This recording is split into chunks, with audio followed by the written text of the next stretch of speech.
Orders of the day. Ordre du jour. Reprise du débat à la deuxième lecture du projet de loi C-240. Resuming debate at second reading of Bill C-246, Constitution Act 2022, Representation of Quebec. Resuming debate, the Honourable Parliamentary Secretary to the Minister of Fisheries, Oceans and the Canadian Coast Guard.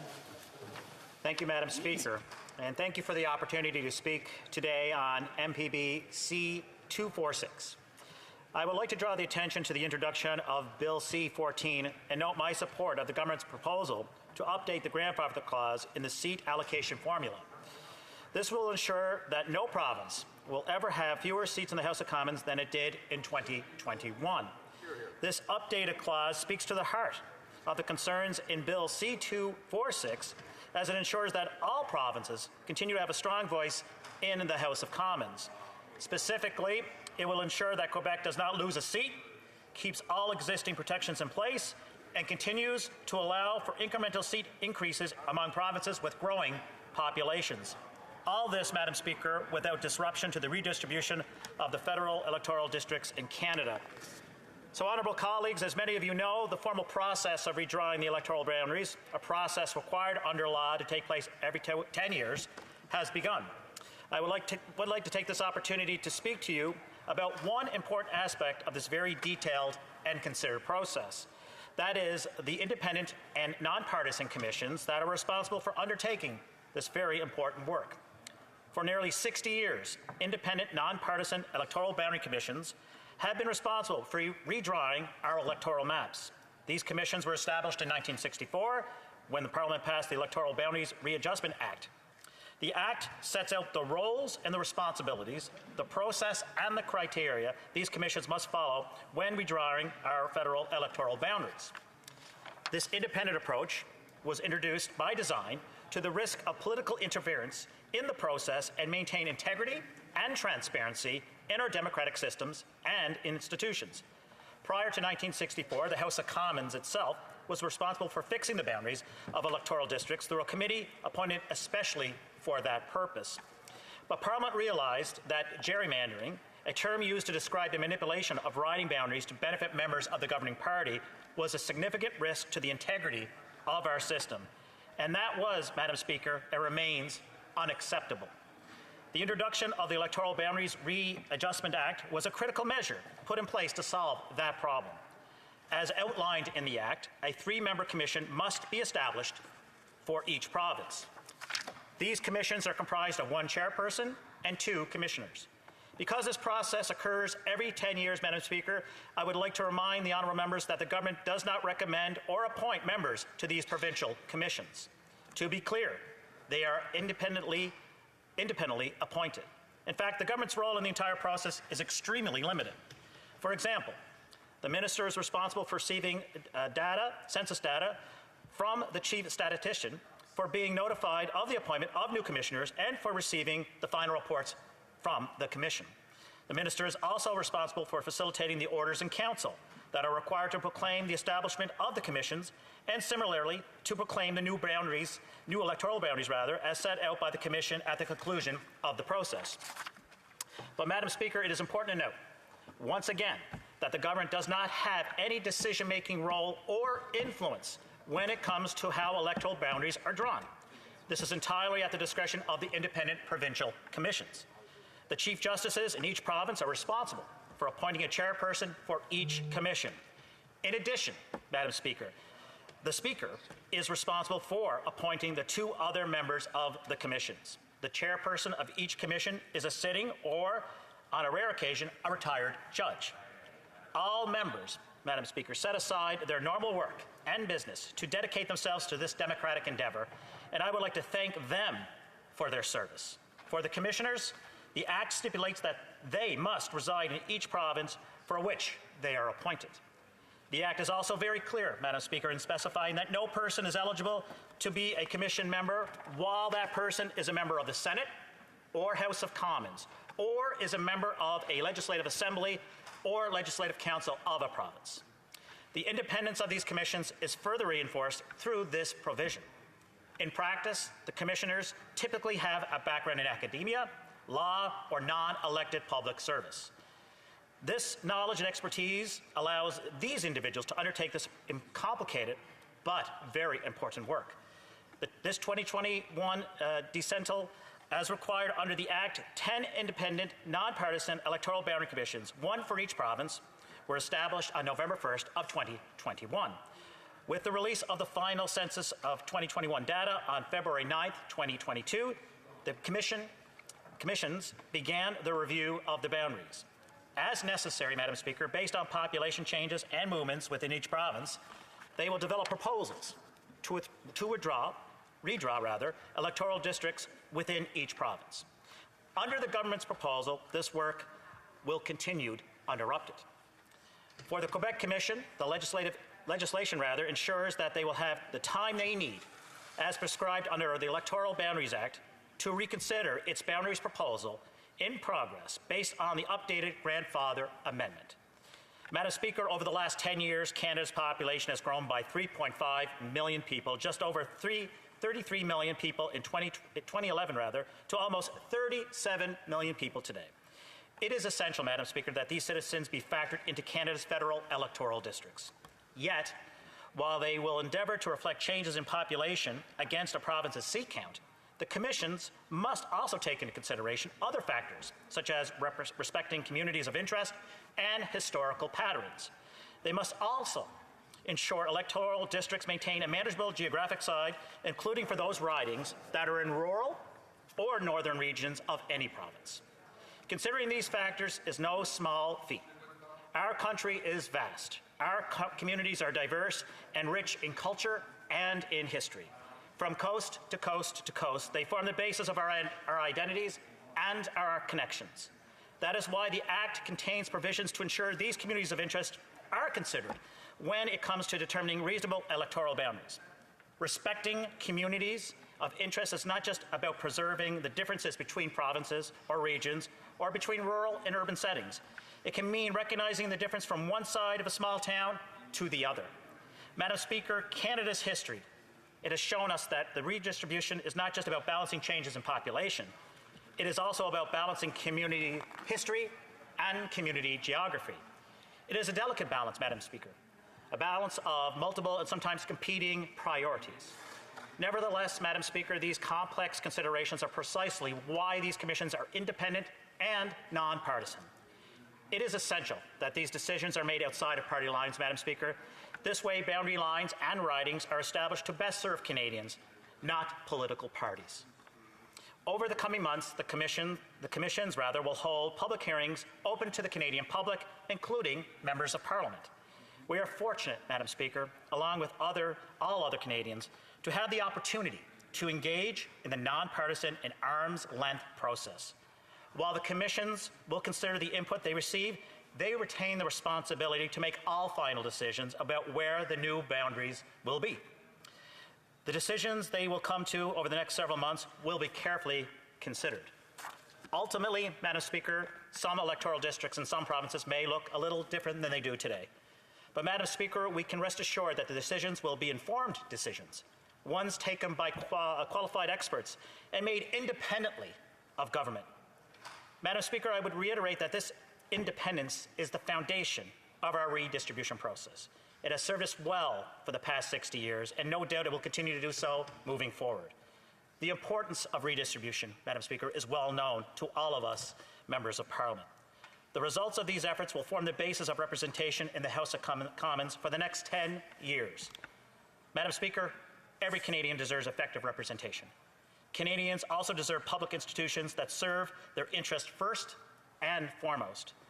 Under the government's proposal and based on the process in place, I'm confident that these independent, nonpartisan commissions will do just that in the coming months. In closing, honourable colleagues, I hope you will join me in thanking these commissions in undertaking this very important work.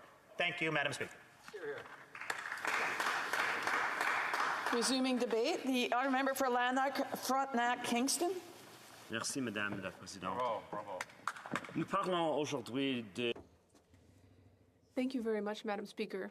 Today we are speaking about Bill C-246, about the number of MPs in Quebec and to state that that number should never go below 25%. Even if the proportion of the population in Quebec goes below 25% of the population of Canada. But if the population of Quebec goes above 25%, there is no limit on the percentage of MPs that would represent Quebec. If, as I hope, Quebec continues to be a member of the Canadian Federation, it must do so while respecting the principles on which the Federation was founded in 1867. Those principles were based on a debate of months.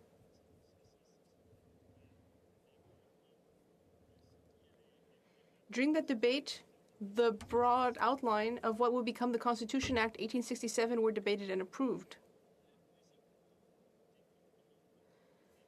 The most important commitment made at the time was an agreement, according to which the upper chamber, or the Senate, would have the three parts of the country, the three parts at the time, the Maritimes, Quebec and Ontario, would have equal representation. While in the lower chamber, or the House of Commons, there would be representation by population. By population, dans des mots. It is difficult to exaggerate the importance of these twin, inseparable principles in the eyes of the founders. The expression representation by population was used 186 times in the debates on Confederation.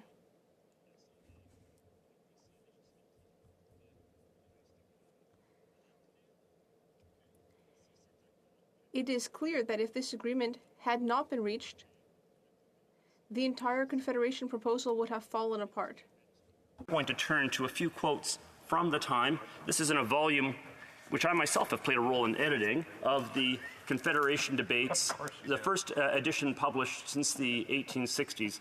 And I'm quoting first from, it's an English language edition, I'm quoting first from George Brown, who said, "Our lower Canadian friends have agreed to give us representation by population in the lower house, on the express condition that they shall have equality in the upper house. On no other condition could we have advanced a step, and for my part, I am quite willing that they should have it." Georges Etienne Cartier disait, in English, I'm not sure if this was originally in French, but I'm going to quote it in English because that's what I've got in front of me.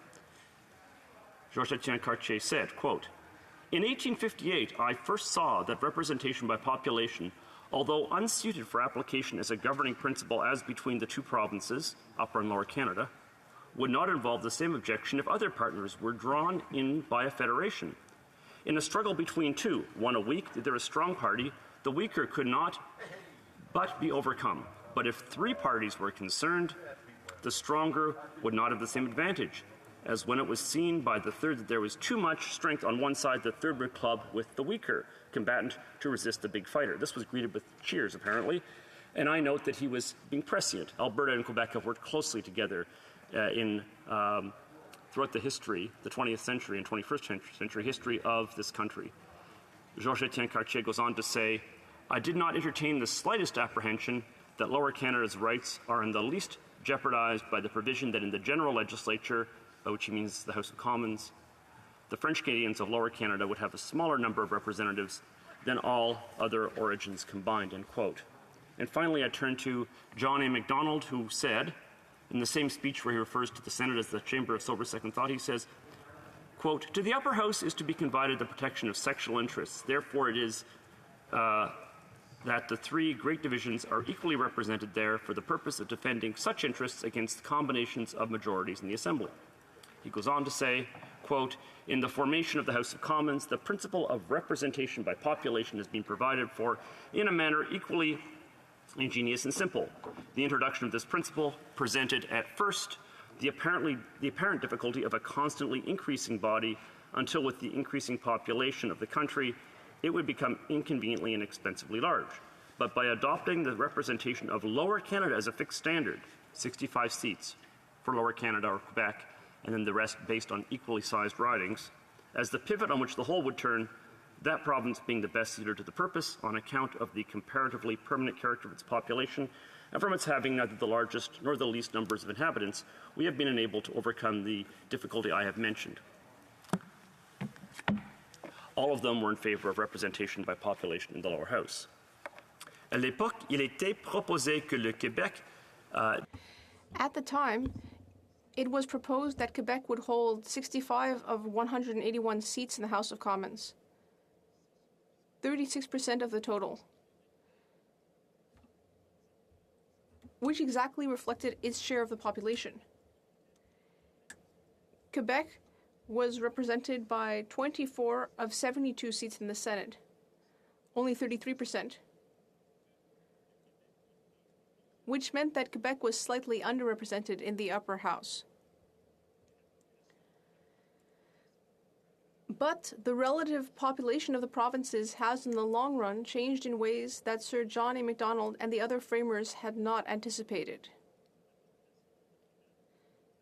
Quebec's population has grown substantially, but not as fast as the population of some of the other provinces, including the 6 provinces that had not yet joined.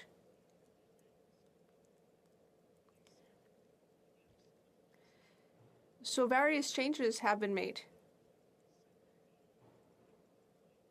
In Clause 51 of the Constitution Act, where our electoral formula is, it was adjusted in 1915 when PEI would otherwise have dropped below 4 seats.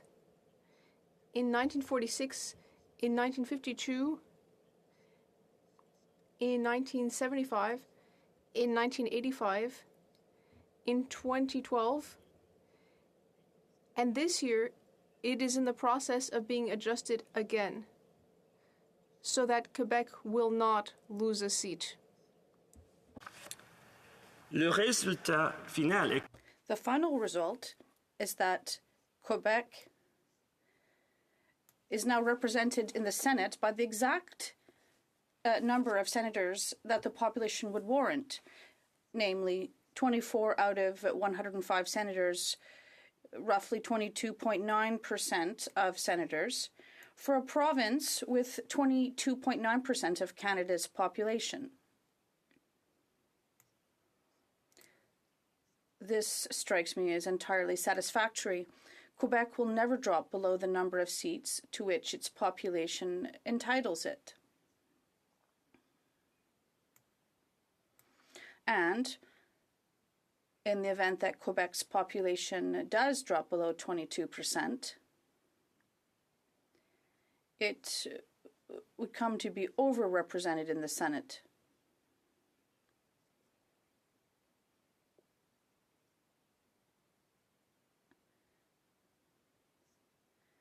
And here in the House of Commons, there would be the exact same situation thanks to the amendment to the Constitution Act that I hope will be adopted under Canadian law.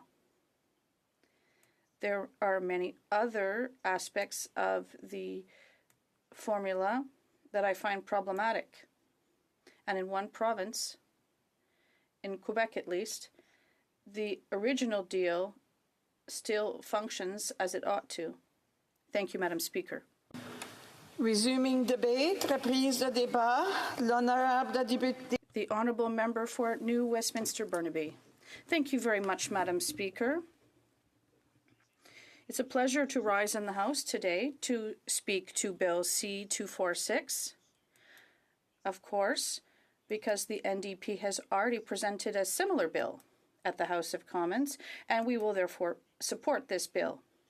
So what does Bill C-246 do? Well, I'll mention what it does and what it doesn't do. And this way, in the 10 minutes that I have before me, I hope we'll be able to go through this entire subject. And as you know, Madam Speaker, for quite some time, since the Sherbrooke Declaration, under our former party leader, Jack Layton, the NDP has always taken measures so that Quebecers can be represented at the House of Commons and that their weighting does not decrease. And Madam Speaker, of course, this is part of the very tradition of our Confederation for quite some time. If we look back at all Canadian provinces, we've always had a weighting. Of course, I'm talking about territories that do have a member for each territory, even if their population doesn't necessarily deserve that type of representation. But in our Confederation, we always had a balance with respect to the importance of representation at the House of Commons. Of course, we have to make sure that territories are represented, and that's an important principle that has been in place since the very creation of our country. But also when we look at Atlantic Canada, we've established a floor for each of these provinces. And Madam Speaker, it is no surprise that we'll talk about PEI. There are 4 seats at the House of Commons for that province, even if their population perhaps would reflect a half of that representation. The idea is to have representation at the House of Commons. And people sometimes are against this idea, but the population of PEI is slightly larger than my riding. But we still have the principle of representation of no less than what there is at the Senate. So when we look at PEI, Nova Scotia, New Brunswick, and Newfoundland and Labrador, perhaps one would say that there's an overrepresentation, but the very principle, when we look at the ratio of population to number of members, is that there's a floor in place, and we have to respect that. And we do the same thing for Manitoba and Saskatchewan. When we look at the result, well, of course, if you compare representation of BC, where my riding is, which has 130,000 people, well, in other provinces such as Saskatchewan and Manitoba, the number of electors for each member is much lower than this. When you look at Quebec, the Quebec nation, there's roughly 108,000 electors for each member, versus Manitoba and Saskatchewan, where it's roughly 77,000 per member. So that's the very principle of our Confederation. It's the flexibility we give to representation, and this has been in place for quite some time. And that is why we created this bill, so that Quebec, the Quebec nation, to be assured of a same idea, floor representation at the House of Commons. It's normal, Madam Speaker. It's not exceptional. It's something that the NDP has supported since the Sherbrooke Statement, and we've even created legislation in this respect. And we always support such bills, even when they come from other parties. Of course, Madam Speaker, this is the very principle that we support. That's what's in this bill. Now, I'd like to talk about what is not in this bill, and it's the whole idea of proportionality. Madam Speaker, we know full well that the NDP has been fighting for quite some time for representation. Well, yes, we can talk about the number of members for Quebec and the provinces and for the territories. But we also really have to take a look at how these members will be elected. And Madam Speaker, as you know full well, we do not have proportional representation here at the House of Commons. And unfortunately, this bill does not contain anything about this aspect.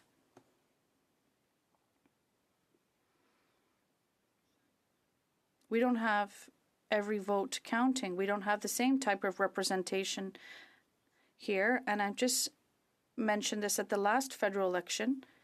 The NDP is underrepresented by 7 members. In other words, when we look at how Quebecers voted, there should be 8 members from Quebec representing the NDP here at the House of Commons if we had proportional representation. That's what we would have here. Other parties would have fewer seats. The Bloc would have 7 fewer seats. If you look at proportional representation and the number of people who actually voted for us, the Bloc is overrepresented and the NDP is underrepresented with respect to members from Quebec at the House of Commons. Of course, the NDP will continue to promote this important factor. We know that the Liberals, the Conservatives, and the Bloc do not want proportional representation because each of these parties are benefiting from the current system. And every vote doesn't count necessarily in this respect. So for quite some time, these parties have always put forth the idea that we should continue with the present structure, even if it really undermines what electors want, particularly from Quebec. They have seen somehow some parties are overrepresented and the NDP is underrepresented. Now we know, Madam Speaker, we have saw this in 2015. The Prime Minister said this will be the last election under the first past the post. We're going to establish proportional representation, he said. And, Madam Speaker, we know full well that this is one of the many promises from the Liberal Party that was quickly forgotten. And that's a key factor. And this is not necessarily in this legislation, but we absolutely have to look at it when we think about how we want to make our structures more democratic and more efficient. It's an important principle. Every vote should count. Every vote, regardless of whether it's from someone from Shawinigan or Sherbrooke, every vote must count. And I sincerely hope, Madam Speaker, that one day at the House of Commons we will have a system where the NDP's votes in Quebec will be here with the number of members in the House. And for the other parties, of course, if we do establish a proportional system, I also hope that there will be less representation for some parties, perhaps from Quebec or other places in Canada at the House. But this will also facilitate, in my opinion, greater cooperation between parties. We really have to create a system where all parties can collaborate and work together effectively. This way, we could have an idea that, like we find in other countries, where there are greater social services often. They have more innovative legislation,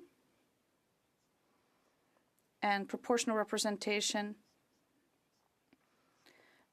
does create often a climate of greater innovation as well with respect to legislation and policies that are put forward. So thank you very much, Madam Speaker. It was a great pleasure to speak today to this legislation. Thank you.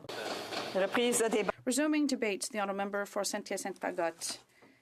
Madam Speaker, I'm very happy today, this beautiful Monday in June, to speak with great enthusiasm to this bill, C-246, presented by my honourable colleague from Drummond. This bill wants to ensure that the total numbers of members of Quebec does not fall below 25% with respect to the total number of members at the House of Commons. There is something I would like to clarify from the outset, because we talked about this by representation, but in my opinion, if I may, I'm history buff, and I've looked at these issues, and I'd like to say that it's fraudulent. It was fraudulent back then to say that there be equal representation between equal peoples. And we know that this system was created. And French Canadians became less, there were fewer of them back then, and English Canadians were in greater number, and they didn't move to proportional representation back then. I found that rather fraudulent, and the Confederation back then with these two so-called founding people were tricking people, and gradually thereafter, the only thing that happened was the perpetual minorization of the Quebec nation, and we're growing into a increasing minority in Quebec, and that will become increasingly insignificant with respect to decisions made in this House. This minority will no longer demand respect, and that's where we're heading, unfortunately. And as you know, at the Bloc, we want Quebec to become independent, but nevertheless, we're also here to halt this decline, to slow it down as well. And this bill is with this in mind.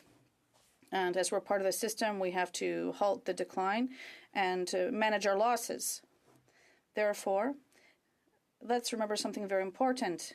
This House last March adopted with an overwhelming minority a motion of 261 to 66, a block motion stating that any scenario for redrawing the federal electoral map that would have the effect of causing Quebec to lose one or more electoral districts, or of reducing, and that's very important, reducing Quebec's political weighting in the House of Commons, must be rejected.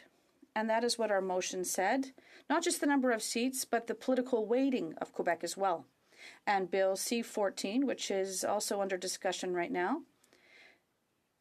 is presented like a win or a success.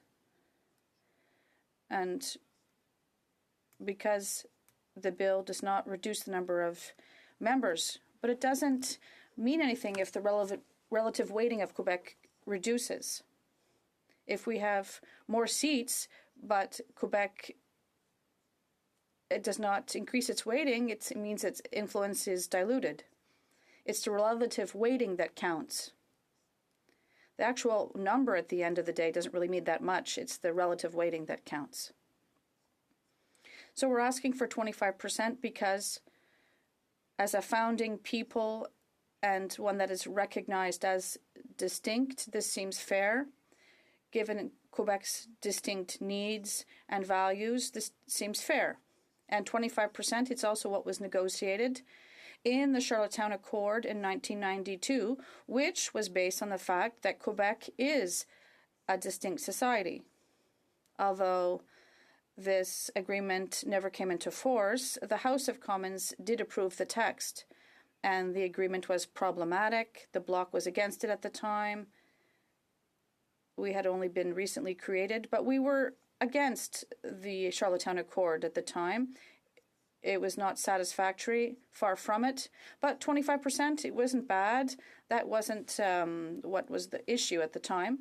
This agreement was put forward by the Progressive Conservative Party of Brian Mulroney, even though the Reform Party rejected it at the time. It was also supported by John Turner's Liberal Party, although it was rejected by the centralist wing embodied by Pierre Elliott Trudeau at the time. And the NDP also supported this protection of Quebec's political weighting. And as my previous colleague noted, in 2011, the NDP member did propose a bill to maintain Quebec's weighting at 25.8%, which was Quebec's weighting at the time. And as a reminder, in 2006, there was a rather spurious motion under the Harper government that made Quebec a nation in a united Canada. Nevertheless, it did recognize Quebec as a nation, Of course, the wording in English wasn't the same as it was in French. That was debatable, but anyway, there was recognition. And in June 2021, the House of Commons massively recognized the status of the French nation in Quebec. So this must have concrete political implications, not just symbolic ones, including the inclusion of Quebec's difference, its interests, its values in Ottawa's policies, laws, and procedures. And the assurance that Quebec has the necessary representation so that its interests and values are expressed.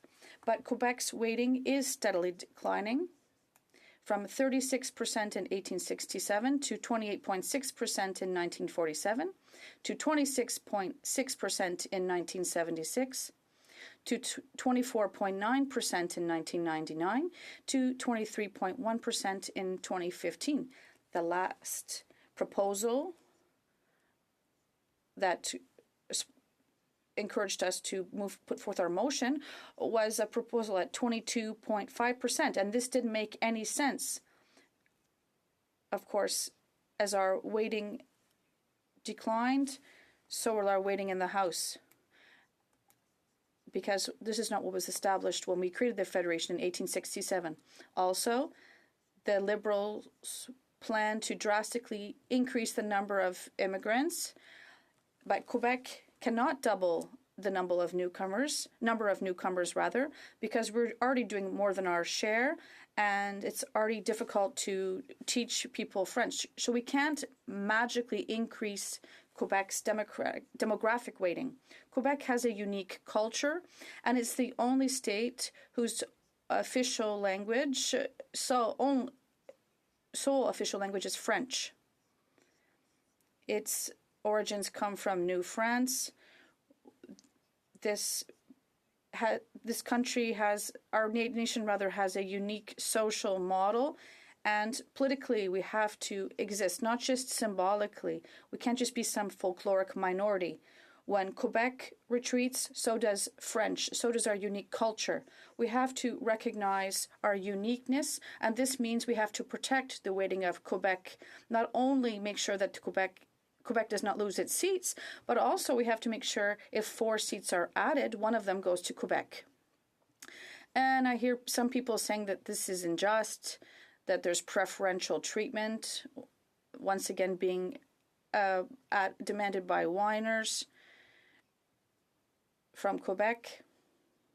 Whiners, like we say in Quebec language. And I would like to take the liberty to point out there are some specific clauses in the Constitution Act that protect provinces without anyone taking offense.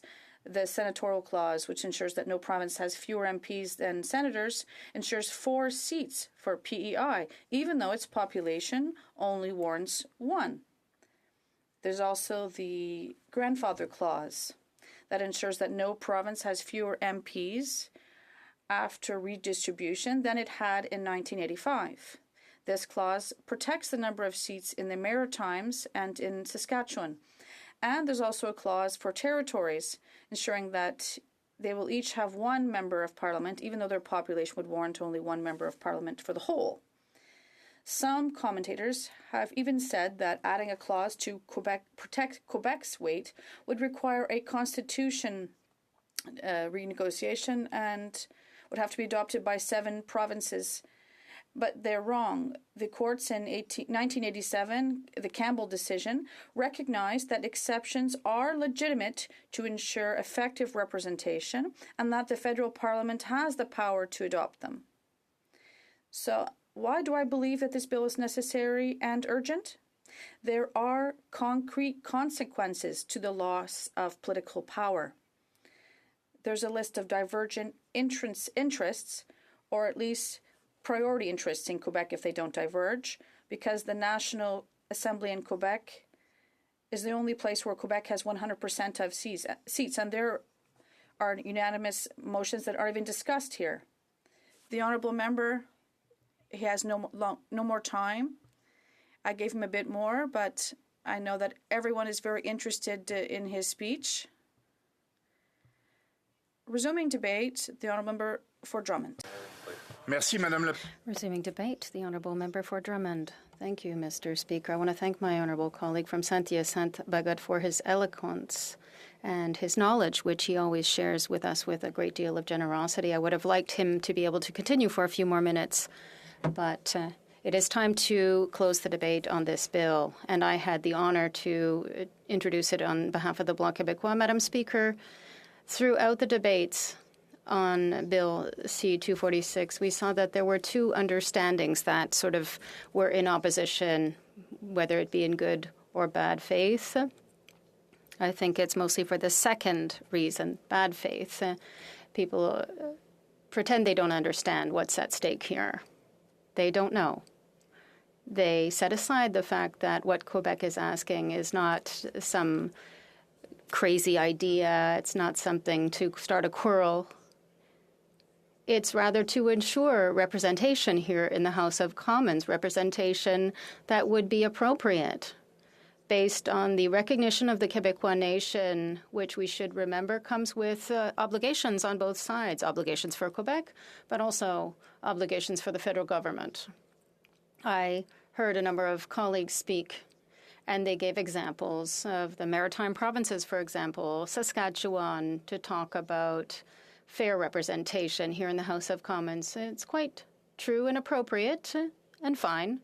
There are mechanisms that are there to maintain a minimum number of MPs from parts of Canada that would otherwise be unfairly represented, like Prince Edward Island and the territories, for example. But where there is a nuance between these measures that are in place for some provinces and territories in Canada is that Quebec, and I repeat it, is a nation.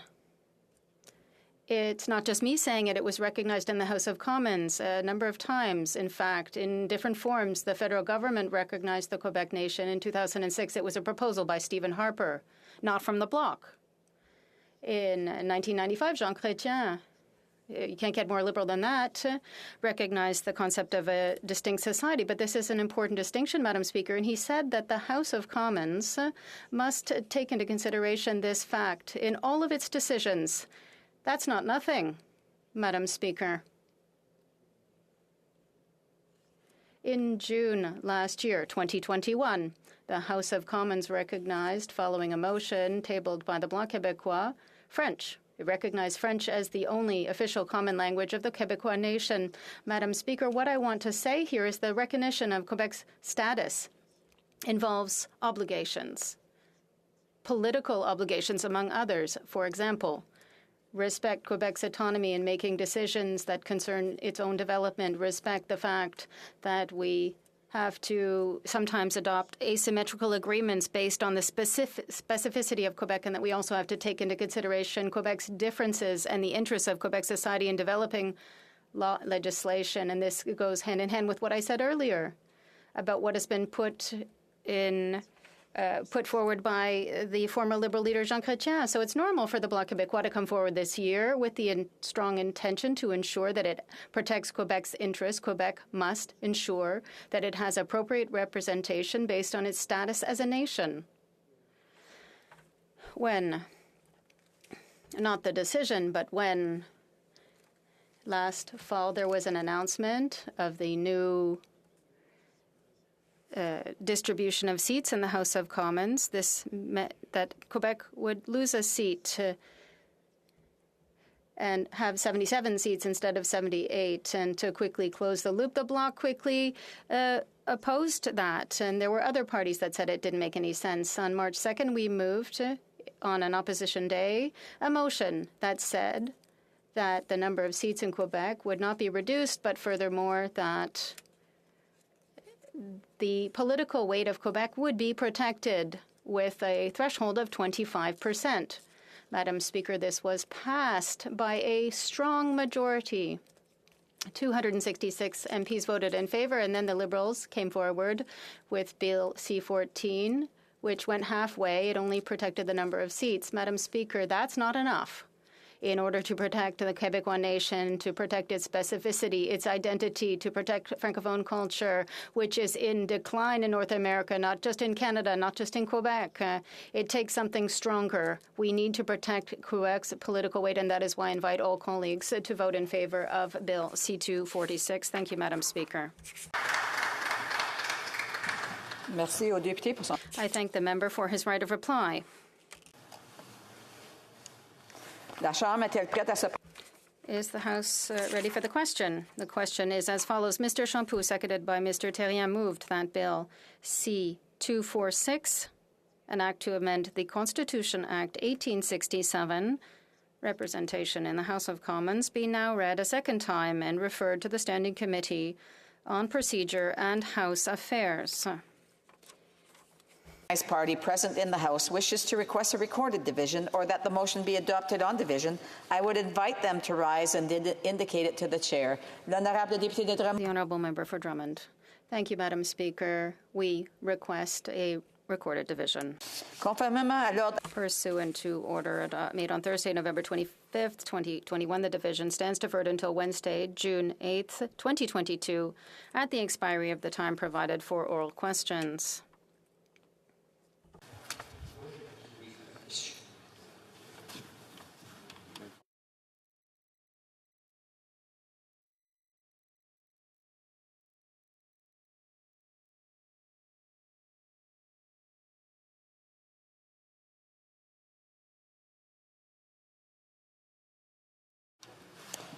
The House will now be suspended to the call of the chair.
House. Orders of the day, ordre du jour. The Honourable Government House Leader has a point of order. I do. Thank you very much, Madam Speaker. Madam Speaker, I move, seconded by the Minister of Tourism, that in relation to Bill C-19, an act to implement certain provisions of the budget tabled in Parliament on April 7th, 2022, and other measures, not more than one further sitting day shall be allotted to the consideration of the report stage, and not more than one sitting day shall be allotted to the consideration of the third reading stage of the said bill. And, Madam Speaker, that 15 minutes before the expiry of the time provided for government orders on the day allotted to the consideration at report stage, and on the day allotted to the consideration at third reading stage of the said bill, any proceedings before this House shall be interrupted, if required for the purposes of this order, and in turn every question necessary for the disposal of the stage of the bill then under consideration shall be put forthwith and successively without further debate or amendment.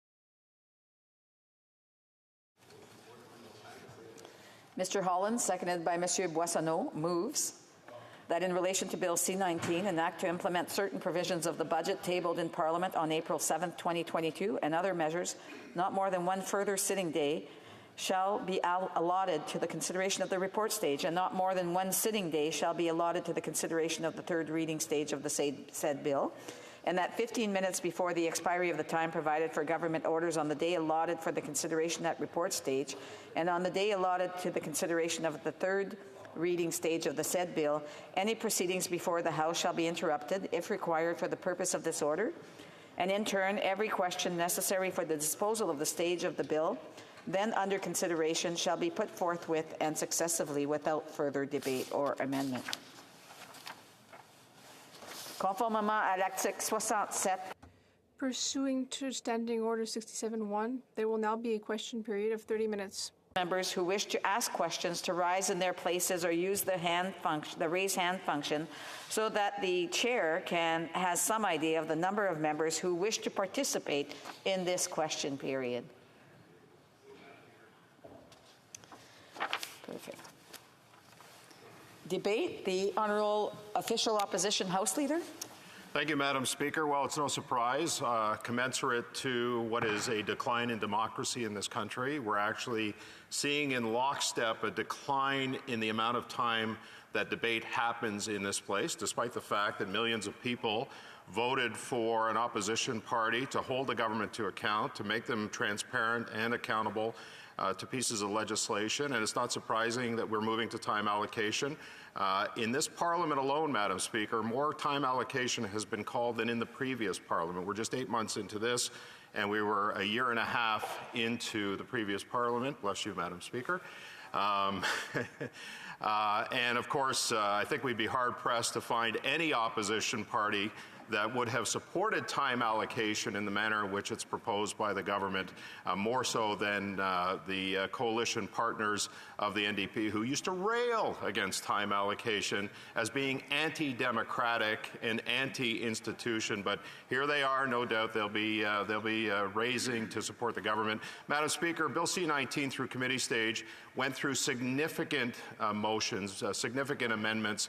There are perhaps, as it comes back to report stage, more amendments in the debate that can happen here in committee, but we've had 1 hour of debate, Madam Speaker, on this important piece of legislation. So I'm wondering how the minister can justify to, indeed, Canadians this further decline in democracy that we are witnessing, and the public faith in our institutions are in decline as well, Madam Speaker. Thank you.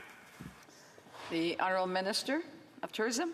Madam Speaker, thank you very much, and I thank my honourable colleague for his intervention. And Budget 22 does three main things. It invests in economic growth and innovation, it invests in people, and it invests in the green economy. And all three of these things are about creating jobs and building the economy, but it will also help make life more affordable. And Madam Speaker, Bill C-19 is so critical to being able, make sure that the government is able to implement our budget. And I can say, just Madam Speaker, some of the things that are in Budget Implementation Act, a 2-year ban on foreign investment in Canadian housing, $2 billion for provinces to boost their healthcare investments in Canadians, to get rid of the backlog in surgeries and procedures, a labour mobility deduction for tradespeople, which people in my own riding of Edmonton Centre asked for, and it's right there in Budget 22 and in this BIA. A luxury tax on new luxury cars, planes, and boats, and a reduction by half to the corporate and small business tax rates for businesses to manufacture zero-emission vehicles. Madam Speaker, the Conservatives proposed an amendment at second reading that would not even allow the BIA to be scrutinized. They're playing games. We're moving forward. L'honorable député, questions et commentaires, l'honorable député de La Prairie. Merci, Madame la Présidente. The honourable member for La Prairie. Well, Madam Speaker, this is like a bad movie. Once again, Quebecers and Canadians elected a minority government to ensure that the government would have to negotiate on legislation so that democracy could do its work. But the smallest opposition party decided to make a deal with the government. It reminds me of La Fontaine's fable about the frog and the ox. The frog wanted to become as big as the ox and kept swelling and swelling. And that's what the NDP is doing. It's been trying to swell up and become as big as the ox. The story ends with the frog bursting. But the NDP doesn't want to burst like the frog in the fable. So instead, they've decided that they'll just have the ox eat them up. And so that's what they've done. They think that they're going to get somewhere by constantly imposing gag orders on the House of Commons. Because ultimately, the only role for them is to be the government's lapdog. So the explosion of the frog won't happen now, perhaps, but at the next election, I think it will. So I have a simple question. Aren't these two parties ashamed, these two parties that are constantly imposing time allocation, are they not ashamed to do that to democracy? I'd like to remind the member that he must address questions through the chair, and I know that that comment wasn't directed to me. The Honourable Minister of Tourism. Madam Speaker, I direct my comments directly to you in this august House. Facts are important in this debate. 80 speakers at second reading on the Budget Implementation Act. 42 hours of debate. 15 at second reading. 27 at committee. And the Conservatives' response to that meticulous work of parliamentarians is to throw it out and instead present 62 motions to simply interfere with the process. Now, our Bloc Québécois colleagues have the right to present amendments at committee. There have been hours of debate on their amendments. Ultimately, their amendments were voted down. That's the process. We want to move forward with this bill. Member for New Westminster Burnaby. Thank you very much, Madam Speaker. And with the Conservatives blocking absolutely every single bill coming through this House, we know, Madam Speaker, that we really have two bloc parties, the Bloc Québécois and the Bloc Everything, that are sitting in this House of Commons. The Conservatives have blocked every single initiative. And here we have, because of the NDP initiative, hard NDP negotiating, we actually have a national dental care program that will be rolling out in its first phase for children under 12 who don't have access to dental care otherwise, whether we're talking about Quebec or Saskatchewan or British Columbia. Finally, children will have access to dental care. The housing program that the NDP has negotiated has enormous implications for Canadians from coast to coast to coast that are struggling to find affordable housing. There is a crisis going on, and we have the Conservatives saying we will block absolutely everything, even if it benefits Canadians. So my question to my honourable colleague is simply this: why are Conservatives blocking everything when Canadians need these supports? The Honourable Minister of Tourism. Well, thank you very much, Madam Speaker. And I thank my honourable colleague for his intervention. And I think, Madam Speaker, the answer to my colleague's question is they are hardwired to oppose and they can't stand that we're actually making life more affordable for Canadians. And Madam Speaker, let me just build on what my honourable colleague had to say. Our budget, and by extension BIA, $4 billion to accelerate work in closing Indigenous housing gaps. The dental program, extremely important for lower income Canadians. Making sure that we have a one-time $500 payment to those facing housing affordability challenges. And Madam Speaker, let's put on the record exactly what the Block Everything Party has done. 80 speakers at second reading, not enough for them. 42 hours of debate, not enough for them. So parliamentarians have done meticulous work at committee. And what is the response of the Conservative Party? To throw all of that away.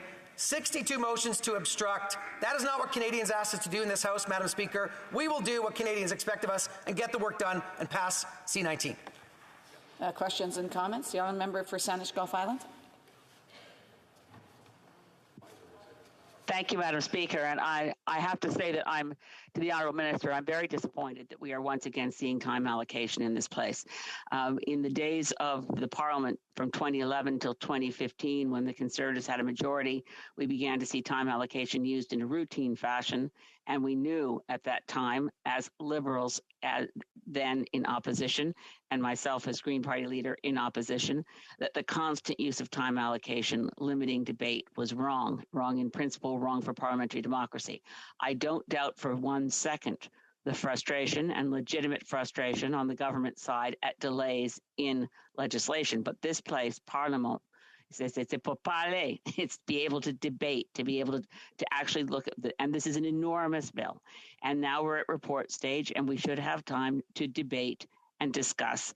And I'd ask the Honourable Parliamentary Secretary and Minister to please consider whether there are other ways to make sure that bills are dealt with in this place and dealt with expeditiously without constantly using this baillon, this guillotine on debate. I'd urge the government party to rethink, and I will definitely be voting against time allocation on C-19.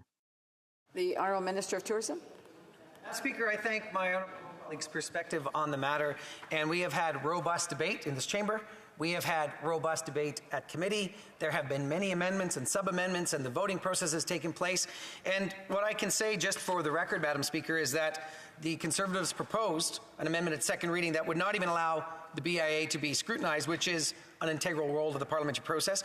They used motions of concurrence of 2 committee reports to delay and obstruct debate in this House at second reading, and they've done this again now at report stage. And there is an attempt to use multiple unanimous consent motions to delay debate that the Speaker ruled they did not appropriately consult parties regarding. And now we're seeing them move 62 amendments at report stage. Madam Speaker, C-19 is about making life more affordable for Canadians. It's a fiscal, prudent plan to get the economy continuing to grow. Madam Speaker, it's the right thing to do, and we've had lots of time to debate this motion. It's time to move on for Canadians. Questions and comments? The Honourable Member for Don Valley North. Thank you very much, Madam Speaker. Lately, I've been spending a lot of time talking to my constituents. It seems to me that there is a common theme: affordability. You know, I got seniors from Peanut Plaza telling me how expensive the grocery is. I got young couples from Henry Farm telling me how expensive it is to raise their kids.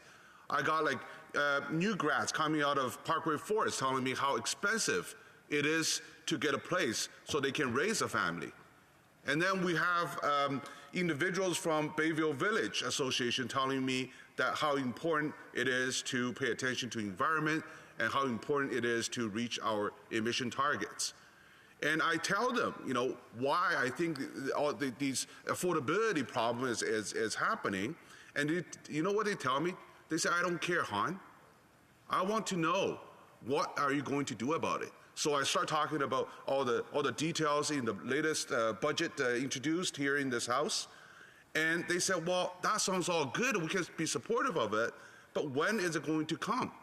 So through you to the Minister of Tourism, can he explain to this House how important it is for budget implementation to happen as soon as possible, and how that is going to provide affordability to Canadian homes? Thank you.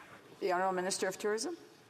Well, thank you very much, Madam Speaker, and I thank my honourable colleague for, responding to the needs of his constituents, as we are doing for Canadians from coast to coast to coast. Making life more affordable is a central focus of our government, and it's one of the pillars of Budget 22. And we have a short-term inflationary cycle. We know that it's pinching Canadians, it's hurting Canadians at the grocery store, and the illegal war in Ukraine is contributing to it. So is the China zero COVID policy, gumming up supply chains. In the BIA and in Budget 22, what we are doing to make sure that we make life more affordable, Madam Speaker, and the sooner that we can get this legislation passed, the sooner we can respond to the concerns of the constituents of my honourable colleague. $5.3 billion over 5 years for dental care for families making less than $90,000, doubling the support through the first-time home buyers tax credit, multi-generational home renovation tax credit, $475 million to give Canadians $500 if they're having housing pressures. Madam Speaker, real measures, real affordability. We need to get C-19 passed. Questions and comments? The honourable member for Stormont, Dundas, South Glengarry. Thank you, Madam Speaker. I would say this move today is hypocritical of the government, but I'm not surprised, Madam Speaker, because we have a Liberal NDP group that do not want to talk about the economy. They don't want to talk about inflation. They don't want to talk about cost of living. They surely don't want to talk about the carbon tax and the price of gas if they're back talking to their constituents every day. So, Madam Speaker, it's not a surprise that they're trying to ram this budget through. No, we have not had adequate time. On report stage, we've had on Friday one member from the Conservatives, one member from the Liberals, the member for Winnipeg North. Always enjoy hearing them. But Liberals don't even want to get up and talk about their own budget. They try to shut the debate down. I don't blame them with the way things are going and how their plan is not working. I want to ask a specific question to the Minister about the budget. And actually, I'm going to use what the Auditor General agreed with me in Public Accounts last week when she said, this government is spending more and getting less when it comes to results, particularly on customer service levels, particularly when it relates to the timely Auditor General reports last week. Service levels are absolutely collapsing at airports, Passport Canada, CRA, Immigration, Veterans Affairs. Nexus cards are an absolute disaster. They say we're spending X dollars or more money. We want to know specifically what and when can Canadians expect to get proper customer service levels back, and why can't we have more time to debate those issues and frustrations that Canadians have? The Honourable Minister of Tourism. Madam Speaker, I will talk about the state of the Canadian economy all day long, and we will continue to do so once we get C-19 passed. Our economy grew at a rate of 3.1% annualized in Q1 of this year. Madam Speaker, the IMF has predicted that Canada will have the highest growth rate in the G7 this year and next year. Canada posted the fastest growth among G7 economies in Q1, building upon our results in the last quarter. Our AAA credit rating is intact. 115% of the 3.3 million jobs lost during the pandemic recovered faster than the U.S. economy. Our unemployment rate, Madam Speaker, is 5.2%, the lowest it's been since I was 6 years old in 1976. Our balance of international trade is a $5 billion trade surplus. Bankruptcies are lower than before the pandemic. The Conservatives are doom and gloom. They want to obstruct C-19. We know the facts. So do Canadians. The economy is doing well, and C-19 will help make life more affordable. Questions et commentaires. L'honorable député de Salé-Berry-sur-Loire. Merci, Madame la Présidente. Thank you very much, Madam Speaker. According to the standing orders, the government can use time allocation. But there's a difference between using it and abusing it.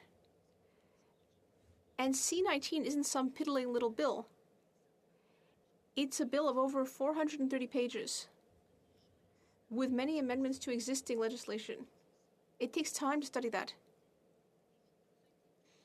We know that things were moved forward quickly at the Finance Committee.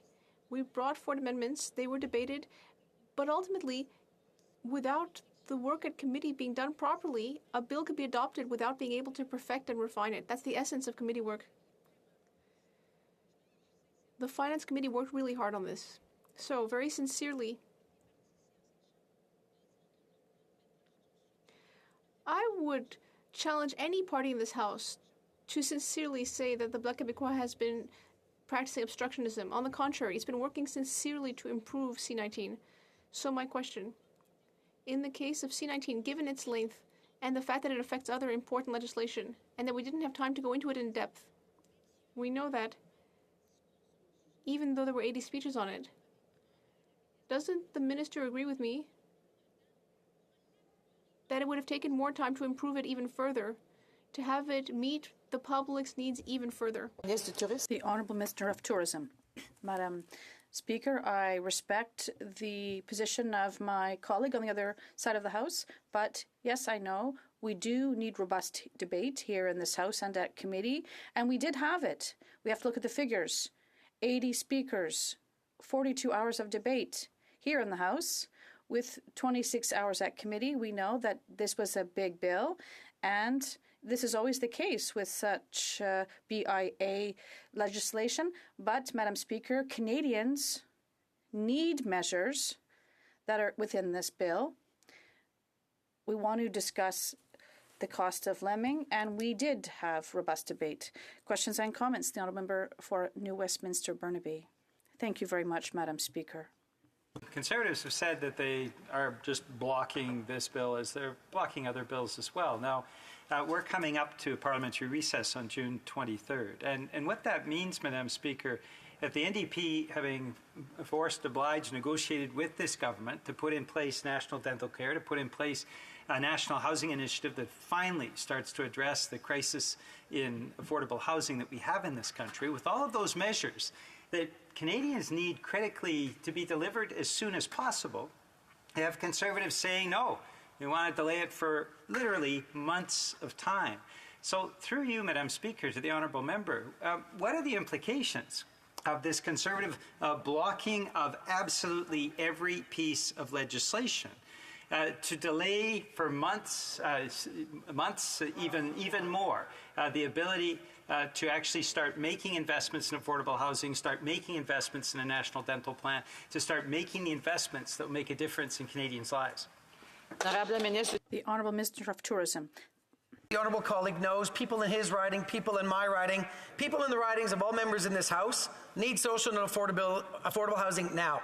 We need the measures in the Budget Implementation Act now. That's why we have to have the right balance between scrutiny, robust debate, but also getting on with the work of Canadians. And let me just build on what the honourable member put on the table and talk about what's at risk by the Conservatives opposing and blocking the advancement of this legislation. And it's in the health care sector, Madam Speaker. $2 billion further top-up on health care, in addition to the $86.7 billion already on the table. Madam Speaker, our residents in our ridings want surgeries and procedures to come back. That's what BIA does. Questions and comments? The Honourable Member for Down Valley North. Thank you, Madam Speaker. You know, we're in June this year.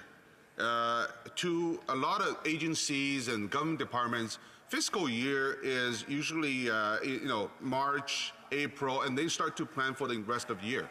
We're in June already. And so a lot of agencies or organizations, those support groups in our community is looking for a clear direction. They want to see these funding gets approved. So all these government programs that we are talking about in the budget has to be approved by the House ASAP.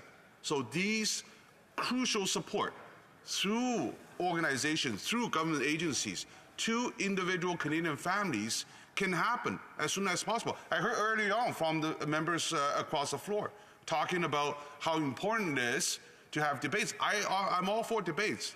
I agree with that. But my constituent is asking, when are these support coming? Thank you. The Honourable Parliamentary Secretary, the Honourable Minister of Tourism, sorry. Well, Speaker, the response to my honourable colleague is, once we're able to get through this motion today and move on with the business of the people through C-19, we can make sure that the supports that are in BIA get to the people. And it's no thanks to the obstructionist techniques and tactics of the Conservatives that we are where we are today. But let's just go through, again, what's at risk here. $2 billion for provinces and territories to reduce backlogs in surgeries and procedures, a labour mobility deduction for tradespeople, critically needed at this time, doubling the maximum amount of the home accessibility tax credit, a reduction by half for the corporate of small business tax rates for businesses that manufacture zero-emission technologies, and more, Madam Speaker, that matter to our residents from coast to coast to coast. Questions and comments? The Honourable Member for North Okanagan Shuswap. Madam Speaker, it's obvious this government is becoming, or has become, extremely afraid of scrutiny, of accountability, and they've become even more so with this latest backroom partnership with the NDP. 1 hour of debate on 440 pages of a bill. Hardly what Canadians deserve for scrutiny and accountability from the government. Not even the backbench Liberal MPs have been able to speak on any parts of this budget that may benefit their riding. I haven't had a chance to debate the possible $2 billion in lost sales in the auto, aerospace, and marine sectors. The implementation of this budget that's projecting a $53 billion deficit needs more than 1 hour of debate that this government has allowed. They haven't even talked about inflation. The minister earlier spoke about temporary inflation. It's recently been in the news that this inflation is now entrenched in Canada. This deserves debate, and I'm strongly opposed to this time allocation motion. Thank you. The Honourable Minister of Tourism. Madam Speaker, let's look at the facts. 80 speakers at second reading alone, 42 hours of debate, 15 at second reading, 27 hours in committee. The Conservatives could have supported us to debate to midnight, but instead they had dilatory motions left, right, and center, preventing us from doing the work that Canadians expect us to do. And what is the Conservative response? After claiming somehow that they didn't have enough with 42 hours of debate, is to throw all of the work that parliamentarians in this House did away and to propose 62 amendments, 62 motions to simply gut the BIA. And what's at stake, Madam Speaker? The entire luxury tax that we put into this budget, changes to the Competition Act, the expansion of healthcare rebate for clients, and taxation of assignment sales, among many others. The Conservatives are opposing. We're moving forward. Questions and comments. The Honourable Member for Saint-Hyacinthe-Bagotte. Thank you, Madam Speaker. This government called an election last fall, and the result is that they still had a minority parliament, and that's what people voted for. So the government shouldn't believe it has a majority. And the message was to work together in all transparency, in a collaborative approach, not some type of opaque approach, particularly on such an important act, on such a large piece of legislation. Does it not deserve a serious study and debate rather than a quick action with the gag order? The Honourable Minister of Tourism. Madam Speaker, thank you for this opportunity to once again summarize the fact that we did have 80 speakers, 42 hours of debate, 15 here at the House, 26 hours at committee. Madam Speaker, Canadians and Quebecers need measures that are in this budget. We're talking about the entire luxury tax, important changes to help protect companies and workers and Canadian consumers, the expansion of healthcare refunds for charities. Madam Speaker, we have had robust debate, and that's what we're going to move forward now. Thank you. And comments, the Honourable for Courtney Alberty. Yeah, thank you, Madam Speaker. And we know there's critical needs right now for wild Pacific salmon that are in this budget. Really important investments for childcare, for co-op housing, because we've had a vacancy in investments for co-op housing. Both Conservatives and Liberals have abandoned non-market housing, and now we're finally seeing a step forward. It's not exactly what the NDP would like, but these are critical investments that are good for people, they're good for the economy, and they're absolutely essential right now for people today, for people in our country. Madam Speaker, my question to my colleague is, the Conservatives aren't just trying to block this bill, they're trying to block everything. And maybe my colleague and the Minister can speak about how important it is to get these investments through the House so that we can start helping people that need help today, and especially critical investments for our environment like wild Pacific salmon.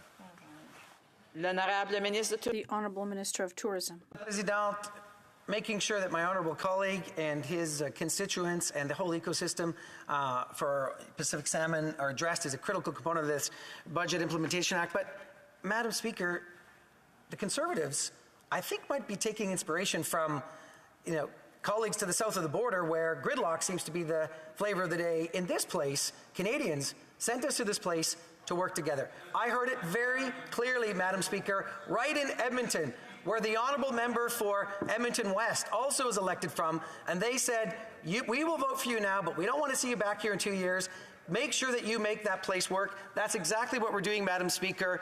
$4 billion on the table for Housing Accelerator Fund, the tax-free first home savings account, a home builder's bill of rights, banning foreign buyers from owning property. Madam Speaker, the list goes on. Labor mobility, deduction for tradespeople to grow our cities and towns. That's what we're doing, Madam Speaker. We need to get C-19 passed.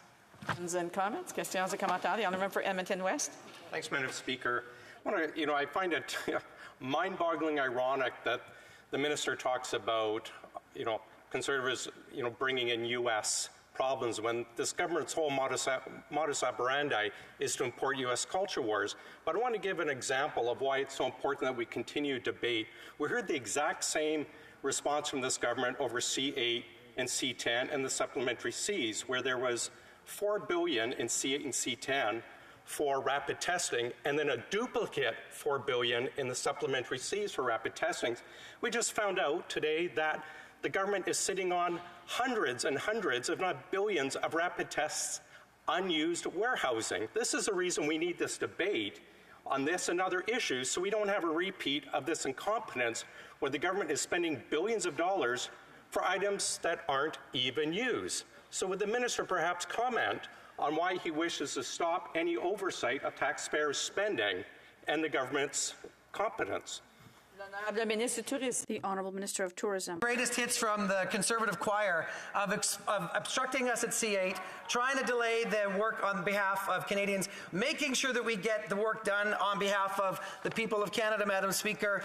Once again, they proposed an amendment at second reading that would even prevent scrutiny of the bill. So I don't know which the member wants, scrutiny or no scrutiny, because his own people said, don't look at the bill. We need C-19 passed. That's why we're here today, Madam Speaker. We will get the work done on behalf of Canadians.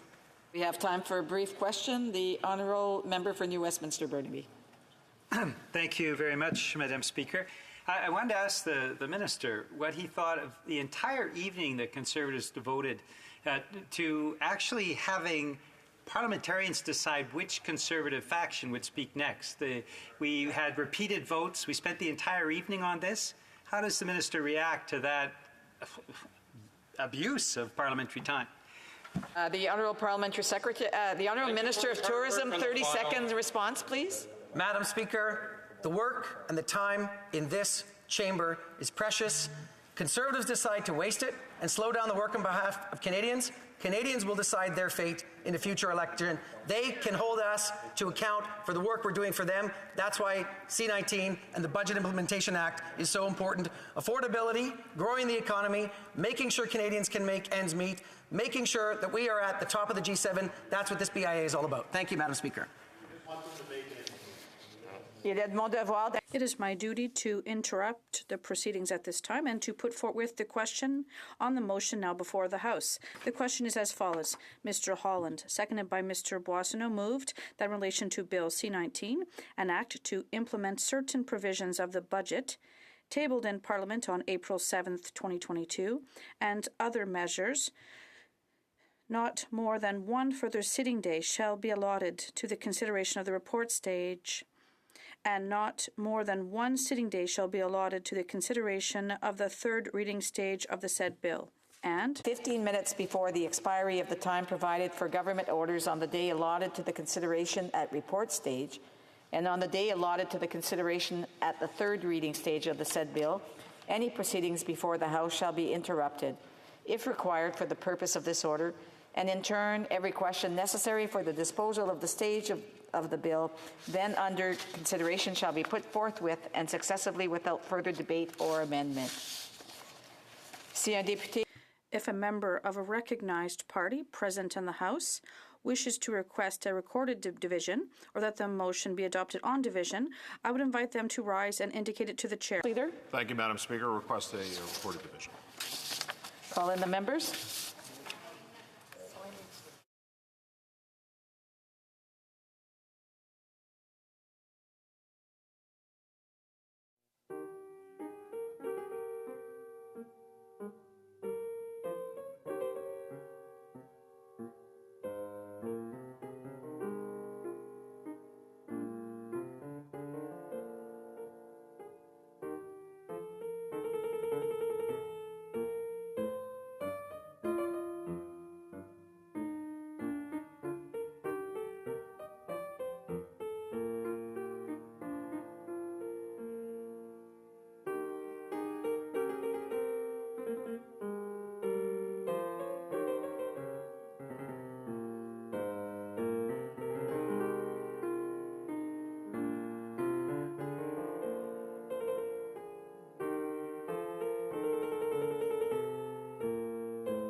question is as follows.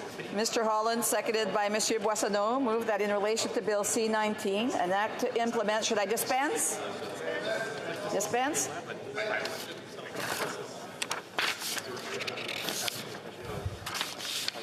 La période de 10 minutes pour les questions. The 10-minute period for members voting electronically has been activated. And the House will now move to the vote of members in person. Motion will please rise. Mr. Holland. Mr. Macaulay Cardigan. Ms. Bennett. Monsieur Champagne. Mr. Wilkinson. Ms. Tassi. Ms. Jasek. Monsieur Garneau. Mr. Scarpaleggia. Monsieur Vandal. Monsieur McKinnon-Gatineau. Ms. Ian. Mr. Duguid. Madame Bendayan. Ms. Vandenbelt. Mr. Kuzmerchik. Mr. Lamour. Ms. DeBrusen. Ms. Dillon. Mr. Hardy. Mr. Callaway. Mr. May Cambridge. Mr. Badaway. Mr. Chang. Mr. Johari. Ms. Khalid. Mr. Maloney. Mr. McDonald Avalon. Monsieur Robillard. Mr. Rogers. Mr. Dong. Mr. Weiler. Mr. Collins, Hamilton East, Stony Creek. Madame Diab. Madame Lapointe. Mr. Noor Mohammed. Mr. Julian. Ms. Kwan. Mr. Garrison. Ms. Blaney. Mr. Johns. Mr. Blakey. All those opposed to the motion will please rise. Ms. Bergen. Monsieur Paulus. Mr. Bazan. Monsieur Brassard. Monsieur Berthold. Mr. Albus. Ms. Finley. Mr. Nater. Mr. Barrett. Mr. Schmale. Mr. Macaulay Edmonton West. Mr. Seaback. Mr. Lloyd. Mr. Lawrence. Mr. Lobb. Mrs. Gray. Mr. Calkins. Ms. Lanceman. Mr. Perkins. Mr. Malillo. Mrs. Gallant. Mr. Tucker. Monsieur Godin. Madame Vien. Mr. Steinley. Ms. Rude. Mr. Ellis. Mrs. Goodridge. Mrs. Cramp-Nyman. Ms. Gladue. Mr. Walkington. Mr. Zimmer. Monsieur Généreux. Mrs. Block. Mr. Maguire. Mr. Abultaif. Mr. Arnold. Mr. Cooper. Mr. Vierson. Mr. Waugh. Mr. Motz. Mr. Bragdon. Mr. Duncan Stormont-Dundas, South Glengarry. Mr. Kurek. Mr. Morans. Mr. Soroka. Mr. Van Pupta. Mr. Brock. Mr. Chambers. Mr. Muse. Mrs. Roberts. Madame de Bellefeuille. Madame Gaudreau. Monsieur Savard-Tremblay.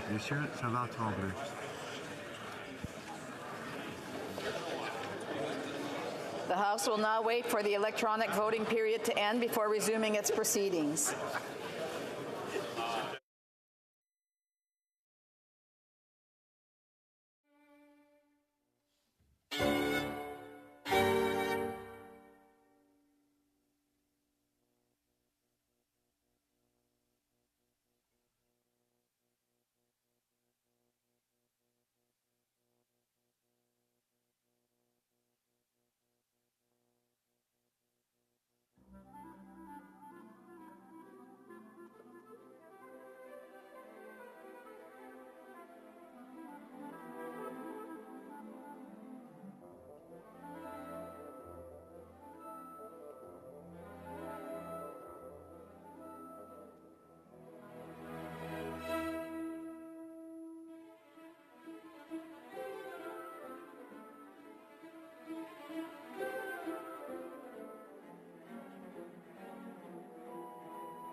Je désire informer la Chambre que la période de vote électronique. The electronic voting period is now over. If members could not vote due to technical issues, they can now use the raise hand function. Oui, Madame la Présidente, je n'ai pu avoir accès au vote électronique, alors j'aimerais voter. Je m'excuse, on ne vous entend pas. Est-ce que vous pouvez faire un vote en haut ou un vote en bas? Un pouce en haut, un pouce en bas? Un pouce en haut? Mr. Guilbeault, pour. Parfait, merci. Order. Monsieur Deltel. Oui, bonjour Madame la Présidente, Gérard Deltel, député de Louis-Saint-Laurent. Je vote contre. C'est moi. Monsieur Lewis. Madam President, I vote yay. Mr. Lewis, pour. On ne les attendait pas, mais ils les ont attendus. Parfait.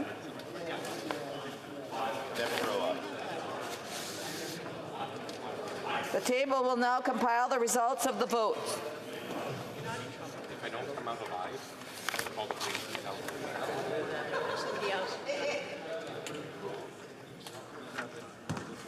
Yeas pour 174, 174. Nays contre 146, 146. I declare the motion carried. Je désire informer la Chambre car... I would like to inform the House that because of deliberations... Orders of the day, ordre du... No? Une seconde, là. One moment, please. Orders of the day, ordre du jour. Government orders, government bills, Commons. At the report stage of Bill C-19, Budget Implementation Act 2022, number 1, and resuming debate on the motions in group number 1. I wish to just advise members, please, those who are exiting, who are not going to be able to stay for the debate, please do so quietly. I wish to inform the House that because of the proceedings on the time allocation motion, government orders will be extended by 30 minutes.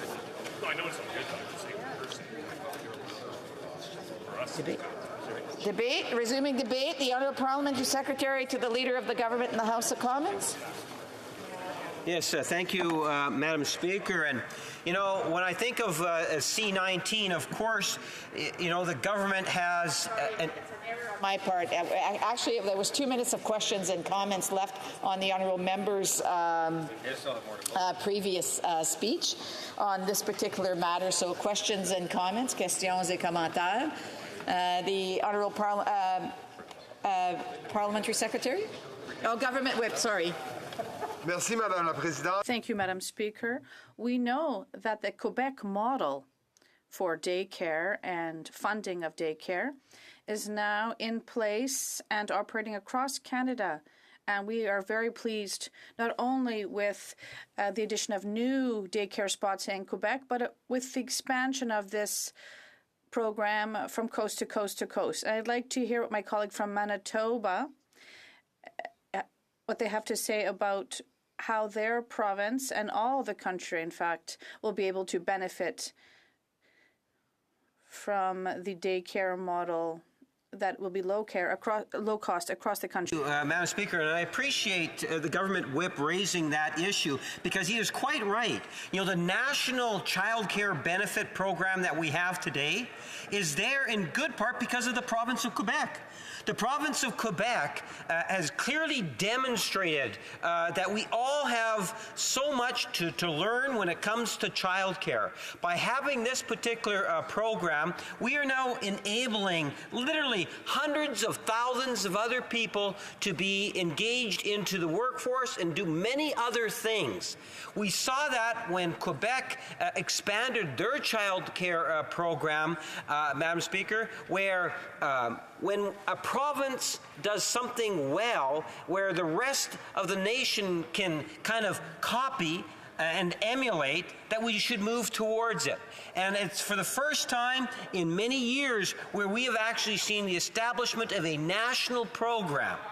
And Canadians, families from coast to coast to coast, will directly benefit under this program. Not only is it good for the family, it's good for the economy. It's one of the ways in which government can clearly spend money to the betterment of our society. Thank you for the question and the opportunity to expand on it.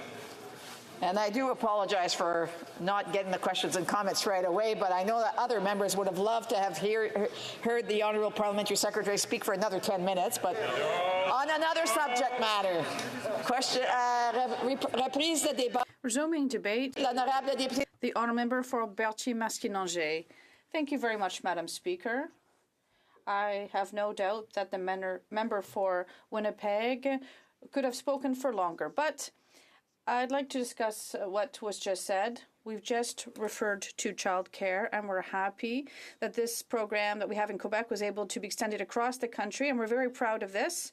And I would invite my colleagues in this House to remember this example when we look at future pan-Canadian projects.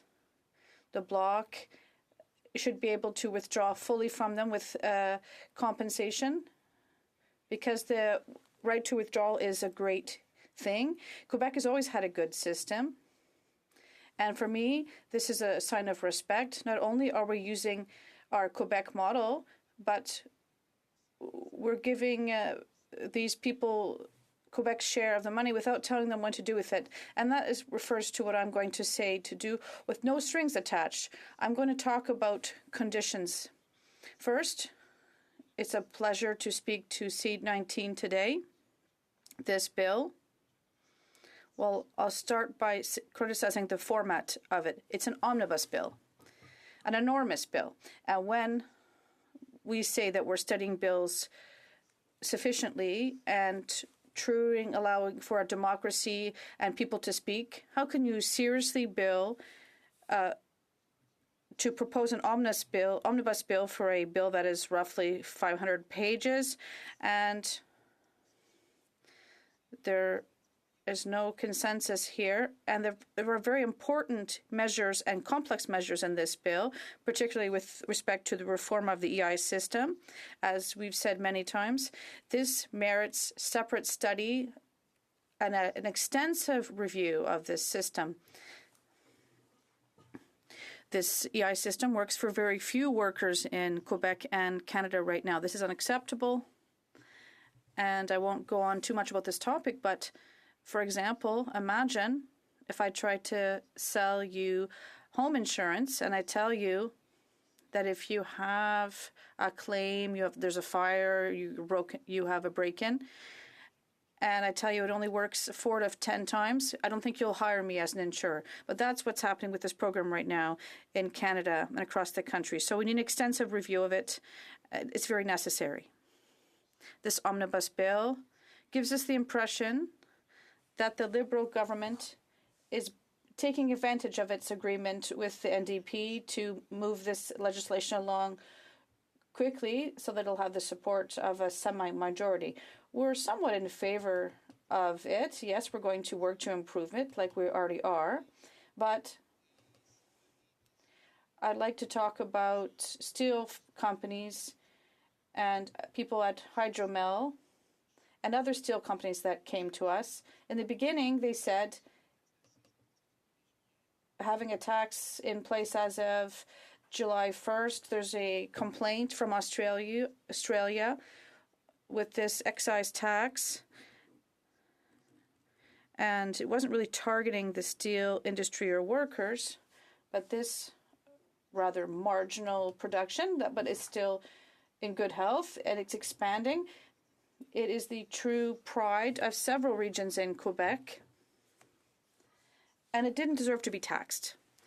These people were very concerned. They approached us, and I'd like to publicly congratulate my colleague from Joliette, who with his team, because he didn't act alone, did excellent work in committee, and he managed to exempt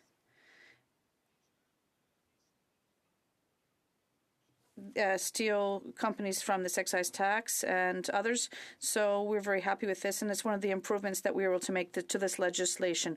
We also have some concerns about what's going to affect charities, and they also came to us, and we're afraid that we'll once again be subjected to an avalanche of red tape that will never end with respect to restrictions, even though this bill was supposed to have a positive impact. So we will be looking at things carefully and follow up on this. And if I go back to what the rest of C-19, in this legislation, there are no measures that we're openly denouncing. So we're somewhat in favor of it, particularly with respect to oil production and nuclear reactors. We're not talking too much about these. We know that it'll come up later, but for now, there's nothing really we oppose.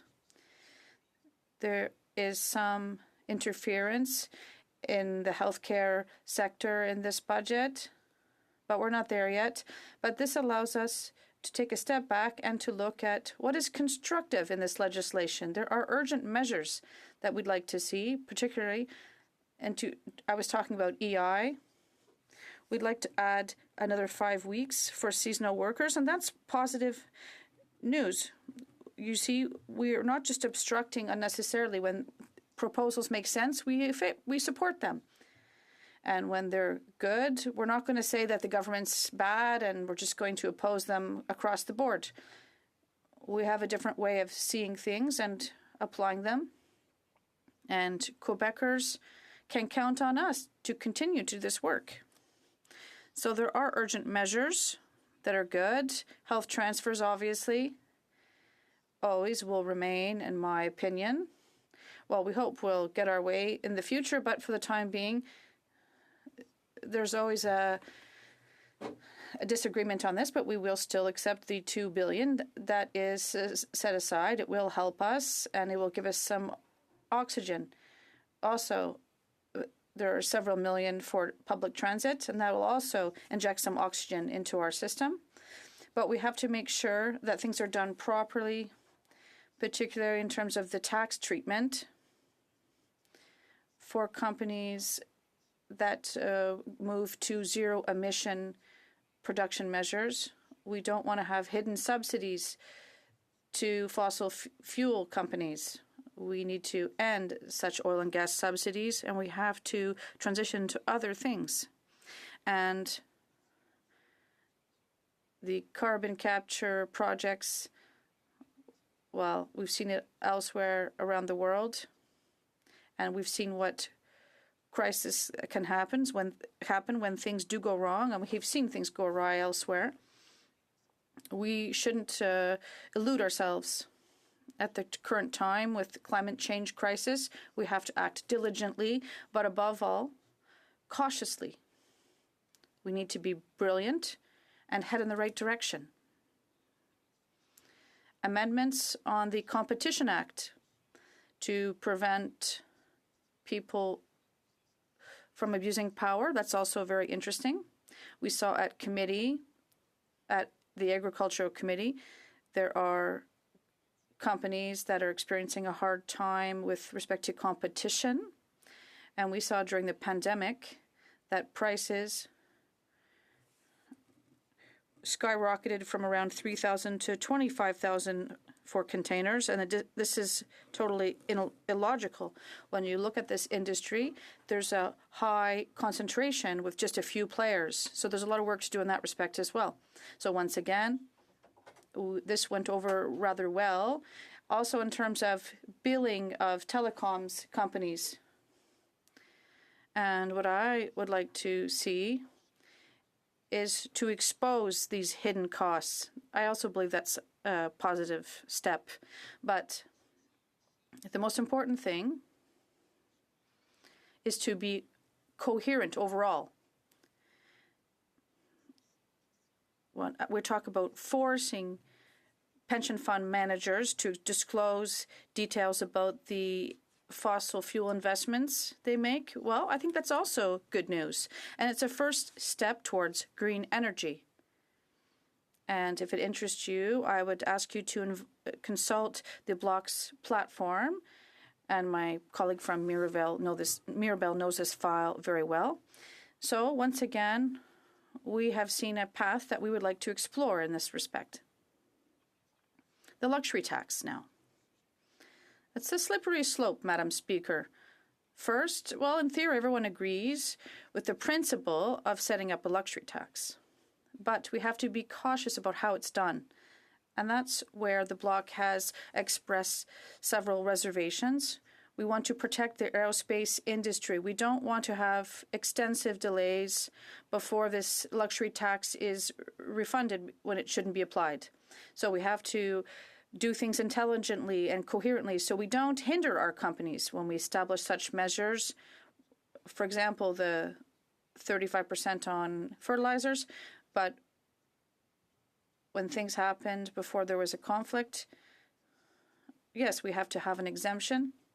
But when orders were made in the fall and paid in the fall, and then they added 35% in taxes, our producers ended up being affected and not the Russians. So when measures are taken, things have to be done properly. Thank you, Madam Speaker. Questions and comments? The Honourable Parliamentary Secretary to the Madam Speaker, and just a couple quick points, and I'm interested in the member's thoughts in regards to, he mentioned when we talk about the luxury tax, that the principle of a luxury tax is something which the member does in fact support, or the Bloc does support. And just to make it very clear on that particular point. But the second issue that I have for the member is in regards to the province of Quebec, and I don't know if it's still in play today, but they also provided a subsidy towards the purchase of electric cars, something in which we in government here have also provided. And I'm wondering if he could provide his thoughts in terms of again, when you have the provincial and federal governments working together, you can enhance a program which is good for the consumer.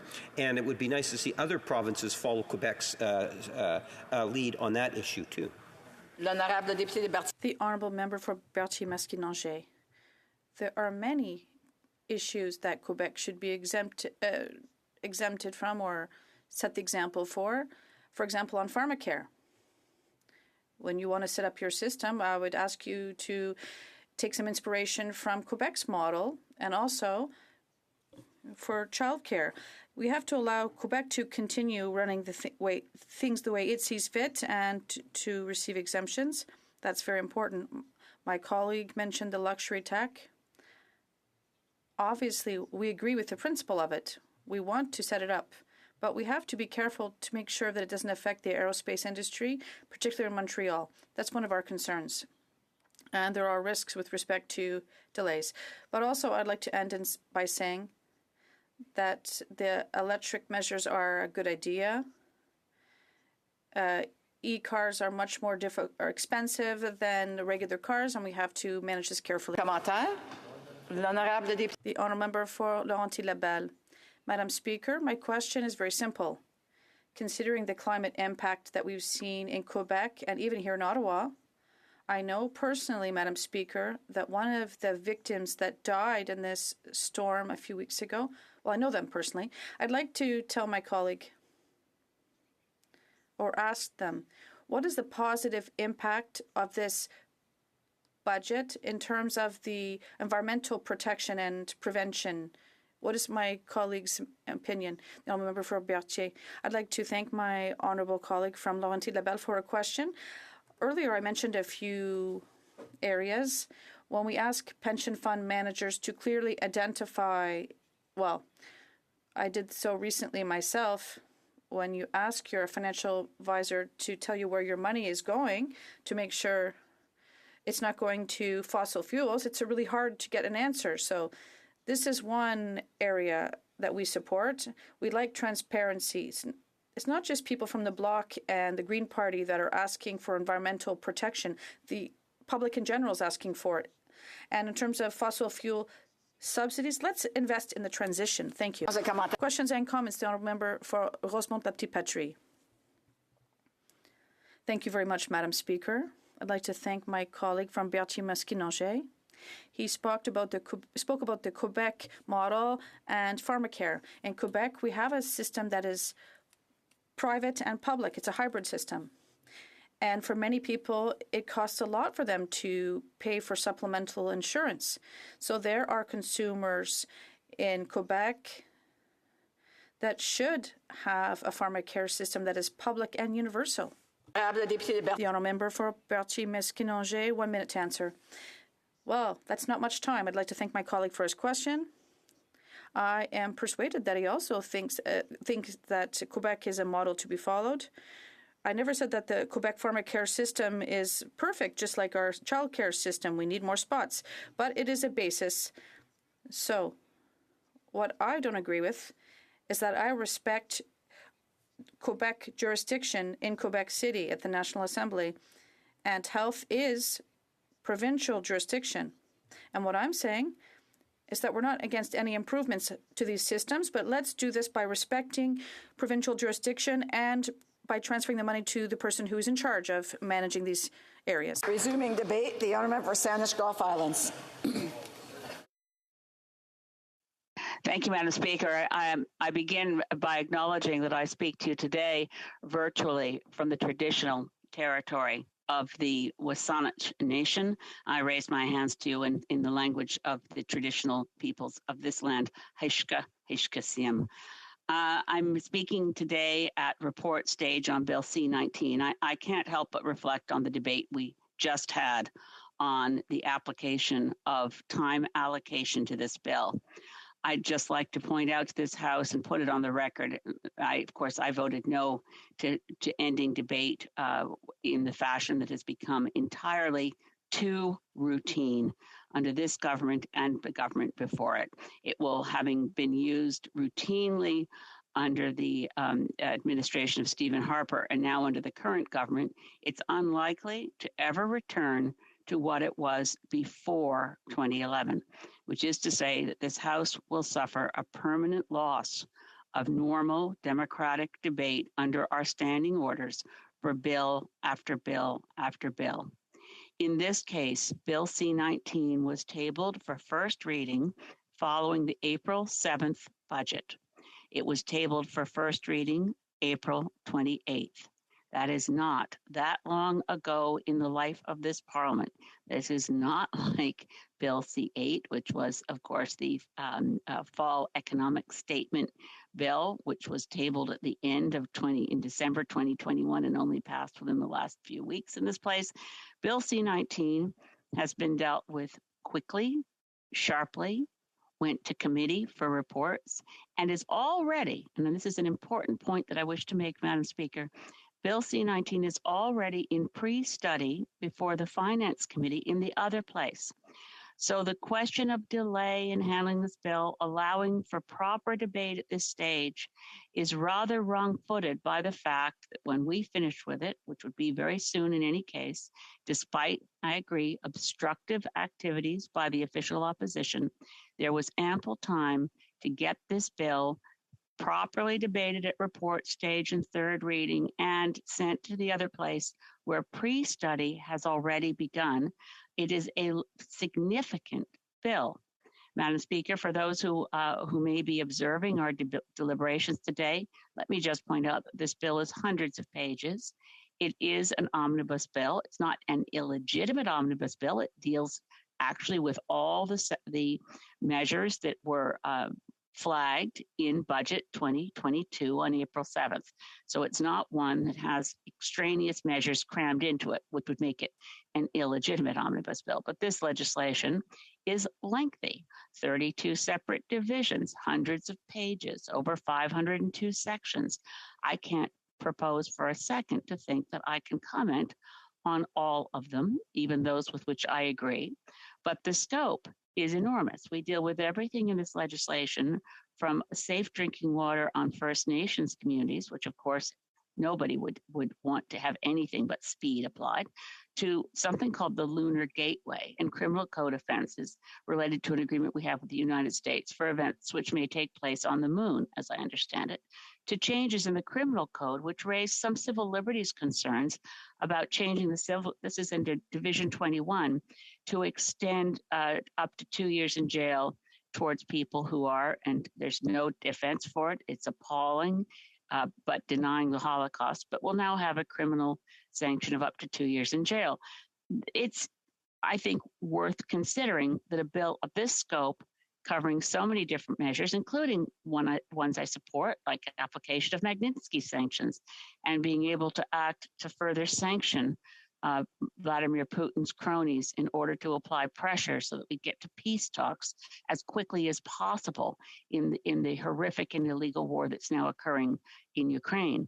But we have a lot in this bill to discuss, and I put it to you, Madam Speaker, that the application of time allocation, as just occurred in this place, is inappropriate. Now, the things that I would like to discuss in more detail, of course, it would be, I agree with my colleague from the bloc who just spoke ahead of me. The employment insurance regime needs a lot more review. We have some measures in this bill that are good, but we haven't begun to get to the work that needs to be done to ensure that people, particularly those in regions of the country where it's harder to find employment, particularly people in seasonal industries where their employer makes the decision to lay them off seasonally and bring them back. Workers in those categories need to know that they can count on their insurance employment benefits, what we used to call unemployment insurance. It's past since time that we do a full review to make sure that unemployment insurance, employment insurance as it's now known, is available to Canadians who have paid into it and who need it. And I wanted to turn some attention in the time I have today, and I do thank Liberal Party allocation for speeches to allow me to speak to this bill. But I want to talk about the luxury tax. I have come to the conclusion, somewhat reluctantly, Madam Speaker, because I initially liked the sounds of a luxury tax. It sounds like we're striking for equity and fairness and against the notion that there's a 1% and then there's the 99% who are, relatively speaking, less represented, who don't use the resources to the same extent, obviously, as the 1%. But I've come to the conclusion the luxury tax is more about pandering and public relations than about really dealing with income inequality in this country. This luxury tax doesn't deal with income inequality. And what the luxury tax does, Madam Speaker, is apply a tax on any car or aircraft that costs more than $100,000 or on boats that cost more than $250,000, an additional tax to the cost of the sale, buying that luxury item at the point of sale. In reflecting on this and looking at the work the Parliamentary Budget Office has done, if you're looking at the luxury tax, you find that it will bring in $170 million in 2024-25. Now, $170 million is a lot of money, but in the context of federal budget, it's sort of spilt cornflakes at your morning breakfast table. It's not bringing in substantial money. It will take a lot of Finance Canada time and application and point of sale. It will add to a lot of people's transactional costs to even establish this tax.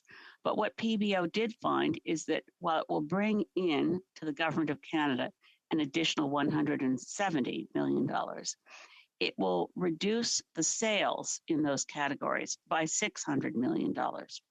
I don't think it adds up that applying this tax is worth the financial cost to the Government of Canada and the economy of Canada in losing the $600 million in sales, particularly in the case of boats and airplanes, and if we had them luxury cars made in Canada, that actually provide Canadian jobs, a positive impact to the Canadian economy and the communities where those luxury items are made.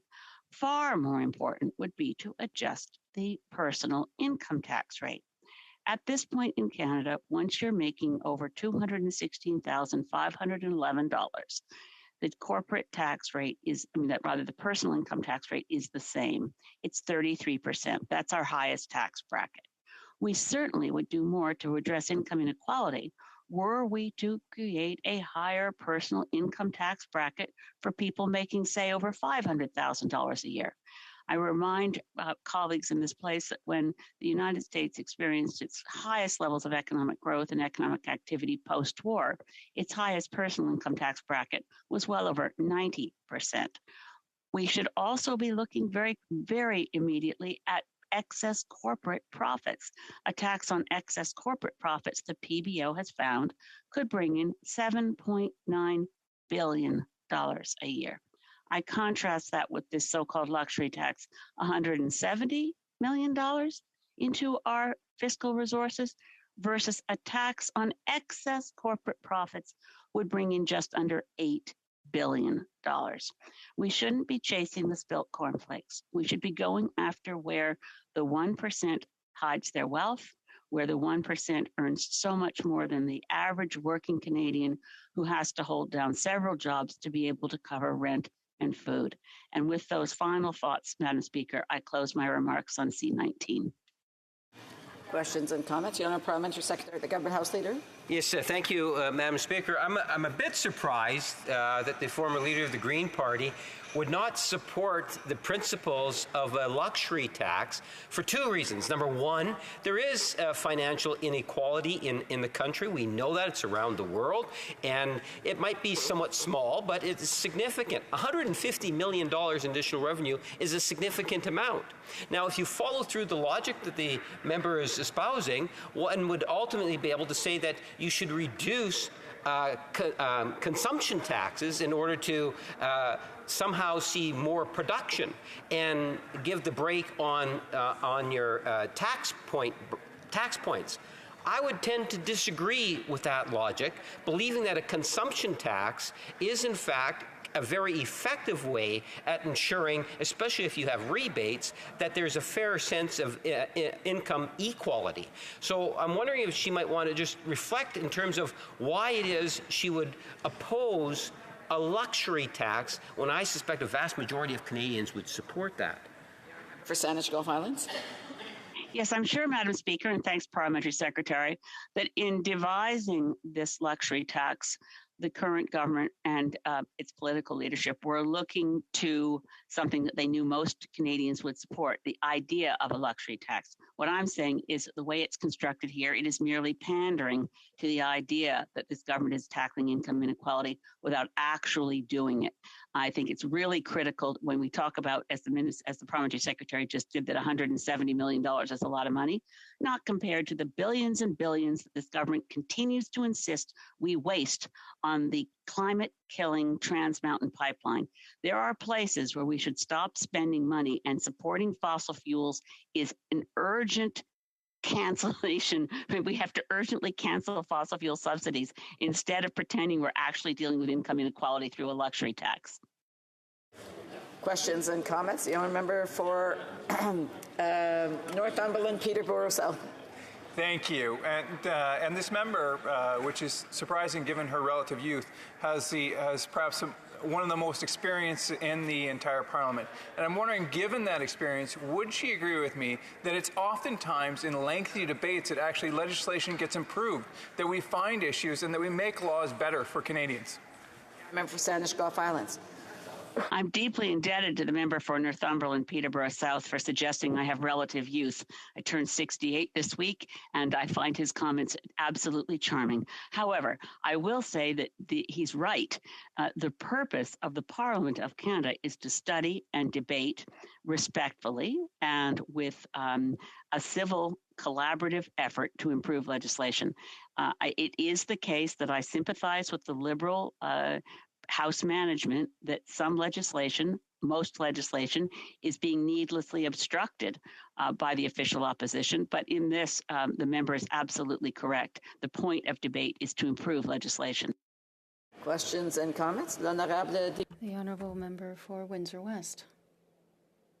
Colleague, one of the things the budget does have in it is EV vehicle incentives extensions, $5,000 per vehicle. And my concern, though, is the United States actually has 7,500. So we're actually out of sync with the United States in that type of an incentive. And it's also at a time when we actually had the Liberals originally leave Canadian vehicles off the list. So I'm wondering if she has any thoughts about that.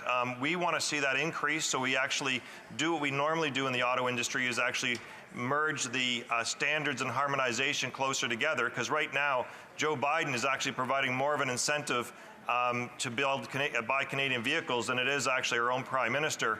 And what I'd rather see is also an opening for used vehicles for battery and lower entries into the market, so more people can actually access this based upon income. The honourable member for Saanich Gulf Islands has 50 seconds to respond. Thank you, Madam Speaker. That's ample. I want to thank the member for Windsor West. He's absolutely right. We are not doing enough to promote electric vehicles. One of the things we should do is regulate to ensure that by a year not too far in the future, the purchase of internal combustion engine vehicles become illegal, and we move sharply to electric vehicles, and that we provide more supports to Canadians who want to buy them. But the biggest gap in this area in the federal budget 2022 is the absence of a national goal for a fully integrated electricity grid between Manitoba and Ontario, between Quebec and the Maritimes. We lack the ability to move renewable energy across borders. The honourable member for resuming debate, the honourable for Northumberland, Peterborough South, and unfortunately I'll have to interrupt his speech at some point. The honourable member.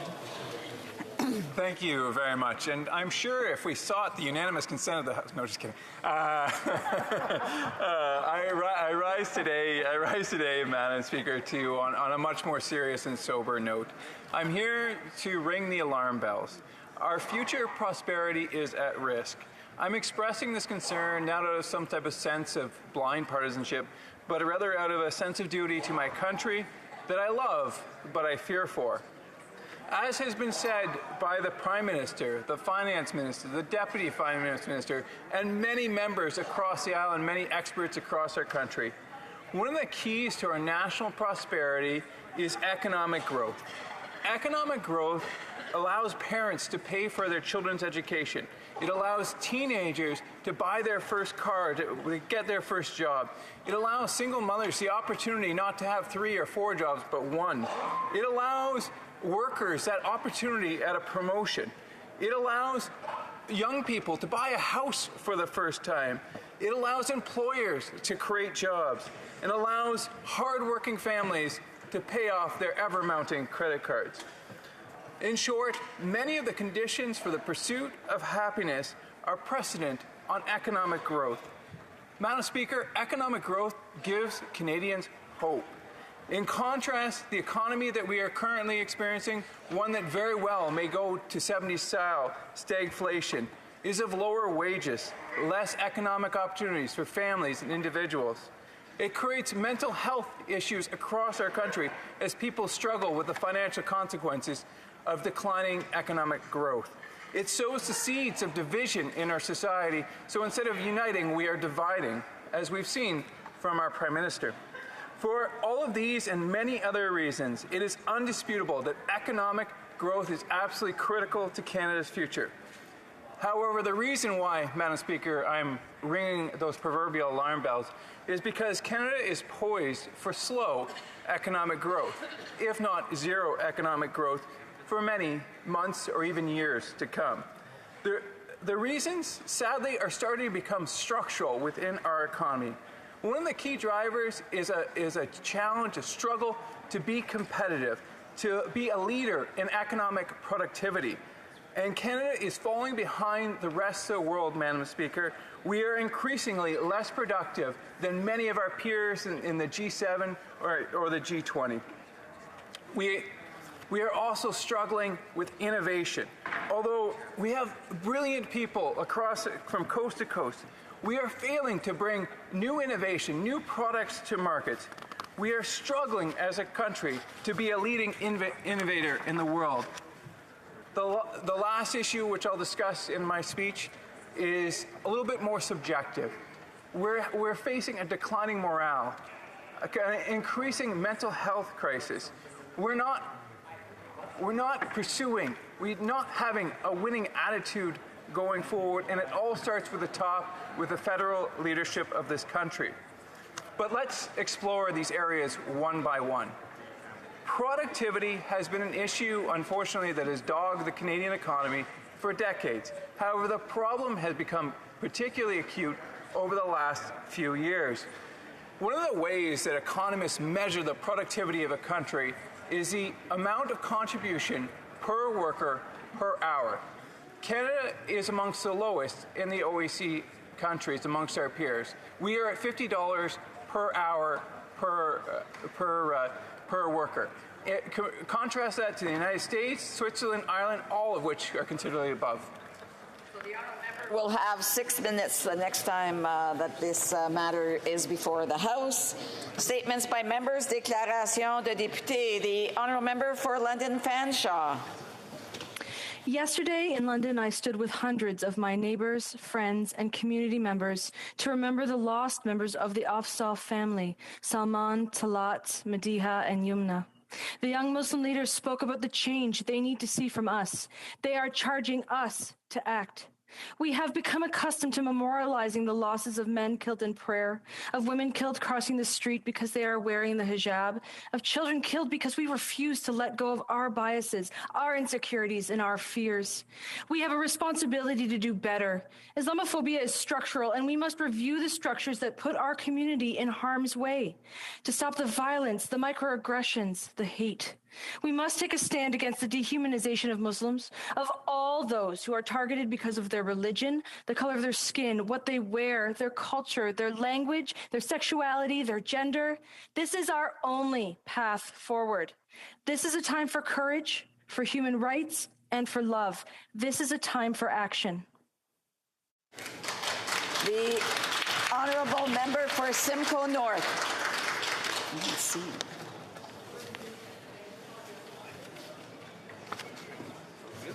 The honourable member for Nepean. Many Canadians are working in support of the human rights of the Palestinian people and for the peaceful resolution of the issues.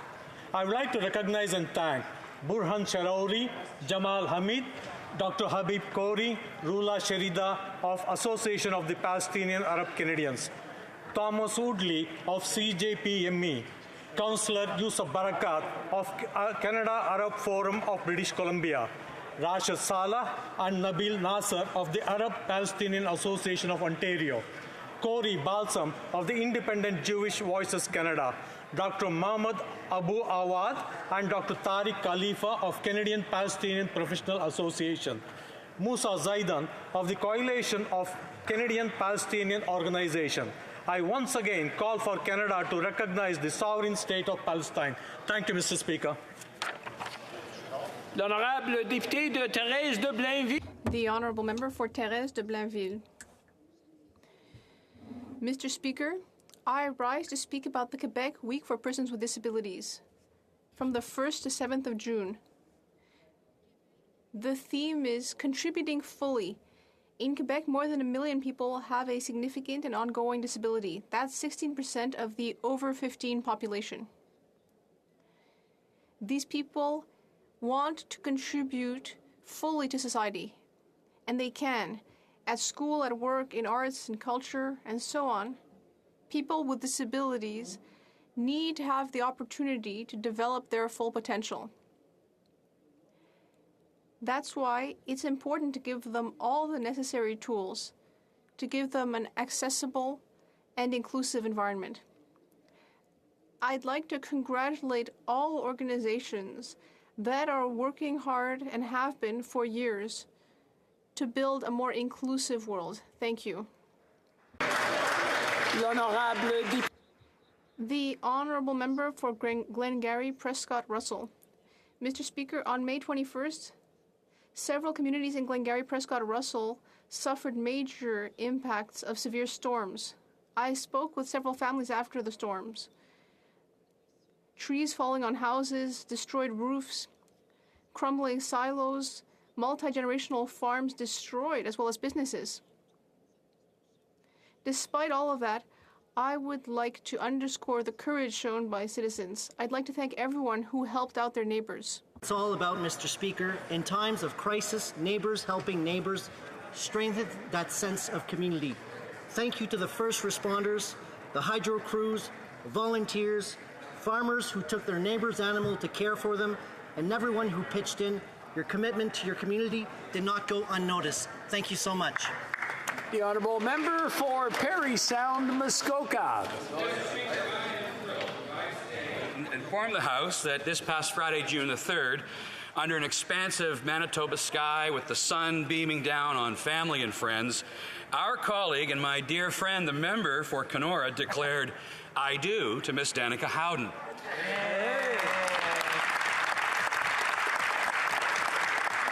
A stunning bride and an even more beautiful person. Now, I'm also relieved to inform the House that despite his many obvious flaws, Danica replied with an "I do" as well. I was honored to be asked by the member for Kenora and Danica to officiate the ceremony, and so it was particularly special and a bit tearful for me when I was able to pronounce these two amazing people, husband and wife.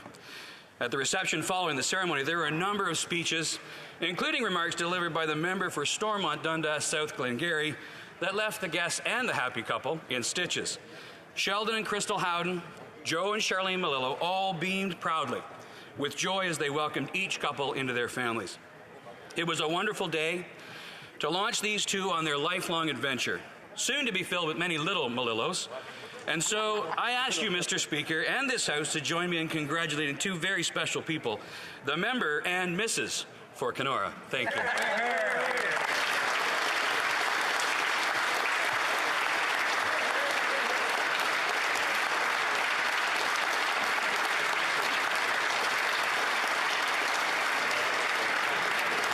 The honourable member for Scarborough Rouge Park.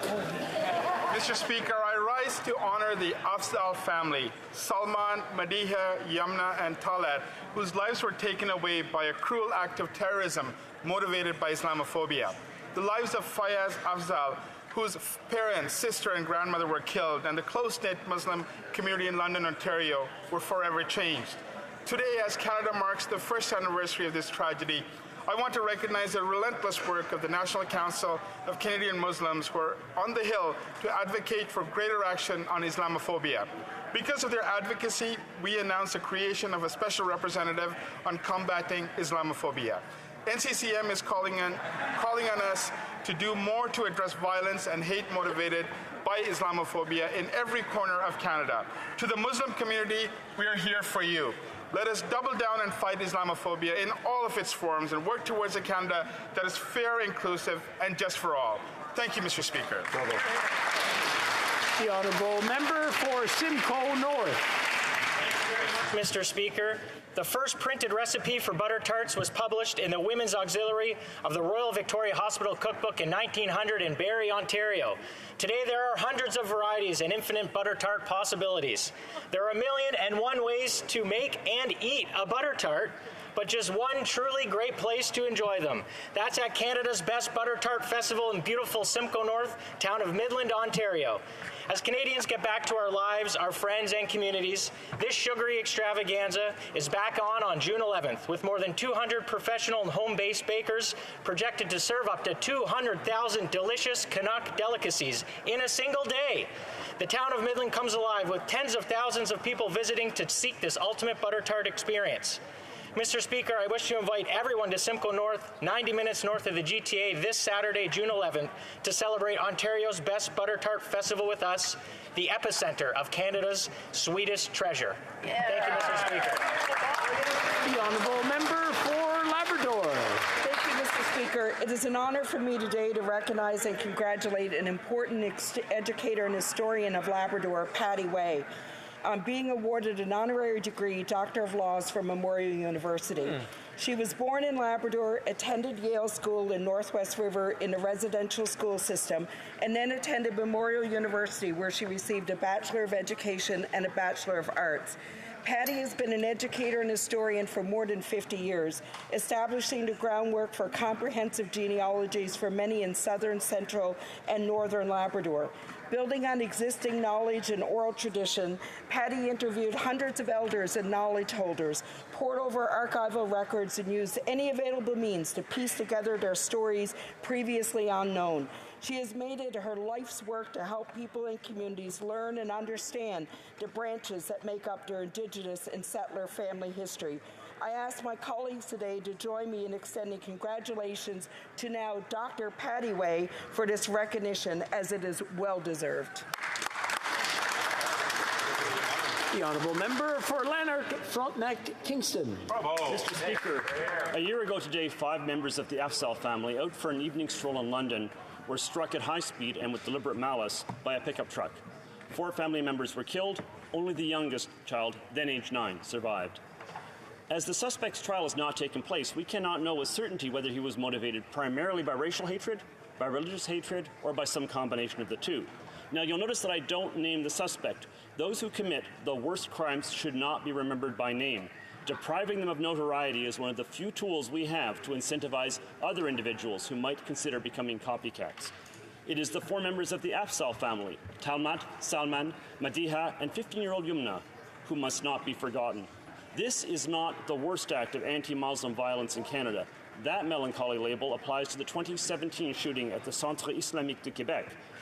But we now know that the events of 2017 were not unique, and that therefore we must always remain vigilant, all of us, on behalf of Canada's 1.4 million Muslims. Thank you, Mr. Speaker.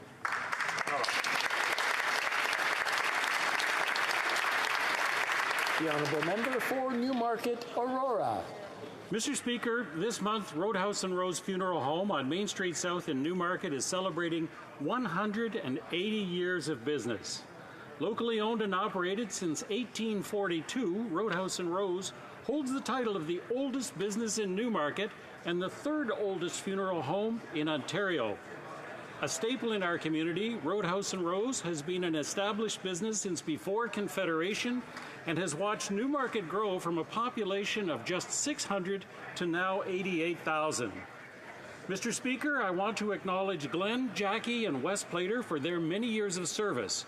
Not only have they provided our community with professional, compassionate service during our darkest hours, but they've been important community partners supporting many initiatives that make Newmarket even better. Thank you, Mr. Speaker. The Honourable Member for Red Deer Lacombe. Mr. Speaker, no one works harder for conservation than hunters, anglers, and trappers. It's their passion and their chosen duty. Today in Ottawa, I am pleased to be meeting with men and women who have given their time, talent, and energy in these pursuits. These amazing stewards of the outdoors are focused on ensuring the outdoor way of life is here for generations to enjoy. Their goal is a future that includes healthy rivers, lakes, and forests, bountiful fish and wildlife, and opportunities for all Canadians to share the passion for sustainable hunting, fishing, and conservation. They work tirelessly on wildlife management projects such as habitat restoration and enhancement. They do this with smiles on their faces because they know the work is important for the health of our fish and wildlife populations. I am proud to consider them friends, and I thank them for their work. I will end with this message to them. May your lines always be tight and your aim always true.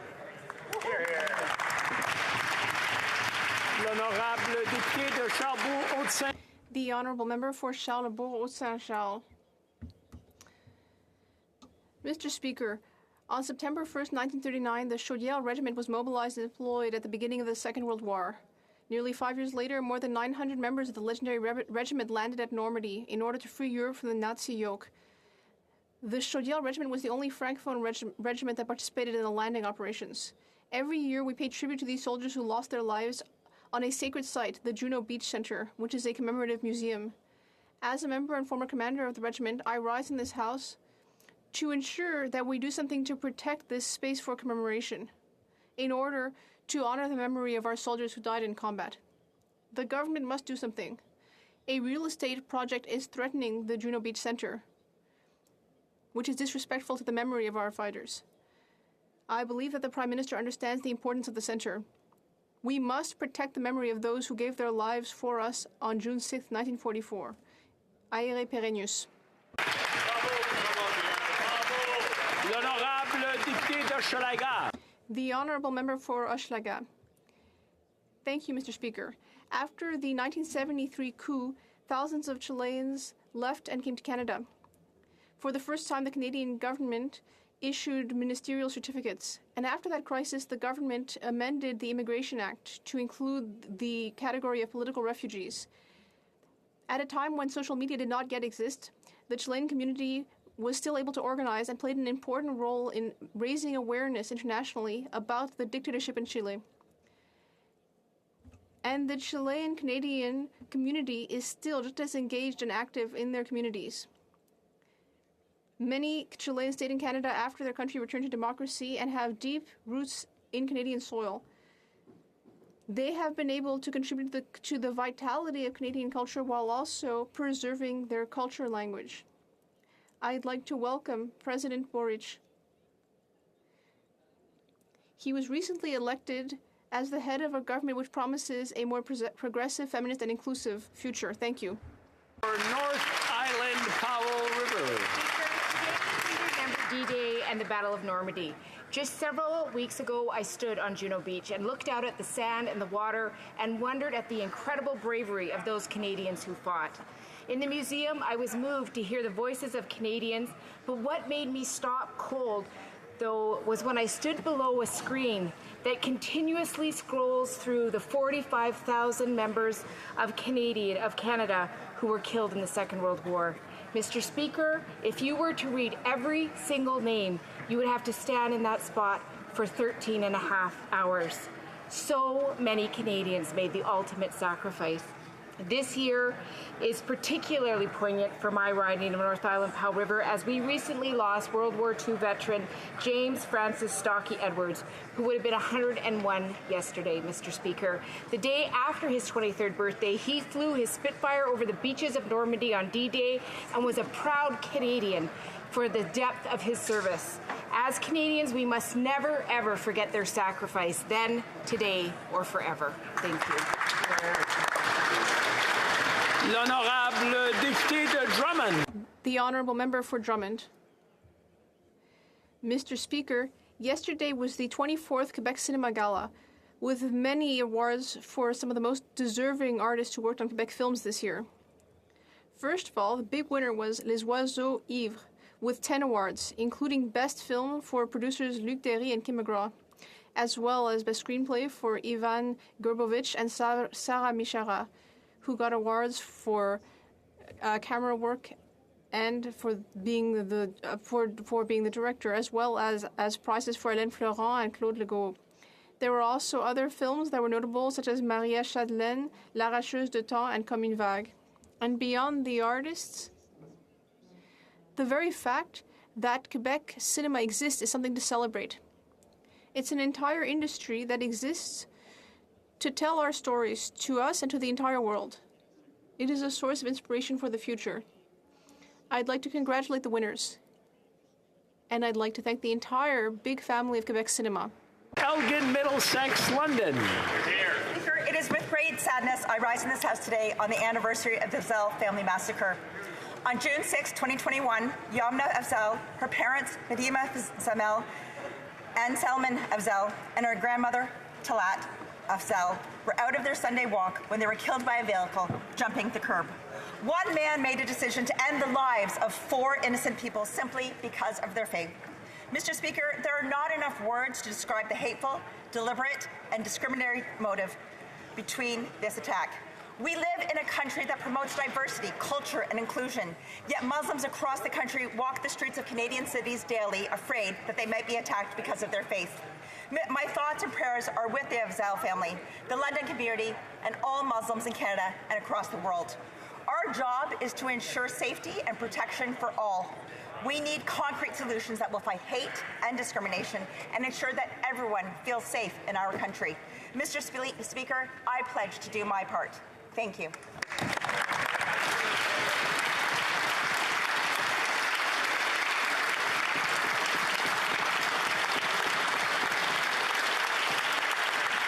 The honourable member for Vancouver, Grenville. Mr. Speaker, 1 year ago today, Madia and Salman Afzaal, their daughter Yumna, and her grandmother Talat were brutally murdered in London, Ontario. They were killed for one reason. They were Muslim. 9-year-old Fayez Afzaal, in the blink of an eye, became an orphan, lost his sister and his grandmother. Their murder shook us to our core and united Canadians in our grief. For Muslims across Canada, in the Afzaals, we saw our own families, because the Afzaals were our family, and they could have been any of us. Many of us asked, how could this happen in Canada? Because, Mr. Speaker, we are not immune to the hate of those that fear difference or refuse to see our common humanity. So it's up to us, all of us, to keep the promise we made a year ago, to defeat Islamophobia by building a Canada where we all belong. Today we remember Salman, Madia, Yumna, Talat. Inna lillahi wa inna ilaihi rajiun. Indeed, to Allah we belong, and to Allah we shall return. May the souls of our London family rest in eternal peace.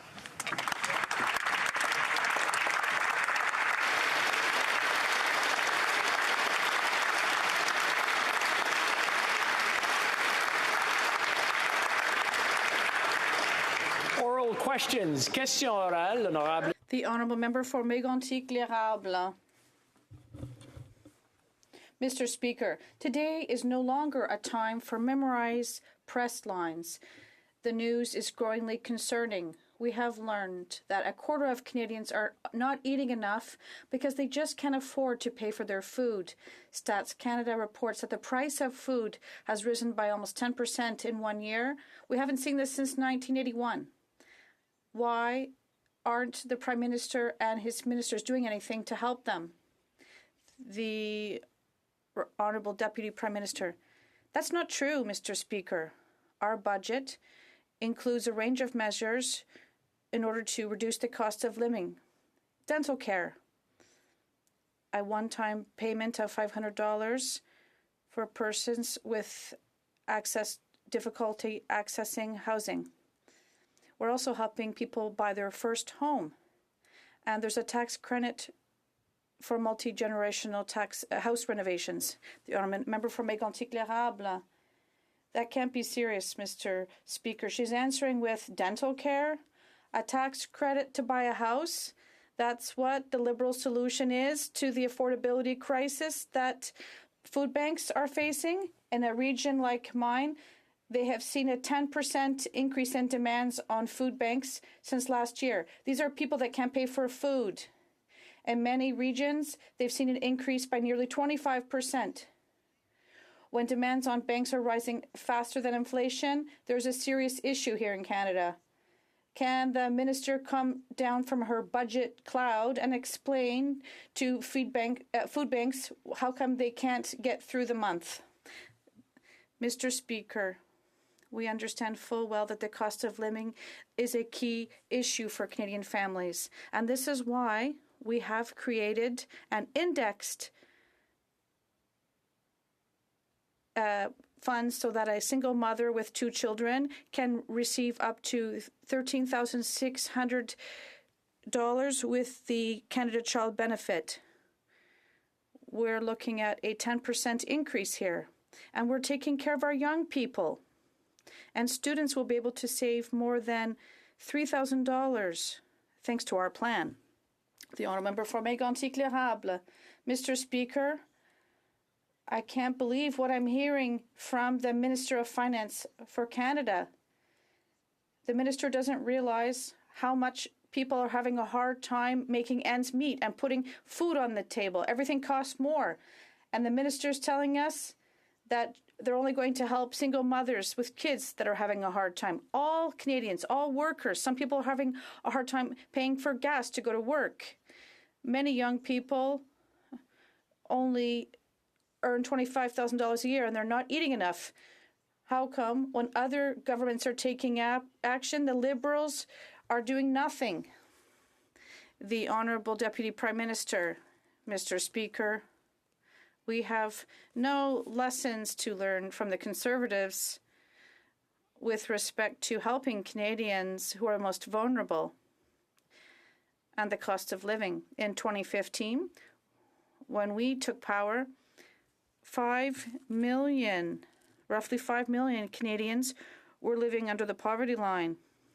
Last year, the last year for which we have figures, this figure fell to 3,750,000.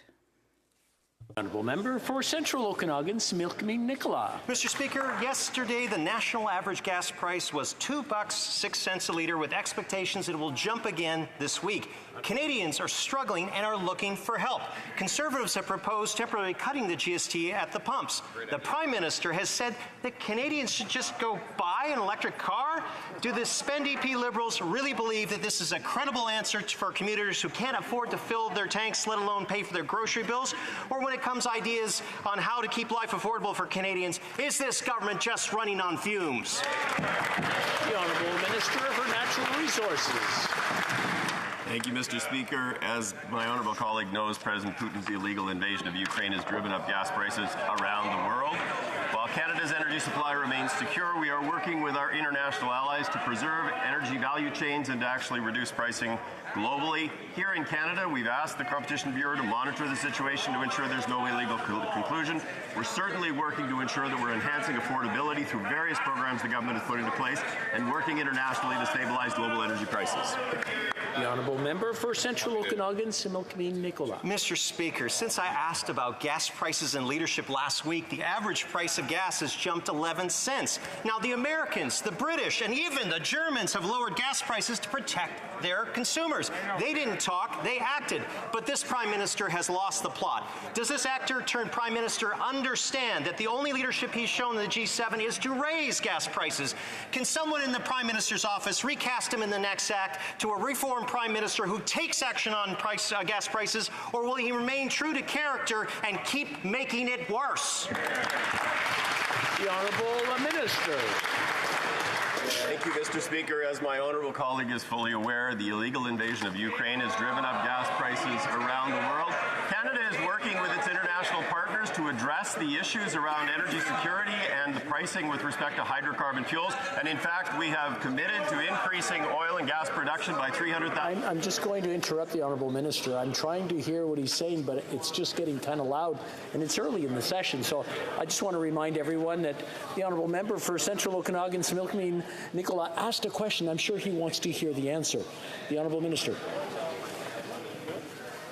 Thank you, Mr. Speaker. I appreciate that.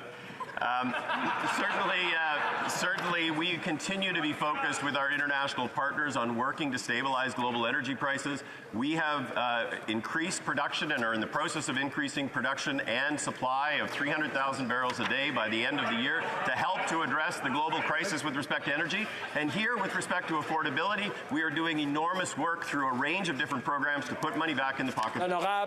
The Honourable Member for La Prairie. Mr. Speaker, last year, Montreal and Laval broke a record for unfounded 911 calls for shootings. People called 893 times because they thought they heard gunshots.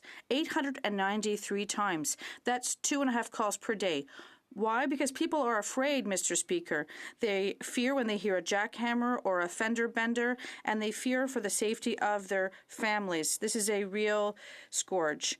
We don't want to know what the federal government is doing to ban legal weapons. We want to know what they're doing to act against illegal guns and criminal gangs. The Honourable Minister. Mr. Speaker, I agree entirely with my colleague. This is unacceptable. He has explained. This is exactly why the reason we have introduced legislation, and I hope the Bloc will cooperate with the government to adapt this legislation as quickly as possible. That is one of the concrete measures that we can use to protect our communities. Thank you. The Honourable Member for La Prairie, Mr. Speaker. Everything the Minister has just said, well, here's what the former Montreal Police Detective Sergeant said on Saturday. It will not change anything in the field because the wrong people are being targeted by this bill. Mr. Speaker, it is not legal gun owners who are shooting everywhere. It is organized crime. To solve this problem, there is 2 things the government must do. First, tighten the borders against gun trafficking, and 2, create a registry of criminal organizations. This is urgent. When will the government finally end the rhetoric and go after organized crime? Mr. Speaker, Bill C-21 does tackle organized crime with concrete measures. For example, to increase sanctions on criminals who illegally traffic guns at the border. It'll give more authority to police forces to prevent violence, gun violence. And these are some of the measures that we can take in cooperation with the Bloc, but we have to study this bill, we have to debate it, and we have to adopt it as quickly as possible. Thank you. Member for Burnaby South. Mr. Speaker, today marks the first-year anniversary of the horrific attack in London where the Afzal family was killed. This was clearly an act of Islamophobia, and a year later, Muslim community members are wondering what's been done to make them safer in Canada. A year later, there has not been any concrete steps taken by this Liberal government. In fact, there's no law proposed to tackle online hate. There's no special representative named to deal with Islamophobia. And the neo-Nazi group linked with this attack has yet to be dismantled. So when will the Prime Minister take real steps to make sure the Muslim community is safer in Canada? The Honourable Minister for Public Safety. Mr. Speaker, first, I hope all members will join today in grieving with the Muslim community in London who marks this first anniversary of the loss that has been experienced by them. There is no way in which we can sufficiently convey our grievance and the sense of anguish and loss that they've had to experience. Our government is taking concrete steps, but first and foremost, we must begin by condemning Islamophobia in all of its forms. that is something that I know that every single member, I certainly hope in this chamber, will join me in, and taking the concrete steps that my honourable colleague across the way has suggested as well. Thank you. Honourable member for Burnaby South. Today is the first anniversary of the London attack, an attack that killed members of the Afzaal family. This was an Islamophobic attack, and the government has done nothing really to support the Muslim community in Canada. It did not propose legislation to tackle online hate or dismantle the neo-Nazi group related to this attack. When will this government take concrete measures to tackle Islamophobia? The Honourable Minister.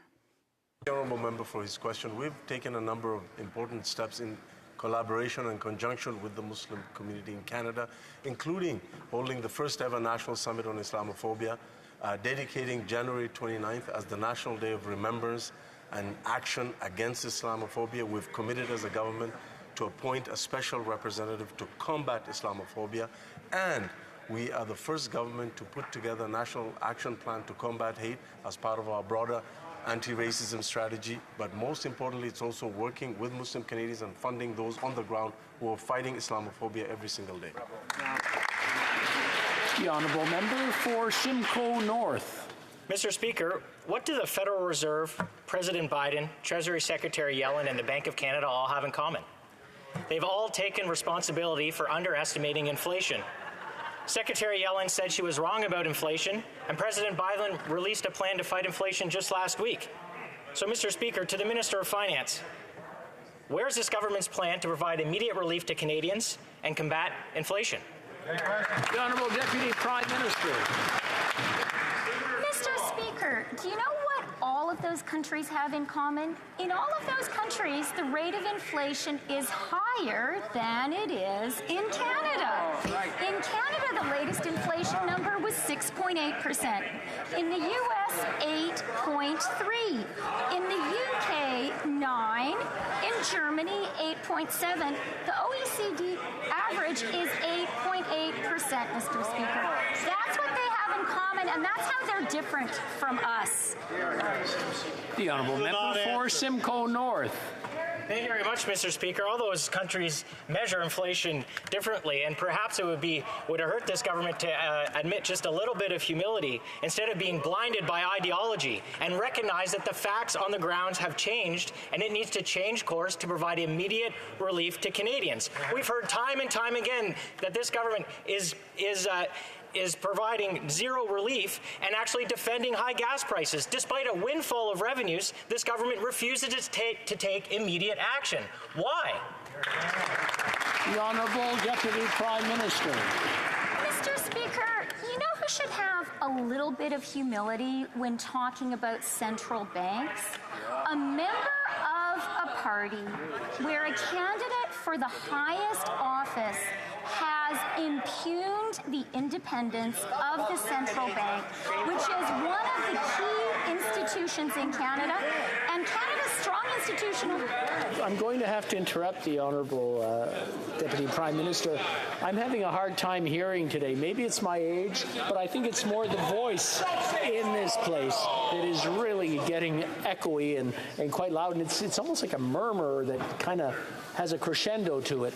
And I'm not trying to direct an orchestra here. Please keep it down. The Honourable Deputy Prime Minister, please proceed. Yes, so we were talking about humility, and I was pointing out that members of a party in which a leading voice is impugning the independence of the Bank of Canada, precisely at the moment when our economy needs a strong, independent, and well-respected central bank, that is a person who should demonstrate some humility. The Honourable Member for South Surrey, White Rock. Mr. Speaker, gas prices in my riding are $2.35 per litre. Driving Drivers and transport of goods and services are all hurting. Huge diesel costs mean that it costs more for stores to get product, and already desperate Canadians pay more and more for groceries and essentials. We are elected to serve, to support Canadians, not make life so impossible that their already fragile mental health may collapse. There are common sense answers that this government ignores. When will this Prime Minister give Canadians a break and get rid of ever-rising carbon taxes? The Honourable Minister of Natural Resources. Thank you, Mr. Speaker. Certainly the issue of energy security and energy affordability are top of mind for Canadians, but for people in many countries around the world. We are working in partnership with the United States, with Europe, and with others to ensure that we are increasing production to address the supply issue that is confronting the world right now. We are doing so in a manner that will help us to stabilize energy prices for the long term. That is the commitment that we've made to Canadians, and it's a commitment we're going to deliver on. Member for South Surrey, White Rock. Mr. Speaker, inflation, stagnation, frustration, these are common everyday kitchen table words now in Canada.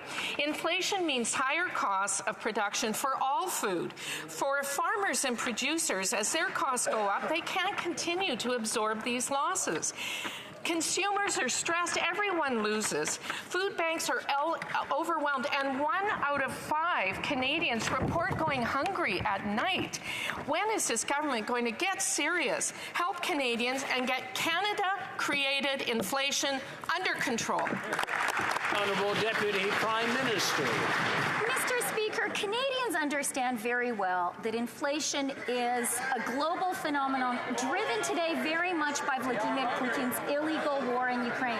But our government understands that the cost of living is a challenge for Canadians, and that's why we're taking concrete steps. Let me name a few of them. A $500 payment to those facing housing affordability challenges. Dental care for Canadian families. Doubling support provided through the first-time home buyers tax credit, a multi-generational home renovation tax credit, Mr. Speaker. The Honourable Member for Miramichi Grand Lake.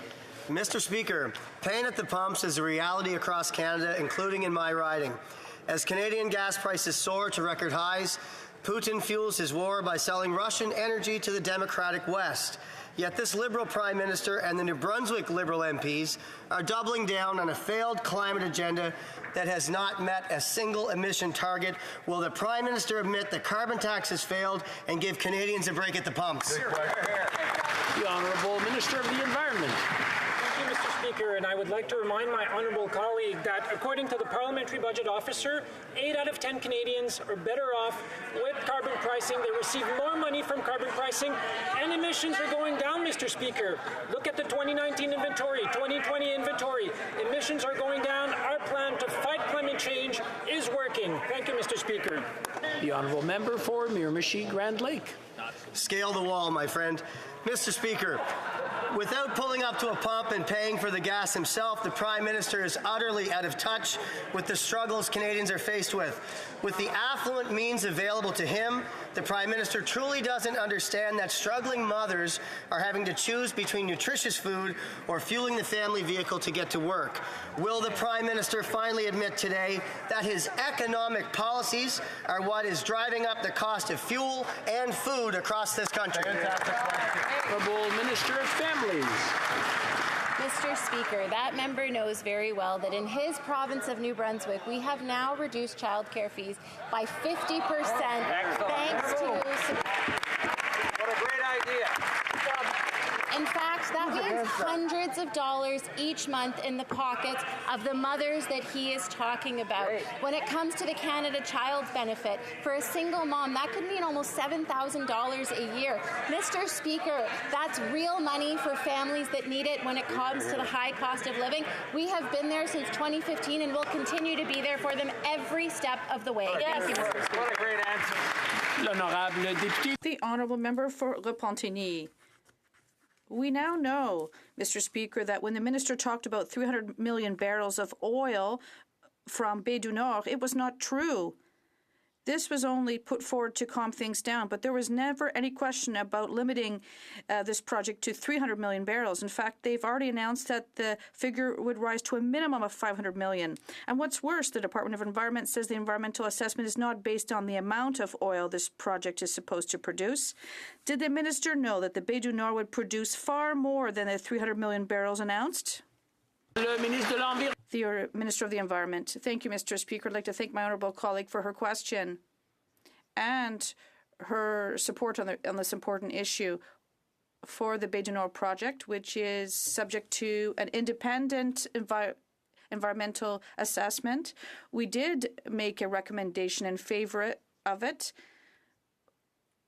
And for the first time in the history of Canada, the project will be net zero in 2050, and the project will also have to be under the ceiling for GHGs, which is whether it's 300 or 500 million barrels, it will be net zero by 2050. The member for Repentigny. The quantity of oil is not a factor for this minister, as if it were a secondary factor in the minister's decision, as if it were a negligible factor in GHG emissions.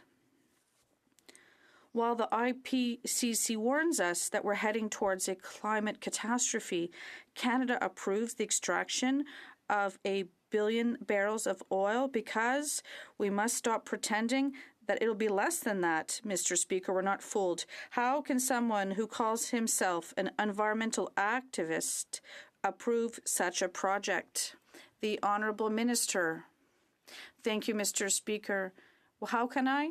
Because we did give Baie du Nord the green light, and we refused an oil sands project that would have created 10 times more GHGs. We established a ceiling for emissions, and we want to reduce methane emissions by 40 to 45%. And there are no other countries worldwide that have established such important measures. We even went up to the Supreme Court, including other provinces. The Honourable Member for Avignon-Lamatis-Matane. Mr. Speaker, environmental groups are outraged, and they're right to be so. Greenpeace says it's completely absurd to have a project go ahead without having a real picture of how catastrophic it'll be. The Sierra Club adds, these estimates are alarming for our climate and show the absurdity of the environmental assessment. But it's not just environmental groups that the minister is turning his back on, it's the entire planet. He knows that the more oil that is extracted from Baie du Nord, the more GHGs it will produce. Knowing this, why did he say yes to Baie du Nord? The Honourable Minister.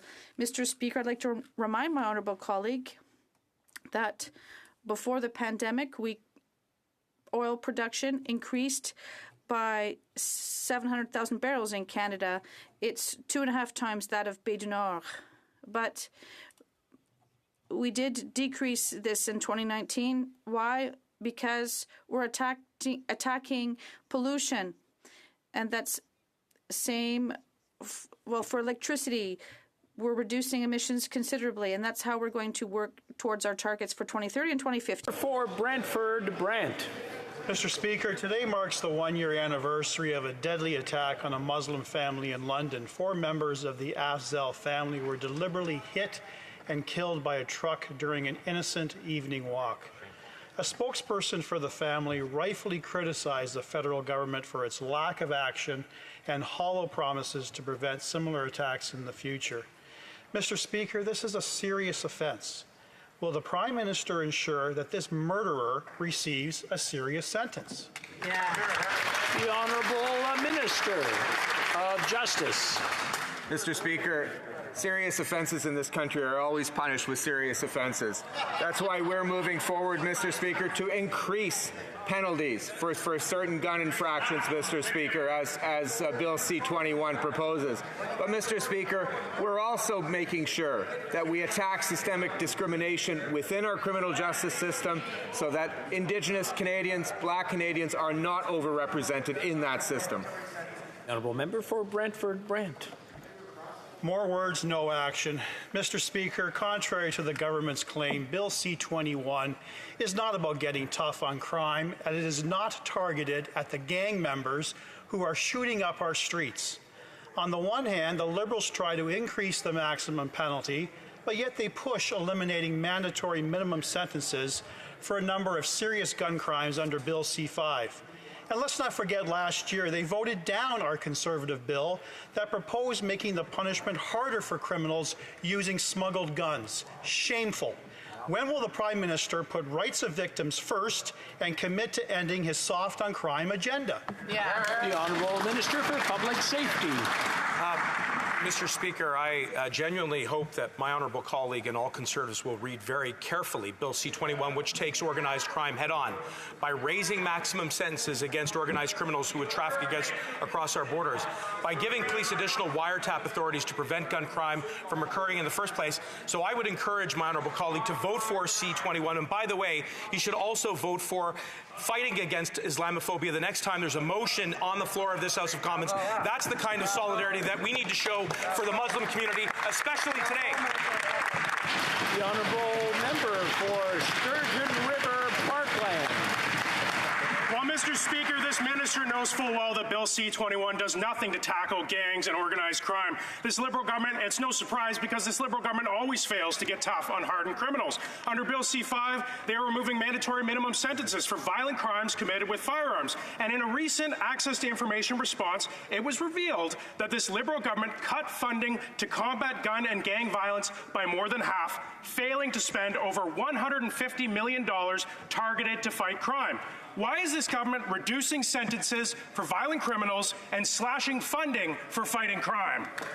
Honourable Minister. Mr. Speaker, it is the height of irony to hear an honourable colleague representing the Conservative Party of Canada talk about law and order when they put forward an agenda that has been repeatedly struck down by the Supreme Court of Canada in failed MMPs.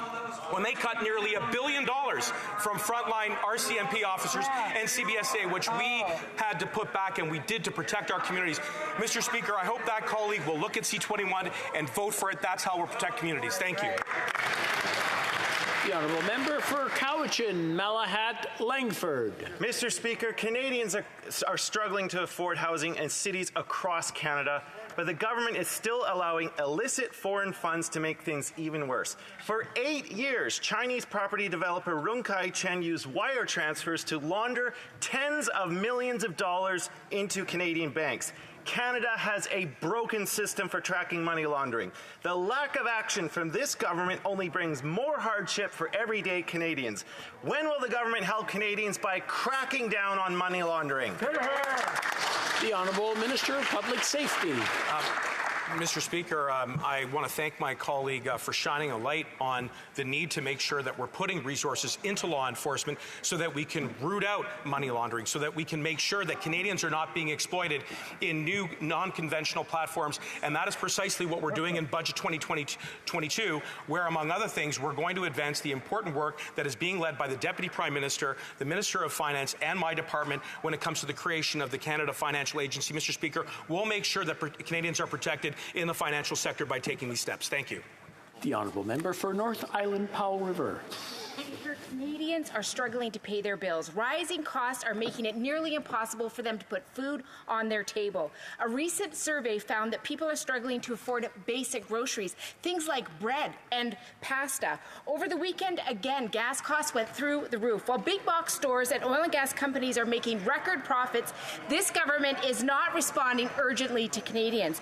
Will this government help by doubling the GST tax credit and the child benefit to get hundreds of dollars back in Canadians' pockets? The Honourable Deputy Prime Minister. Mr. Speaker, our government absolutely understands that affordability is a challenge for Canadian families.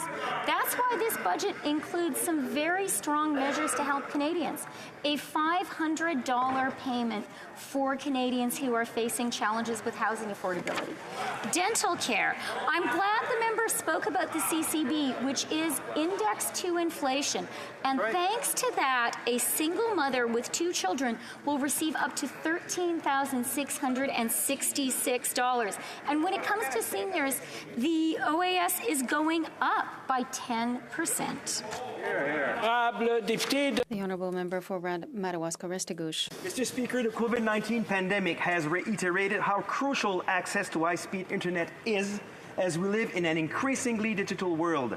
Canadians across the country need reliable high-speed internet to access services, supports, and opportunities. Can the Minister of Rural Economic Development update the House on the work being done to connect more rural households like mine in my riding of Madawaska-Restigouche? The Honourable Minister for Rural Economic Development. Je tiens à remercier mon honorable colleague de Madawaska-Restigouche de sa question.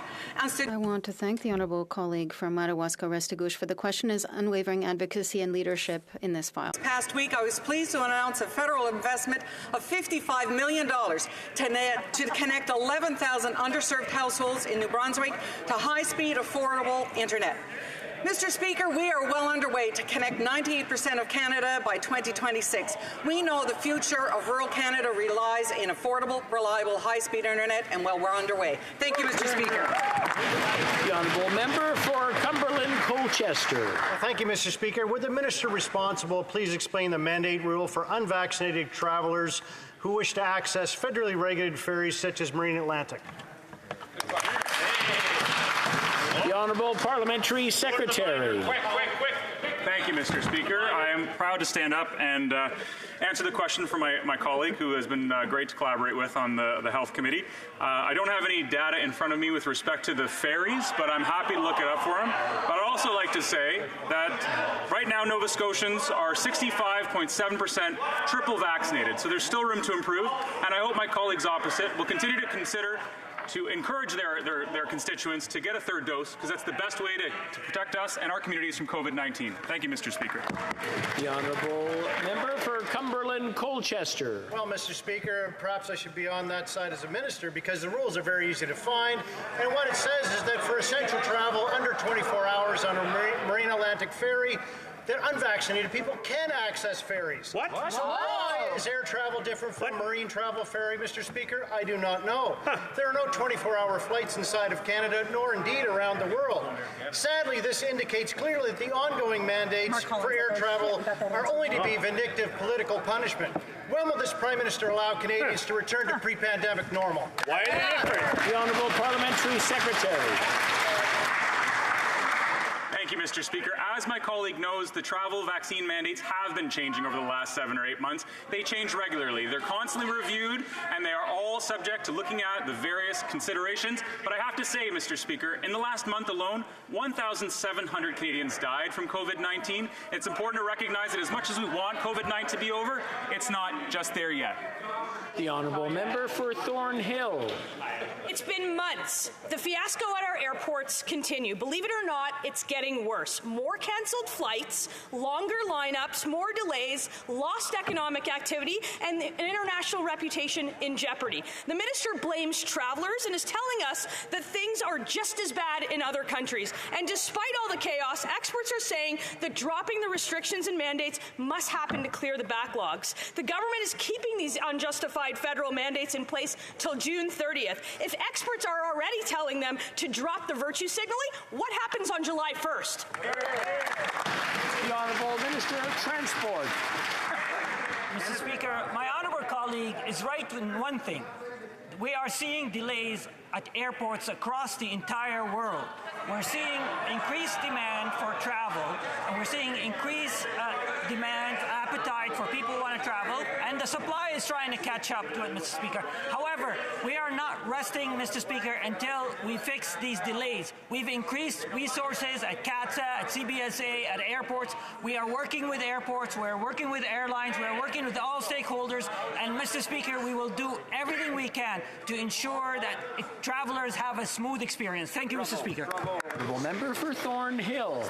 The minister is playing catch-up by hiring a fraction of those they fired because of these mandates. The information disclosed by the government revealed that the government failed to spend nearly a quarter of CATSA's budget last year, despite record lineups, delays, and staffing shortages at our airports. We know that the Liberal vaccine mandate is keeping millions from flying. Are domestic travel restrictions being kept in place because the government doesn't want to deal with additional travelers, or is it just a way to punish Canadians that don't agree with them? The Honourable Minister. Mr. Speaker, the Conservatives going through an identity crisis. They don't know what policies they support and what policies they oppose. The only thing they know is they want to inflame anger and frustration, but have no idea to address the current challenges that we have. Mr. Speaker, our government is a responsible government. We are working with stakeholders, with airports, with airlines, with CATSA, with CBSA, and we are offering real, concrete solutions to address these issues, Mr. Speaker. Our government is on the job, while the Conservatives, all they can do is yell and scream with no ideas, Mr. Speaker. The Honourable Member for Therese de Blainville. Mr. Speaker, people are furious about the delays in getting their passports. Even for emergency services, they have to wait in line for hours before they're finally sent home. People are even camping out in front of the offices in order to ensure that they can get a spot in line. Passports aren't concert tickets. It's a public service for which we pay taxes. At the very least, will the government open its service centres on weekends for urgent cases free of charge? The Honourable Minister of Families. Thank you, Mr. Speaker, and I want to thank my honourable colleague for that question. As we know, this is an unprecedented time where many Canadians want to travel at the same time. There are a number of passports that expired over the past 2 years. So we are now ensuring that Canadians can travel because we know that they want to do so. As I said already in the House, there are a number of offices in the country that are working evenings and also Saturdays, and we are ensuring that we can continue to offer this service to Canadians. Thank you, Mr. Speaker. The Honourable Member for Therese de Blainville. Of course, the volume for applications is high. It's been 2 years since there was a travel ban. Anybody could have predicted this increase, anyone that is, except for the government that, once again, is not proactive but rather reactive. This crisis could have been avoided, but it's too late. Now, will the government fix it, including by temporarily opening free of charge offices on weekends for people who are leaving the country within 48 hours? The Honourable Minister. Mr. Speaker, it's very reassuring to hear the Bloc talk about Canadian passports.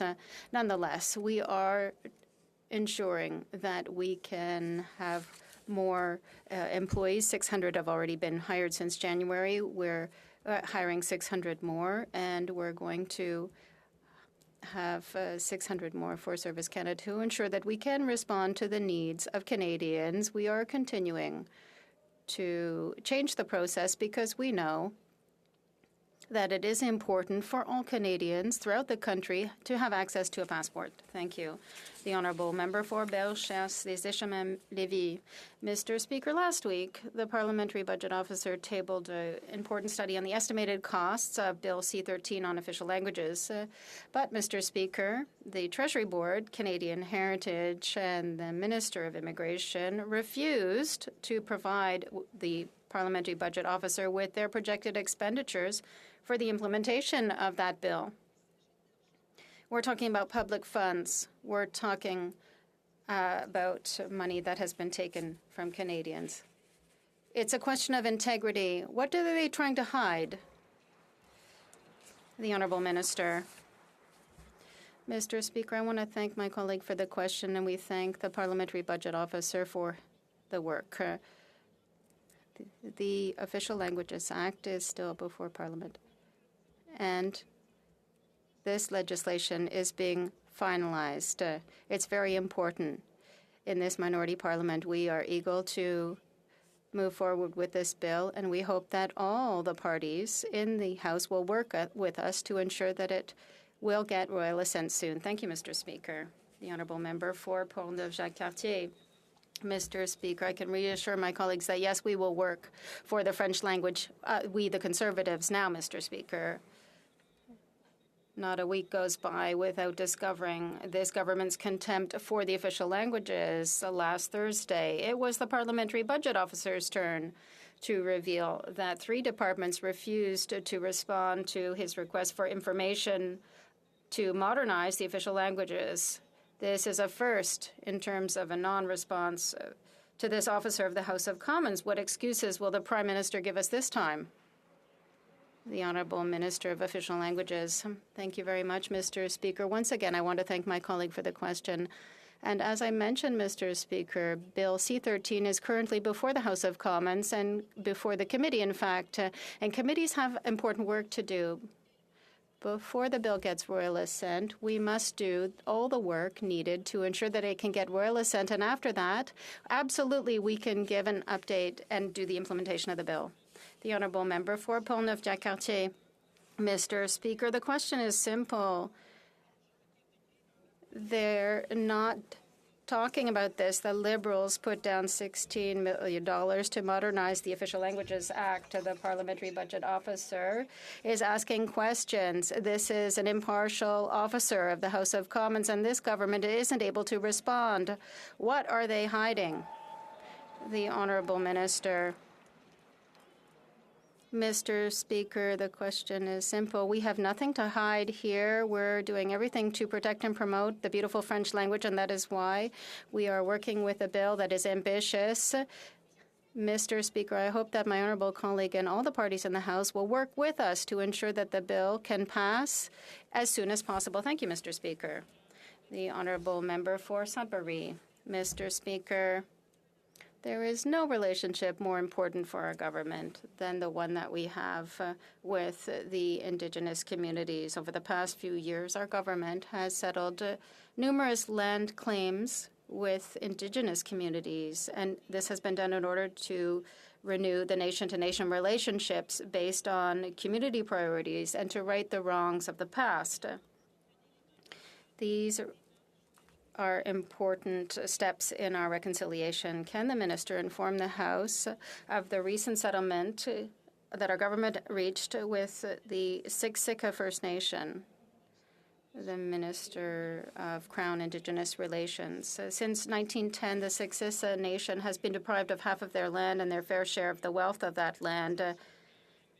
This is one of the most important claims, and it's one of the most significant claims in the country, and the community has waited over 112 years to address this historic injustice. That's why we're celebrating the signing of a $1.3 billion land claim settlement with the Siksika Nation. This is the beginning of our renewed relationship. We'll continue to work with the Siksika community to build a better future for future generations. Thank you. Member for Selkirk Interlake Eastman. Mr. Speaker, the Minister of International Trade needs to explain how a close personal friend wound up $17,000 richer after giving the minister a couple of days of media training. Documents tabled in this House show that in April 2020, the minister hired a PR firm run by a Liberal insider and CBC pundit, Amanda Alvaro, just a month after the COVID-19 pandemic began, at a time when many small businesses were struggling just to survive. The minister needs to come clean. Why did she award a lucrative contract to someone who describes her as a dear friend? Minister for International Trade. Mr. Speaker, here are the facts. This contract was proactively disclosed to the public over 2 years ago. I was not involved in the decision to award it, and this contract was thoroughly reviewed by the departmental civil servants to comply with all procurement rules. The honourable member for Tobique-Mactaquac. Mr. Speaker, where I come from, wrong is still wrong. A good business pays well, but being a dear friend to a Liberal minister seems to pay even better.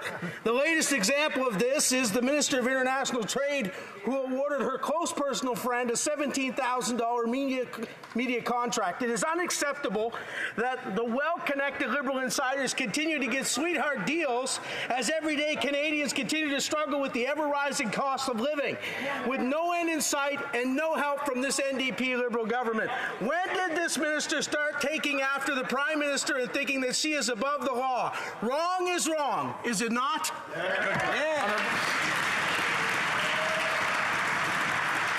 Mr. Speaker, all information related to this communications contract was proactively disclosed to the public over 2 years ago in a transparent manner.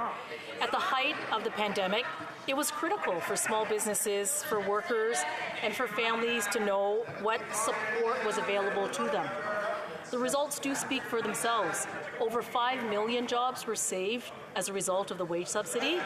Over 900,000 small businesses received a loan through the CEBA loan. Thank you, Mr. Speaker. Well, member for Selkirk Interlake Eastman. Well, Mr. Speaker, the Trade Minister really needs to brush up on her ethics rules. I'd like to remind her that ministers are forbidden from advancing the interests of their close personal friends. This contract is not in dispute. The problem is the minister awarded $17,000 to Amanda Alvaro, who describes the minister as a dear friend, and who also ran the minister's election campaign in 2017. So will the minister admit she broke ethics rules, and will she cooperate fully with the Ethics Commissioner's investigation? Honourable Minister. Mr. Speaker, I want to reiterate again that I was not involved in this decision to award the contract, and this contract was thoroughly reviewed by departmental civil servants to comply with all procurement rules. Of course, I will always collaborate and cooperate as required. Thank you, Mr. Speaker. The honourable member for Pierrefonds-Dollard. Mr. Speaker, last year, in the community of London, Ontario, a heinous Islamophobic attack took the lives of 4 members of the Afzal family and left a young son orphaned. Canadian Muslims are no strangers to acts of violence and hate. Le Centre Culturel Islamique de The Islamic Cultural Center in Quebec. Hate and bigotry have no place in Canada. Nous devons tous faire. We all need to do our part to build an inclusive society. Can the Minister of Housing, Diversity and Inclusion tell this House how our government is fighting Islamophobia following last year's national summit? Minister for Housing and Diversity and Inclusion. Speaker, I thank the honourable member for his question and his really important advocacy for this really important work. As we commemorate the 1-year anniversary of the London attack and the 5-year anniversary of the Quebec mosque shooting, we know that Islamophobia is a troubling and real fact for far too many Canadian Muslims in Canada. That is why our government is creating the new position of Special Representative to combat Islamophobia. And Mr. Speaker, just this morning, I announced on behalf of our government the fact that the call for applications for this really important role is now open. Through this step, we're combating hate and building a more inclusive society. Merci beaucoup. The honourable member for Winnipeg Centre. Mr. Speaker, the National Inquiry's final report on missing and murdered Indigenous women and girls came out 3 years ago. And Indigenous leaders and survivors are calling this government's failure to act a national shame. Every call for justice they ignore is costing lives. For 3 years, my community has proposed a low-barrier, 24/7 safe space. In the last month alone, lives could have been saved if this government had listened. So I will ask again, will this government immediately fund a 24/7 low-barrier safe space in Winnipeg? The honourable minister. Clearly, Mr. Speaker, as a country, we continue to fail Indigenous women and children and LGBTQ people. The 1-year anniversary is something not to look back on, despite our investments of billions of dollars into addressing this national tragedy and pat ourselves on the back. This is something that we have to address as an entirety of society, whether it's us, whether it's the provinces, whether it's cities. We all have our part to do to invest and make sure that people are safe in this country. We'll continue to do it. On the federal side, we'll continue to work across the country to do exactly what the report has to do, which is to have a systemic approach to this ongoing national tragedy. Bravo. The honourable member for Spadina Fort York. Mr. Speaker, I recently met with the Secretary General of the Polish Red Cross. She indicated that their need right now is for money or food. They can no longer help Afghan refugees destined for Canada. There's also a global food shortage on the horizon, a product of Russia's blocking of Ukrainian grain exports. Chad's announced it is facing catastrophe. Other African nations will soon follow. Does the government have any plan to assist Poland and address the emerging food crisis? Will it move to increase the availability of Canadian wheat? Or, as with Afghanistan, is the government's head buried in the sand while people are facing death? Well, Minister for International Development. Mr. Speaker, Canada has stepped up when it comes to food security crisis around the world. The impact that Putin's war in Ukraine has had on food security crisis in the world is actually very troubling. That's why Canada has stepped up. We've actually announced approximately over $70 million in the Sahel. Also announced funding for Afghanistan, Syria, the Horn of Africa. In fact, Mr. Speaker, I just visited 3 nations in Africa to talk about the food security crisis, and this was one of the main topics that we discussed on the G7, and we'll have more to say about this lately. Thank you. That's all the time we have today for questions. C'est tout le temps que nous avons. If I can have your attention, please. Following discussions among representatives of all parties in the House, I understand that there is an agreement to observe a moment of silence in memory of the victims of the attack in London, Ontario, that happened a year ago. I now invite the honourable members to rise.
I would like to make a statement concerning similarities between 2 bills that are currently before the House.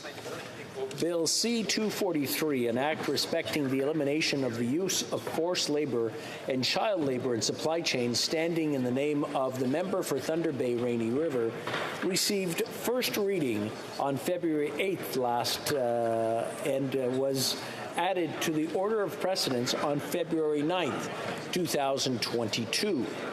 As for Bills S-211, an act to enact fighting against forced labor and child labor in supply chains act, and to amend the custom tariff standing in the name of the member for Scarborough-Gilwood, a message from the Senate was received on April 29, 2022, informing the House of its adoption. It then received first reading and was added to the order of precedence on May 3, 2022.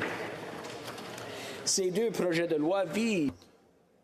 These 2 bills have the same objective, that is, to asking a number of entities, including federal institutions, to report on measures that they take to prevent and mitigate the risk of usage of forced labor or child labor in the supply chains.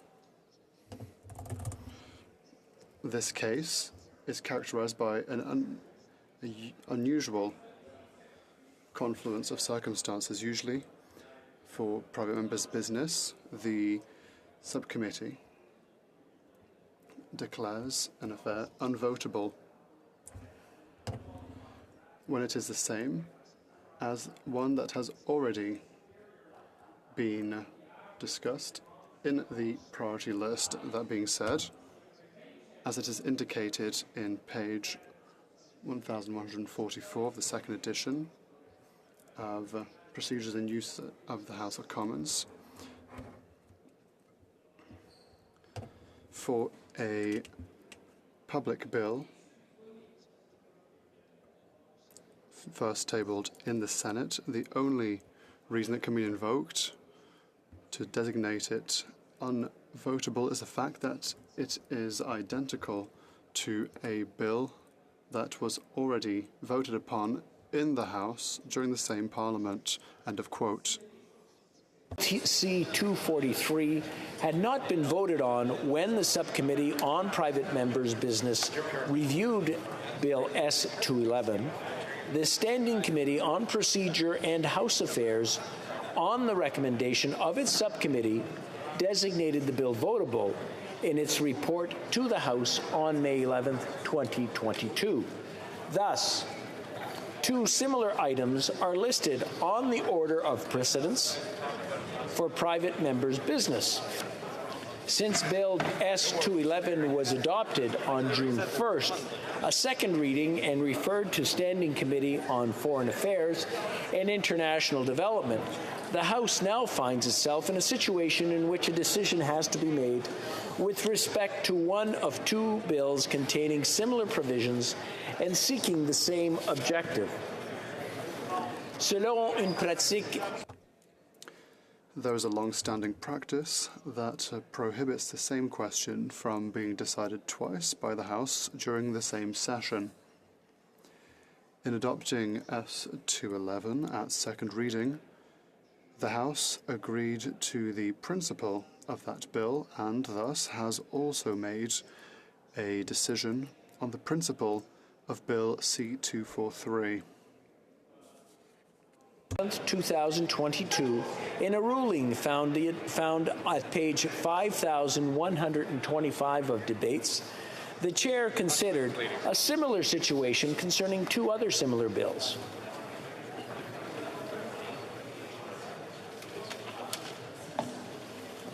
At that time, it was determined that the House should not find itself in a situation in which it was called on to decide on the same question twice in a single session. Standing Order 94-1 grants the Speaker the authority to make all arrangements necessary to ensure the orderly conduct of private members' business. In accordance with the authority, the Chair is ordered that the status of Bill C-243 remain pending and that it not be considered. This leaves open the possibility that Bill C-243 be reinstated in the next session pursuant to Standing Order 86.1 should any chance Bill S-211 fail to be enacted in this session. I thank all the members for their attention. Merci.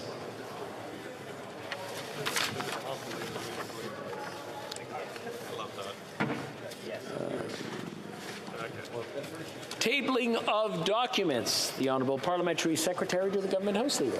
Yes, thank you, Mr. Speaker. Pursuant to Standing Order 36.8a, I have the honour to table in both official languages the government's responses to 5 petitions. This return will be tabled in an electronic format. Introduction of government bills. Dépôt de projet de loi émanant du gouvernement. Statements by ministers. Reports from interparliamentary delegations. The Honourable Member for Vaughan Woodbridge. Thank you, Mr. Speaker. Always a pleasure to see you, and happy Monday to all my colleagues.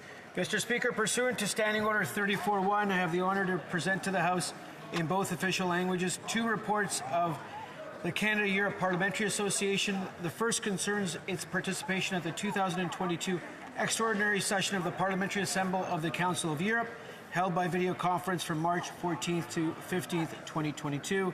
The second concerns its participation at the second part of the 2022 session of the Parliamentary Assembly of the Council of Europe, held by video conference from April 25th to April 28th, 2022. Thank you, Mr. Speaker. I have the reports here. Thank you. Presenting reports from committees, the Honourable Member for Etobicoke North. Speaker, I have the honour to present in both official languages the first report of the Standing Committee on Science and Research entitled Successes, Challenges and Opportunities for Science in Canada. This is an inaugural committee, and I'd like to thank all members and witnesses who participated in the study. Pursuant to Standing Order 109, the committee requests that the government table a comprehensive response to this report. Dépôt de projet de loi émanant des députés. First reading of Senate public bills. Motion. Présentation. Presenting petitions. The honourable member for North Okanagan, Shuswap. I rise to table e-petition E3871, initiated by my constituent, Mr. Aaron Stewart from Vernon, British Columbia. Mr. Stewart and 15,490 signatories of this petition call on the Government of Canada to, among other things, establish an independent investigation into the Government of Canada's use of vaccine mandates, patented Canadian LPN technology, agreements used by the government for procuring vaccines, and to determine whether any government body or officials benefited financially from sales of vaccines licensed to use by LPN technology. Thank you. Presenting petitions, the honourable member for Stormont Dundas South Glengarry. Thank you very much, Mr. Speaker. Today I'm presenting a petition to the House that was brought to my attention by Rosemary Abell and others with the St. Peter's Catholic Church in Cornwall. It's been signed and supported by 129 constituents of mine. This petition highlights the need for Canadian-based companies to better protect individuals who are subject to human rights abuses along the supply chain through global operations. Although our country is a strong advocate for human rights, we can and should do more by requiring our workforce to be protected both abroad and at home. The petitioners are calling on the Government of Canada to 1. Require Canadian-based companies to do their due diligence and prevent adverse human rights abuses. Number 2, establish meaningful consequences for Canadian companies that do not take those measures. And number 3, establish a legal right for people who have been harmed by such abuses to seek justice in our Canadian courts. I'm pleased to table this and support the petition on their behalf, Mr. Speaker. Presentation de pétition, the honourable member for Edmonton West. Thanks, Mr. Speaker. I have this petition on behalf of several members of several constituents, of Edmonton West and people across the country, greatly concerned with the Liberal platform pledge to go after charities that have different values in themselves. Attacking such charities will affect their ability to deliver to disadvantaged and underprivileged Canadians. Thank you. Présentation de pétition, presenting petitions, l'honorable député de Vaudreuil. The honourable member for Vaudreuil-Soulanges. Sure. Today I have the honour of presenting a petition that was started by a young woman out of my community named Quincy Ross, whose grandfather fought in the Canadian campaign on Juno Beach, Mr. Speaker. And the petition calls upon the Government of Canada to oppose the proposed condo development at the Juno Beach D-Day site and intervene in the development of the French property developer by contacting the French government on a diplomatic level. Thank you very much, Mr. Speaker. Presenting petitions, the honourable member for Edmonton Manning. Speaker, I received petition number E3824 with 617 signatures. The petition to the Government of Canada, whereas the Vaccine Injury Support Program is open to individuals who have experienced a serious or permanent injury as a result of receiving a Health Canada's authorized vaccine administered in Canada or on or late of December 8, 2020. Vaccine injuries have occurred before December 8, 2020, and the mental, physical, and financial toll of a vaccine injury is overwhelming, exhausting, time-consuming, and cumbersome. And as vaccine injuries are extremely rare, all vaccine injuries should be supported by the Government of Canada. We, the undersigned citizens of Canada, call upon the Government of Canada to support and compensate all Canadians who have had a vaccine injury from a Health Canada-approved vaccine, not just those who have had one on December 8, 2020 and afterwards. Thank you, Mr. Speaker. Presenting petitions, présentation de pétition, the honourable member for Cowichan, Malahat, Langford. Thank you, Mr. Speaker. I'm pleased to present 2 petitions today. The first petition is from Single Seniors for Tax Fairness, and they recognize that the current income tax system for seniors gives couples numerous ways to lower their taxes while singles get none. They note that senior couples can split their pension income and that senior singles have no such benefits. They pay higher taxes and they often forfeit the age amount tax credit and endure OAS clawbacks. Therefore, Mr. Speaker, the petitioners are calling upon the Government of Canada to offer tax benefits to single seniors that are equal to those now in place for senior couples, It would include offering a reduction of 30% on their income to be taxed and allowing single seniors to transfer their RRSP, RRIF, and TFSA to a beneficiary of their choice. The other petition that I have, Mr. Speaker, it's petitioners who are calling upon the government to address the climate emergency by having the Government of Canada to enacting a just transition legislation. They want to see this legislation have the following things: reducing emissions by at least 60% below 2005 levels by 2030. They want to see the fossil fuel industry winded down and to make strong investments in clean energy infrastructure, create new public institutions, create good green jobs, and drive an inclusive workforce development. So, Mr. Speaker, they're hoping on the Government of Canada to include measures and others into a just transition legislation. Thank you. Presenting petitions, the Honourable Member for Cypress Hills Grasslands. Thank you very much, Mr. Speaker. I've got two petitions here today. The first one is from Canadians that want to acknowledge that development of Canada's natural resources is a central sector of the national economy as a whole. They want to see the government respecting the development of pipelines in the oil and gas industry even further. And they realize that this helps to promote healthy and vibrant communities, and particularly small-town rural Canada. The second petition is calling on petitioners who are concerned with the federal government's decision to implement a policy where public administration had to choose between a personal health decision and having their jobs. And they are asking that the government reinstate the federal public servants who have been removed from their positions without sufficient justification, many of whom are experts in their respective fields, and to ensure that freedom to participate and work within the Government of Canada is not contingent upon a certain type of vaccination status. Thank you. Presenting petitions, présentation de pétition, the Honourable Member for Kamloops. Thompson Caribou. I'm sorry, I went blank there for a second. Thank you very much, Mr. Speaker. I rise to present a petition, and this petition is based on the values test. Canada is a landscape that has diverse views, and this government has, according to the petitioners, sought to emphasize some views over others when it comes to charitable status and the values test with respect to the Canada Summer Jobs Grant. The petitioners seek to reverse that policy. Thank you. Presenting petitions, the Honourable Member for, I'm drawing a blank, I'm sorry, Brantford Brant. There we go. Happy to assist, Mr. Speaker. Mr. Speaker, the residents of my riding and many across the country are rightly concerned about the dangers that Bill C-5 will cause to our communities. As we know, the bill eliminates a number of mandatory minimum penalties for significant, serious, violent gun offenses and drug offenses. It also eliminates mandatory minimums for dangerous fentanyl dealers. Canadians are afraid that those who commit criminal harassment, sex assault, kidnapping, and human trafficking will be under house arrest instead of traditional jail time, meaning they'll be back in our neighborhoods. Sharing their concerns, Mr. Speaker, I'm presenting the petition that calls on the government to immediately withdraw Bill C-5 and stop favoring the criminals at the expense of law-abiding Canadians. Thank you. Presenting petitions, présentation de pétition, the Honourable Member for Flamborough-Glanbrook. Thank you, Mr. Speaker. I'm presenting this petition from my constituents and Canadians across the country who want to see an end to the federal vaccine mandates, especially for domestic travel.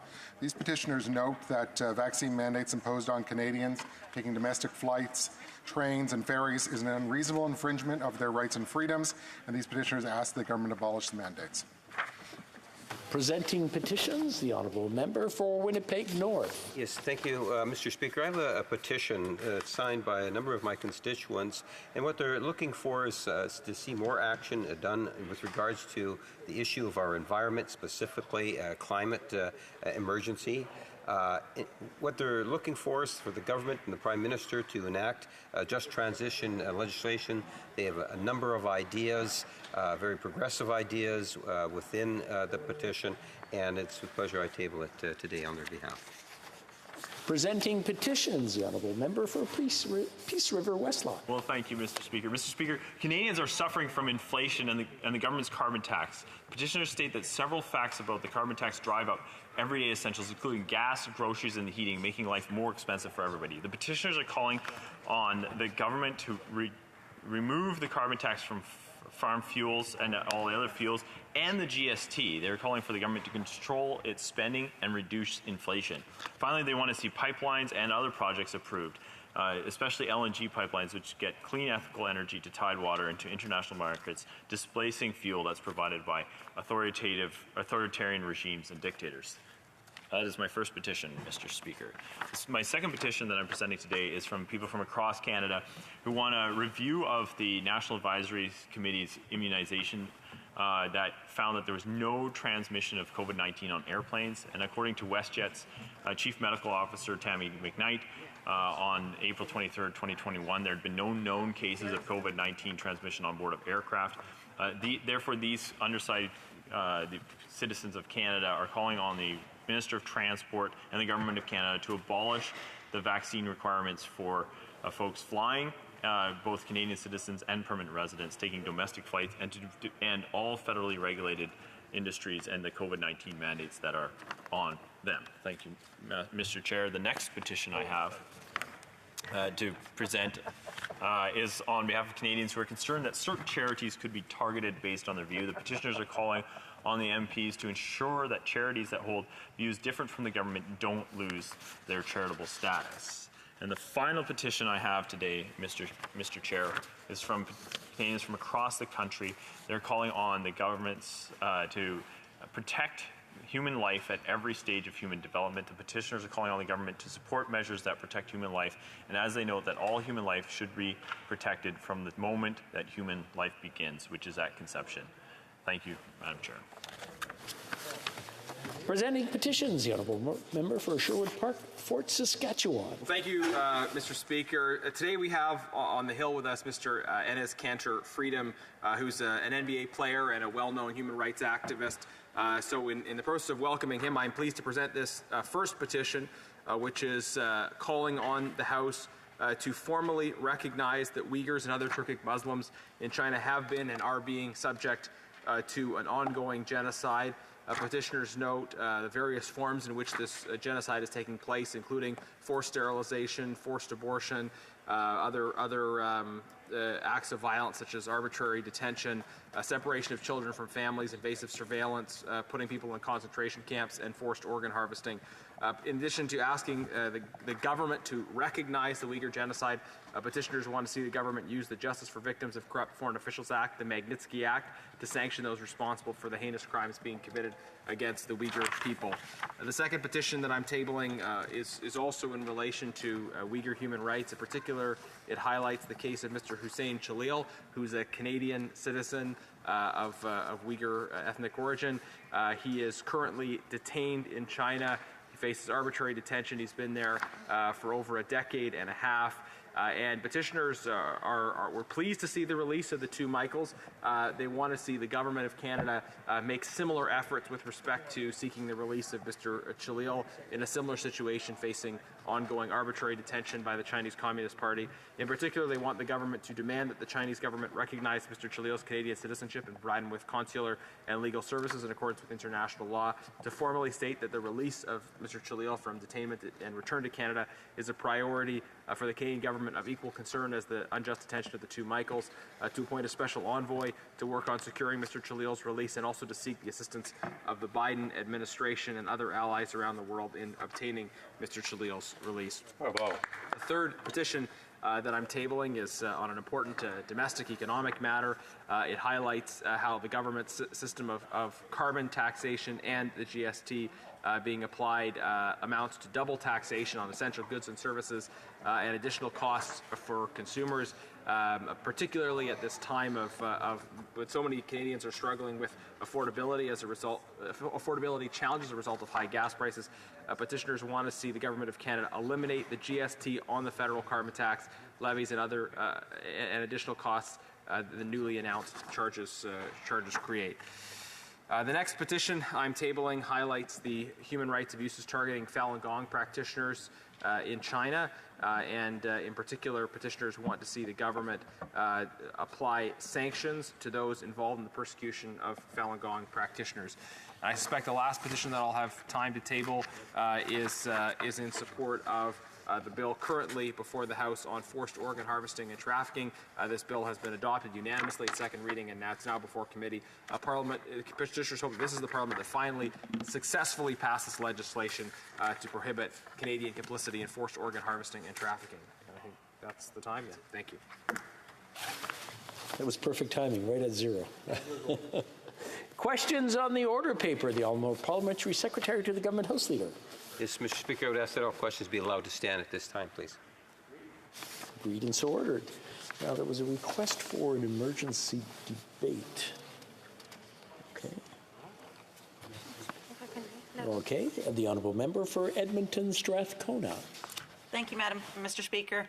I rise today to request an emergency debate on the impacts of the war on Ukraine on the global food crisis. Over the weekend, Russia destroyed a major grain export terminal in Ukraine, and this terminal plays a crucial role in international food security. The attack on this grain terminal is not only an attack on Ukraine, but an attack on millions of people around the world who are dependent on Ukrainian grain. The war in Ukraine has exacerbated food insecurity that was already at record highs due to COVID-19 and climate change. Crop failures, food shortages, and skyrocketing prices on basic supplies have led humanitarian and development organizations to sound the alarm. The World Food Program has warned that the war in Ukraine is disrupting the global wheat trade, impacting food prices and food security globally. Currently, half of the wheat that the World Food Program needs is stuck inside silos and ships blocked in the port of Odessa, while millions of hungry people in places like Lebanon, Yemen, Ethiopia, Syria, and Afghanistan are suffering the consequences of the blockade. Just last week, Mr. Speaker, the Globe and Mail reported that Canada has been asked to join a proposed effort to restart grain shipments from the port of Odessa. Parliamentarians should be debating this request with urgency. Mr. Speaker, I would like to suggest that the Foreign Affairs Committee study this urgent issue. In fact, I know that my colleague, the MP from Monteville, has suggested such a study. Unfortunately, the Conservative Foreign Affairs critic, the MP for Wellington Halton Hills, and the International Development critic, the MP for Sherwood Park Fort Saskatchewan, have filibustered the Foreign Affairs Committee for close to 18 hours. They have denied committee members the opportunity to show our solidarity with the people of Ukraine. When, as parliamentarians, Mr. Speaker, we are prevented from undertaking vital work within committee, it is urgent that the work is done within this House. This issue is too important, it affects too many people, and it is too urgent to wait. The next G7 meeting will be held in Germany in only a few weeks' time, and the NATO summit in Madrid will take place at the end of June. These are crucial meetings, Mr. Speaker, and the Government of Canada must ensure the impact of the war in Ukraine on the global food crisis is debated within this House. I thank you for your consideration, Mr. Speaker. I thank the Honourable Member for Sherwood Park. We have a couple of points of order here. We have one from the Honourable Member for Sherwood Park, Fort Saskatchewan, and then we'll go over to the Honourable Member for Saanich Gulf Islands. The Honourable Member for Sherwood Park, Fort Saskatchewan. Thank you, Mr. Speaker. And although I'm actually supportive of the idea behind this, I do want to clarify if the member inaccurately characterizing events at Foreign Affairs Committee is consistent with what is supposed to happen under the rubric of request for emergency debate. The member made a number of comments that are just wholly inaccurate. Conservatives have sought to adjourn the existing debate at Foreign Affairs Committee to get back. I'm afraid we're getting into debate here. I think what we're trying to determine is whether there's room for the urgency for the House taking this into an emergency debate right now. So I'll put that aside for now, and we'll go over to the Honourable Member for Saanich Gulf Islands, who has a comment. Thank you, Mr. Speaker. Point of order, Sorry. I wanted, Mr. Speaker, to put on the record my support for the proposal for an emergency debate from the Honourable Member for Edmonton Strathcona, and that the urgency is real.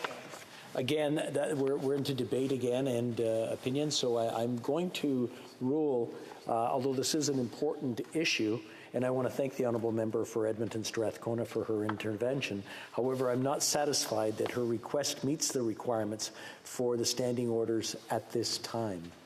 Thank you. Orders of the day. Government orders, government bills, comments. Resuming consideration at report stage of Bill C-19, the Budget Implementation Act 2022, number 1. Resuming debate on the motions in group number 1. Resuming debate, the honourable member for Northumberland Peterborough South has 6 minutes coming his way. I'll let him continue. Bentornato, Mr. Speaker. And welcome back, Mr. Speaker. It's great to have you back in the chair. As I left off, I was talking about a challenge that faces our Canadian economy and really puts all of our prosperity at risk. And that is our failure to be a leader in productivity across the world. That noted right-wing commentator, Bill Morneau, actually commented that we are, as he correctly points out, number 25 out of 36 countries in the OECD when it comes to productivity. And that might not mean a lot to Canadians sitting at home, or that Canadian that's sitting at home watching CPAC today. But productivity has a tremendous impact on our lives. When we are less productive, that means with every stroke of the pen, we get paid less. That means with every swing of the hammer, we get paid less. With every wire that we affix, with every brick that we lay, Canadians are getting paid less because we are failing on the productivity network. It means that there's less opportunity for our children, that there are fewer promotions, that there are less opportunities for our businesses, and many, many more failures. Well, Canadians are less productive than many of our G7 and G20 nations. Like many other countries, in fact, probably more so, we have well-educated, motivated citizens that are ready and willing to work and to lead the world in productivity. The one differentiating factor that Canada has separating us from many other G7 countries is our government. Our government has extremely high rates of taxation and regulation that's limiting our ability to be competitive. We are failing as a country to lead the world in productivity because of a self-inflicted wound of excess government, excess taxation, excess regulation. As we switch from productivity now to innovation, this is another challenge. We are currently 6 out of the G7 in innovation. Once again, we have an amazing populace, blessed with many natural resources. We have a great education system, but we are continuing to fail when it comes to innovation. We have a growing innovation culture out there, including many incubators, including Venture 13 in my own riding, which is doing a terrific job. But we have a challenge, and once again, it goes back to government. Our system of legislation and taxation is antiquated, uncompetitive, and fails to promote innovation. Our legislative framework fails to protect and promote commercialization of intellectual property, and our taxation system fails to reward those who are taking risk of innovation. Other countries around the world are renewing their innovation frameworks because they know that the first to innovate will be the first to win in the global economy of the 21st century. Unfortunately, Canada is failing to keep pace. The next area is admittedly more subjective. The human spirit is perhaps the most indomitable force in the universe. My father used to say to me, you know what, if you believe you can, you're right. If you believe you can't, you're also right. This is a country that built a railroad across mountains, through over and past waterways in the 1800s, an engineering feat that would be impressive today, a feat of political will that would be impressive today. But for a new country starting out in the world, it's almost unthinkable. We, as a country, need to focus again on accomplishing great things. We need to be not afraid to win, but to be bold and brave and to go after that victory. And we need to celebrate those who are winning. Because when we undermine those achievers, we are undermining those who very much underpin our communities, our societies, and our economies. We must celebrate our job creators, our successful business owners, and indeed our innovators. Because, as I said, when we demonize our achievers, we undermine those individuals and institutions who are drivers of our shared prosperity. So while it is incredibly important to be equitable, to make sure that there is a fair distribution of a society's wealth, we must not also lose sight of the fact that when we expand the pie, we help everyone. And when that pie shrinks, it's often the most vulnerable who suffer the most. We are a nation capable of great deeds, and I believe that the 21st century can belong to Canada. We have, but our job in the official opposition is not just to criticize. So because time is brief, I'll go through 3 quick proposals that could radically improve us. 1, a complete comprehensive review of the Income Tax Act. Secondly, a national economic development plan. And third, the construction of an energy corridor. If we are able to harness all of the great individual wisdom and abilities in our country, there's no doubt that we will have a successful next 100 years. Questions and comments. The Honourable Parliamentary Secretary to the Government House Leader. Yes, Madam Speaker. Given the member spent some time talking about the importance of innovation, I would think that he would be more inclined to be sympathetic to supporting the budget, because we've seen just record amounts of money that has been allocated going to things such as the research councils at the many different universities, which is there to encourage innovation. We have seen huge investments. We all recognize the importance of innovation. And not only in terms of just the public sector, but there's also joint cooperation with many of our private industry stakeholders that we have to incorporate post-secondary institutions along with private sector and public sector involvement. And I'm wondering if he could provide his thoughts in terms of those 3 sectors coming together to keep Canada in the front in terms of ensuring that we don't fall behind on the issue of innovation. For Northumberland, Peterborough. Thank you very much, Madam Speaker. And that's just it. So that's the difference between Liberals and Conservatives. Liberals measure success in the amount of money spent. Conservatives measure it in result. And clearly we are losing when it comes to innovation and when we come to productivity. You know what? An expensive failure is still a failure. Dans un commentaire, l'honorable député de Pierre Boucher, les Patriotes Verchères. Merci, Madame la Présidente.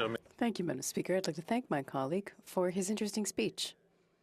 I liked the aspect that he talked about when he talked about needing ambition. I have a question. In the last budget, perhaps my colleague did not notice that there's a line somewhere that talked about infrastructure. When it comes to infrastructure expenses, where money is often transferred to the provinces no longer have until March 2025 to submit their projects. They now have until March 31st, 2023. So there's agreements that have been signed with the provinces. Normally when you sign something, if you have Quebec on one side and the federal government on the other side, it could happen to another province, and then all of a sudden in the budget, the federal government isn't going to respect that agreement. What does that say about the ambition of this government, about the future of our provinces? Peterborough.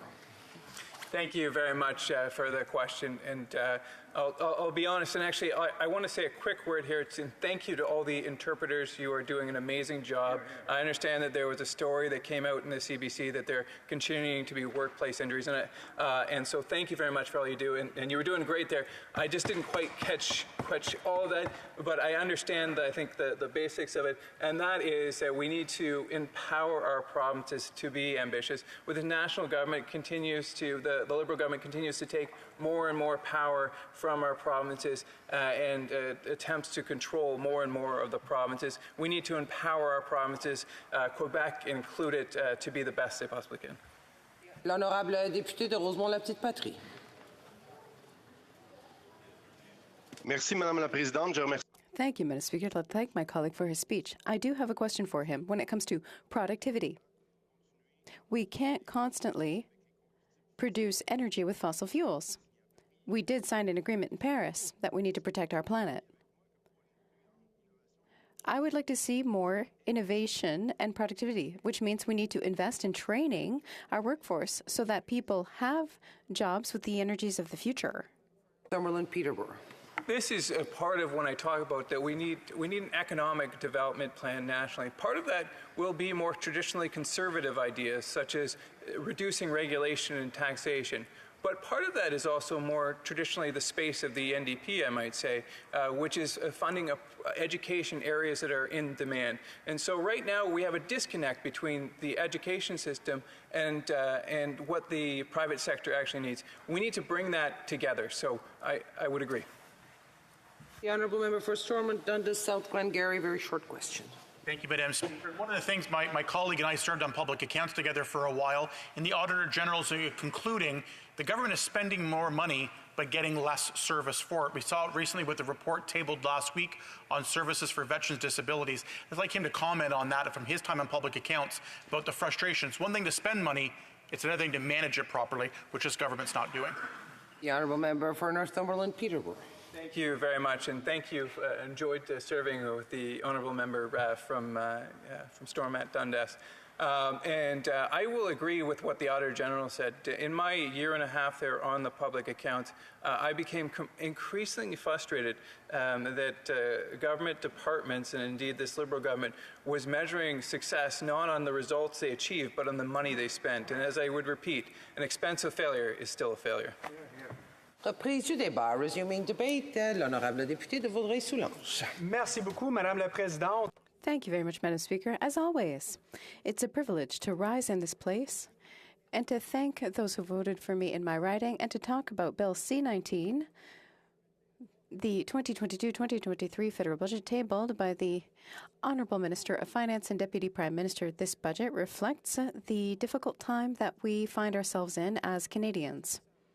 This is a responsible budget. It's well thought out. It's about investing in the future. We have a chance of calling this incredible country our home, and we want to invest in it. We want to invest in the well-being of our citizens, workers, and families. It's about investing in a green transition and a cleaner and more prosperous economy for tomorrow. This is a budget that came after 2 years of uncertainty and disruptions, both here and abroad. We've worked tirelessly to help families, small businesses, and seniors to manage despite the unprecedented challenges presented by the pandemic. To those in Vaudreuil-Soulanges and to everybody else in Canada, this budget is a step towards a better future. A future in which more Canadians will be able to realize their dream of owning a home, find a job, and live in a better protected environment for the enjoyment of generations to come. I want to thank all those who made this budget possible, especially the citizens I represent in my riding, Vaudreuil-Soulanges, which contributed by communicating their priorities over the phone, through emails, and meetings with my team and myself. This budget is their budget, based on the comments that I've received. Their contributions are reflected in this document. As the Honourable Minister of Finance and Deputy Prime Minister noted during her speech, the strength of our country comes from the strength of its people. And, Madam Speaker, Canadians have proven over the last 2 years that we are resilient. Everyone deserves the security of a roof over their head. And since 2015, we have worked diligently and consistently to ensure more Canadians have access to a safe and affordable place to call home. Through record investments in the National Housing Strategy, we're on track to deliver more than $72 billion in financial support by 2027-2028. The magnitude of the challenges faced in the housing sector necessitate the record investments we are making, and I see and understand the importance of them in my community, Madam Speaker. In 2021, the median price of a single-family home in Vaudreuil-Soulanges was $520,000, an increase of 25% within the span of a single year. Similar numbers reflect the challenges faced by those in my community who are in the rental market, Madam Speaker. And this is why we've made housing a priority in this budget. In fact, it's the very first chapter of the budget itself. In addition to the record investments in the National Housing Strategy, we're taking this challenge and tackling it on multiple fronts. Firstly, we're looking to double housing construction over the next decade through federal investments. Budget 2022 will provide $1.5 billion over 2 years, starting in 2022-2023, to extend the Rapid Housing Initiative, representing thousands of new affordable housing units, of which at least 25% will focus on women housing projects. To ensure an efficient and rapid construction of more housing supplies, we also need to address the systems that are preventing more homes from being built. Budget 2022 seeks $4 billion to launch a new Housing Accelerator Fund, Madam Speaker.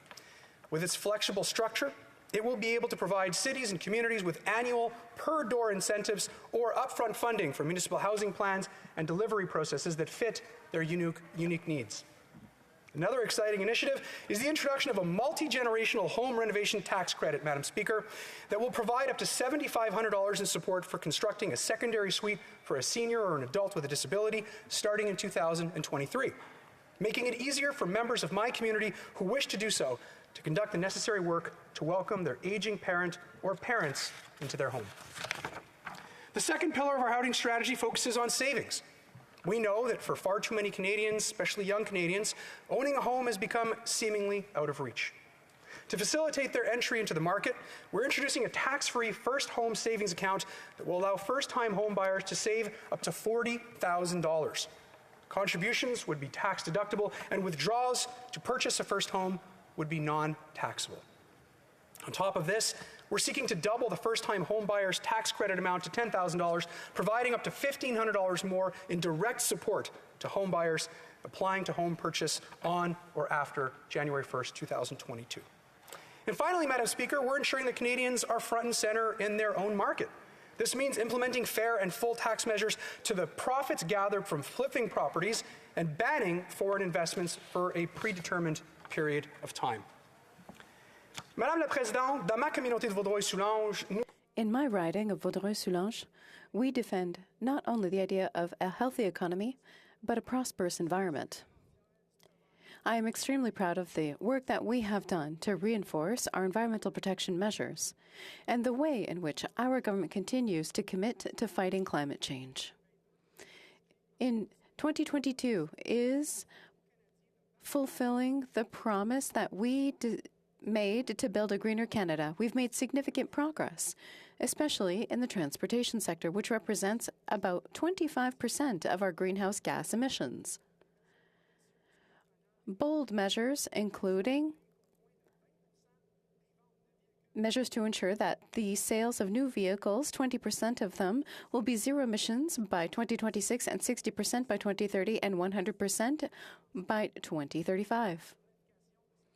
Planning this transition is important. It is even more important to ensure that this gets executed properly. Zero emissions vehicles are needed in order to make this transition more affordable and accessible. That's why we invested $1.7 billion in the 2022 budget to protect subsidy programs for zero emissions vehicles until March 2025. And this will help to build infrastructure and factories necessary to support the construction of these vehicles and getting them on our roads.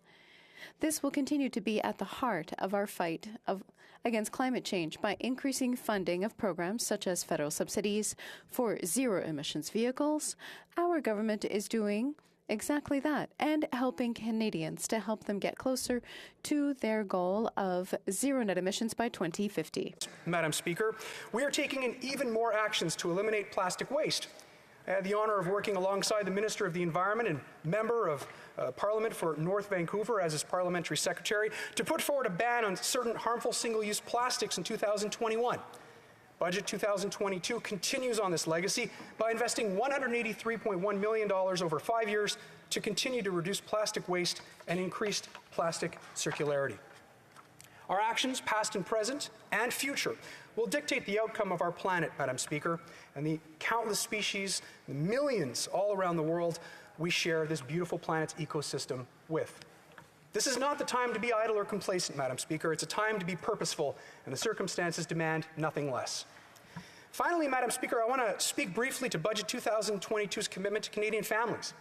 My community of Vaudreuil-Soulanges is one of the fastest growing in the country, and most of that growth is being fueled by young families. C'est pourquoi je suis extrêmement fier de l'engagement. That's why I'm extremely proud of the commitment made in this budget towards them in this key sector. First of all, like other parliamentarians in this House remember, our Liberal government invested historic levels, $30 million over 5 years for affordable daycare. Thanks to this additional support, thousands of new affordable daycare spots have been created. And that will lead to the hiring of qualified daycare workers, which we sorely need. This is part of ensuring a better future for our children and to helping mothers and fathers who wish to enter the workforce on a level playing field. Reasons and so many more, including the incredible initiative we've put forward to provide all Canadians with dental care within the next several years. On behalf of my community of Vaudreuil-Soulanges, I wholeheartedly support the adoption of the projet de loi C-19, C-19, and encourage all fellow members of this House to support it alongside with me. Merci, Madame la Présidente. Questions and comments. Questions et commentaires, l'honorable. The Honourable Member for Repentigny. Thank you, Madam Speaker. The colleague for Vaudreuil-Soulanges talked at the beginning of his intervention about electric vehicles, or EVs, and objectives. As it stands, however, the issue is that auto manufacturers lobby saying we can't do this. Well, that's funny, but elsewhere in Europe, in the United States of America, in Quebec or in British Columbia, where there are zero-emission laws, manufacturers have to act, and all of a sudden, magically, they can.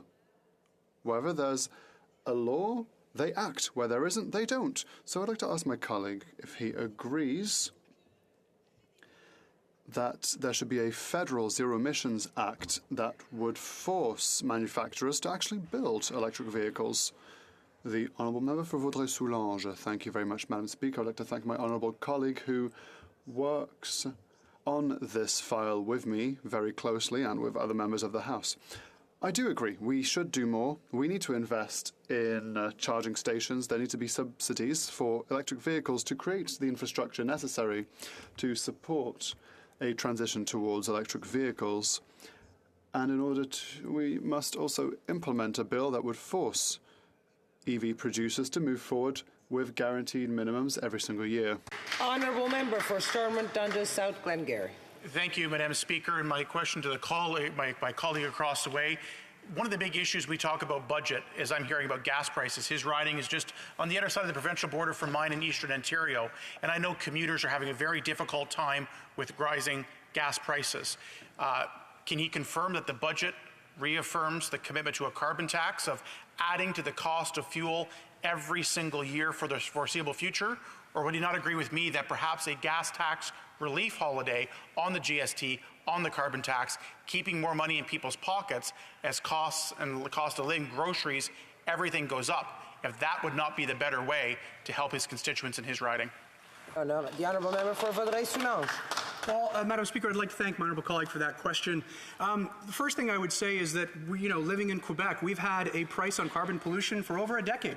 It has existed for a very long time, and it has helped Quebecers like myself make the transition to electric vehicles, and I myself now own one. With regards to the affordability of life, Madam Speaker, I'm very proud of the initiatives we put forward to help families get by.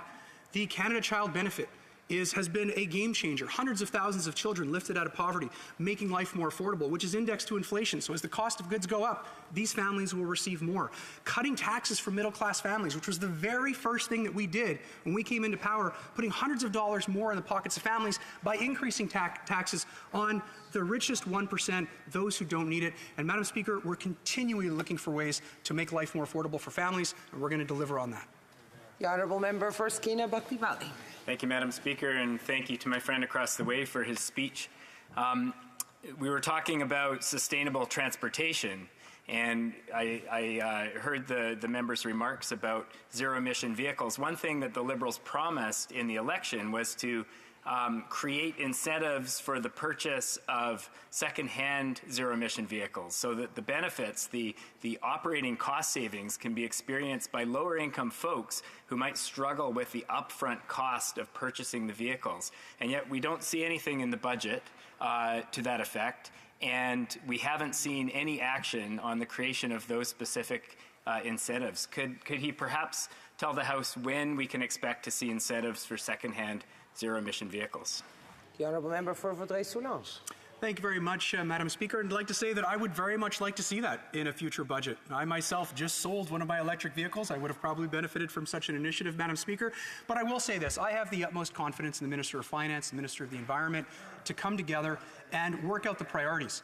We've invested tens of billions of dollars in green transportation, public transportation. We've invested billions of dollars in transitioning our buses to electric, Madam Speaker, which I believe your own riding has benefited from, and I'm hopeful that mine will as well. We've invested hundreds of millions of dollars in subsidies for electric vehicles. We've invested billions of dollars in a national infrastructure program to provide more charging stations. Those are the priorities that the Minister of Finance and Minister of Environment have put forward now, and I'm hopeful once again that I will see in a future budget the rebates and the incentives for the sale of second-hand electric vehicles. Resuming debate, the Honourable Member for Miramichi Grand Lake. Thank you, Madam Speaker. It's nice to see you again. It's nice to be here in the House of Commons. It's also nice to hear about all these electric vehicles. The funny thing in my constituency is I think we have 2 places to plug in, maybe 3. And we have, my constituency is the size of Prince Edward Island times 4. The other interesting fact with the electric cars is anybody that's ordering them, it's taking about 20 months to get it. And then they have no place to plug it in. So it's a really great option if you live in rural Canada. So, Madam Speaker, I rise today to speak to the difficult time Canadians are having, which includes the constituents in my home electoral district of Miramichi Grand Lake. Food, fuel, and every aspect of their daily lives is becoming unaffordable. Yet this government puts out a budget that will only exacerbate an already bad situation. I recall back in September of last year, Madam Speaker, the government was blaming inflation pretty much predominantly on the global pandemic. Sometimes inflation would be blamed on other global phenomenon, and recently the blame seems more pointed towards the war in Ukraine.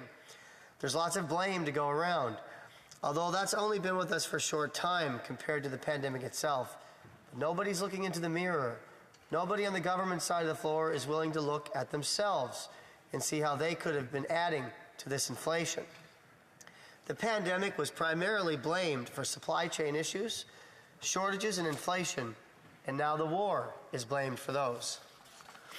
All the while, economists' warnings fell on deaf ears with the government opposite in the House. Now, with this most recent budget, this government is yet again asleep at the wheel with a pile of new spending with no revenue to compensate for that. And the ill-conceived attempts at revenue generation, like the luxury tax and the excise tax, only serve to devastate the very industries in the very sectors being targeted, causing reduced economic development and job losses. Claiming that inflation is a global phenomenon is truly a cop-out because we had high inflation long before the war in Ukraine. And it's not all just supply-side issue or caused by the pandemic. The cause of high inflation is monetary. And we know this government does not have a monetary policy. They don't even plan for it. They don't agree with it. They don't support it. They rarely speak of it.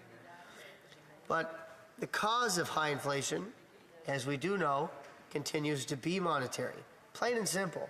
This government is printing more and more money and driving up the cost of everything. Couple that with large fiscal deficits, which again get monetized by the central bank, to which the cash gets shoved out into the system. And what do you have? More inflation. More liberal-induced inflation.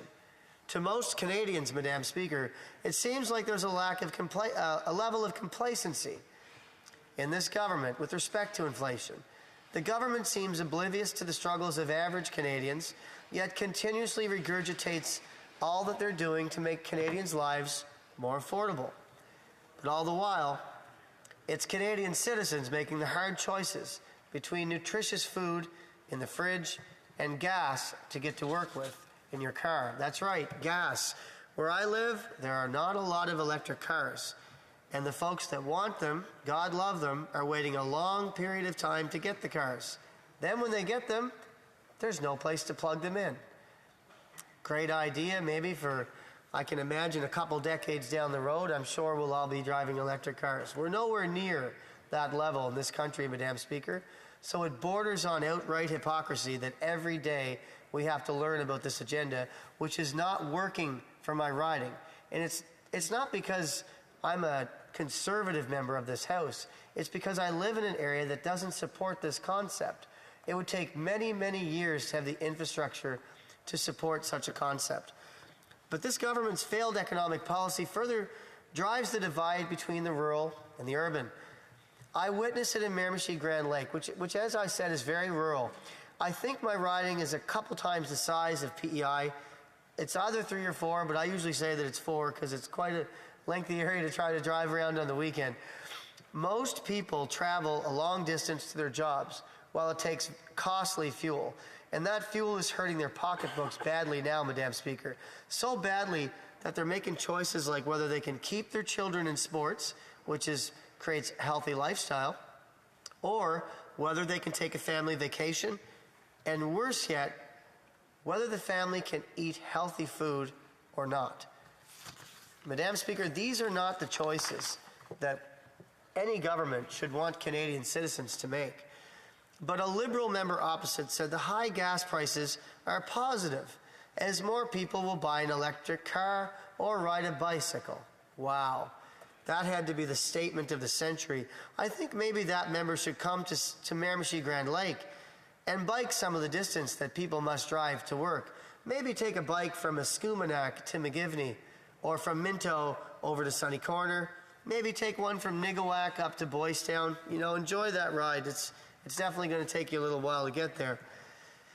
But trust me when I say it, the member had better be in good shape, as I doubt they will make the distance needed, especially on a bicycle. Oh, and to the member's point on electric cars. As I said earlier, we have very few options for plugging in electric cars. There's one in Doketown and Tim Hortons. There's one at the McDonald's parking lot in Douglastown. And I believe there's one more, although it's eluding me, the location, Madam Speaker. We would not have, I doubt we would have half a dozen within a, I don't know, 5-6 hours of driving radius, maybe more again. Like I'm trying to picture, there's 3 in my head. Could we have a few more, maybe outside? It's possible. But charging locations for the public are not a great option where I live. And try to afford an electric car. In my riding, Northumberland County, for the most part, the median income is $34,500 per year. With the cost of electric vehicles, even with subsidies, they remain out of reach for most people. Madam Speaker, how much time do I have? 3? Thank you, Madam Speaker. Inflation is one thing. Add it to the carbon tax and you have the perfect storm to punish Canadians for just trying to live, work, and look after their family. The families that I know really can't make ends meet. Families on fixed incomes or low incomes simply can't pay their rent or buy food, so we are actually in a real crisis in this country. Even as an opposition member, I'm still surprised and very much disappointed that the government doesn't seem to be more concerned about this and immediately move to suspend the carbon tax to give Canadians relief at the pumps. Suspending the carbon tax would give relief across the board and reduce fuel prices for everyone, including transportation costs. We would see the reduction in the cost of goods and services and the reduction in the cost of food. I feel this government is doubling down on the tax right now, and considering they have not met any climate change emission targets, in doing so shows they're not only out of touch with their own project, but they're out of touch with Canadians. Hitting an emission target should be something they've achieved if the country's going to pay this much for it when nobody can afford it. So, Madam Speaker, I wanted to be a member of Parliament to help the people in Miramichi Grand Lake. It's my belief that each member in this House is here to do the same. So I call on all members, including those of the sitting government, to remember why they are here. Put partisanship and ideologies aside. There are big differences between rural and urban in this country, and we have to recognize those regardless of who's in power. Fight to make the changes urgently needed to help Canadians today. The future of the country depends on it. I'll not be supporting the budget. Thank you, Madam Speaker. Questions and comments. The Honourable Parliamentary Secretary to the Government House Leader. Yes, thank you, Madam Speaker. And you know, it's interesting. The member spent a great deal of his time talking about inflation. And what's the member doesn't tell people that might be following the debate is that, yes, we do have inflation. There's no one's denying that. But what the Conservatives fail to say is you need to compare Canada's to what's happening around the world. The pandemic and the war that's taking place in Europe is very real. It's not only affecting Canada, it's affecting the world. In fact, Madam Speaker, if you do a comparison to Canada's inflation rate to other countries, whether it's the United States, the average of the European Union, and other countries, Canada is doing reasonably well. We're actually less than. So, yes, we need to look at policies that are going to ensure that our seniors, and that's one of the reasons why over 75, it's a 10% increase for OAS. You know, government is taking action. The child care program, which is reducing the costs, which enables more people to get engaged. I'm wondering if he can provide his thoughts in regards to why it is the Conservatives take a spin that tries to... We have to give the Honourable Member for Miramichi Coltake the opportunity to answer. Thank you, Madam Speaker. I think what the member opposite failed to realize is that when you stall an offshore oil project in Newfoundland and you have the third largest oil reserve in the country and you're trying to actually stifle the very energy sector that fueled the country for its entirety, I think the problem here, Madam Speaker, is the Liberal government, they're so out of touch with the rest of Canada that they drank so much Kool-Aid that they believe their own bullet points now. And I think that's part of the problem. I mean, we have inflation in this country because they've printed too much money and they've spent too much money. And they didn't develop energy at the rate they should have. They left immigrants trying to get in here for months on end. They've literally ruined this country, and everybody in rural Canada knows it, and everybody over on this side of the floor, and even their constituents know it too. Honorable député de Repentigny. The Honourable Member for Repentigny. Thank you, Madam Speaker. My colleague also talked about electric vehicles, so I will talk about them once again. When he says there are no availabilities in his riding, yes. Well, there's no availabilities in Canada. Elsewhere in the world, it's great. In Sweden, for example, where I was last week, 50% of new vehicles sold are electric. They have vehicles, they have infrastructure, but here it's impossible to get that infrastructure. The federal government will apparently get a new bill to force manufacturers.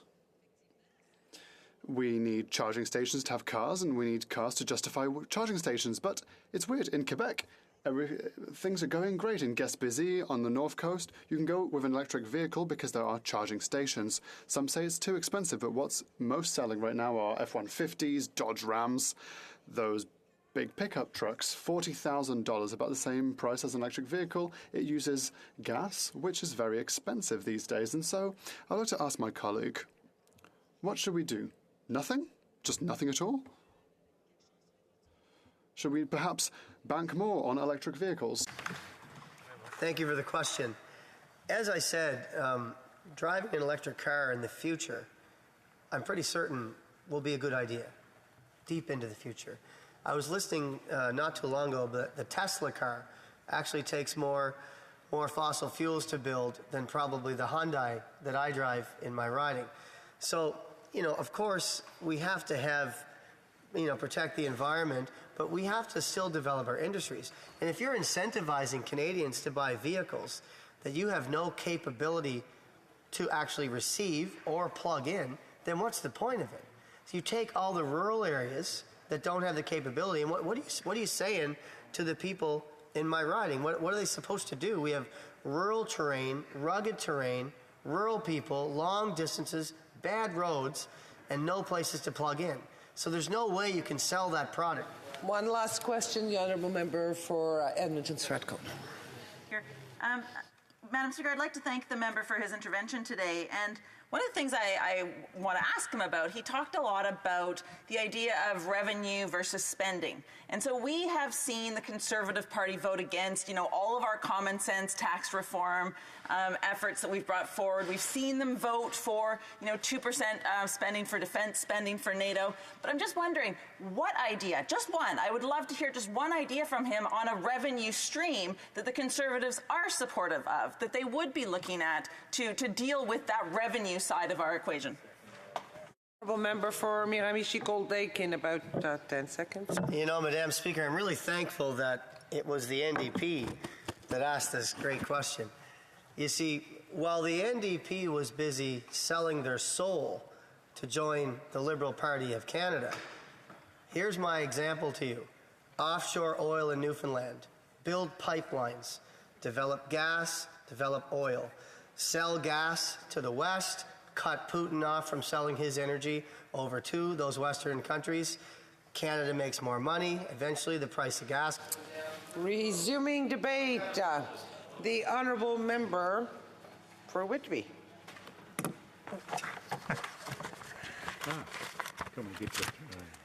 Sorry, Madam Speaker. It took me by surprise there. Thank you, Madam Speaker.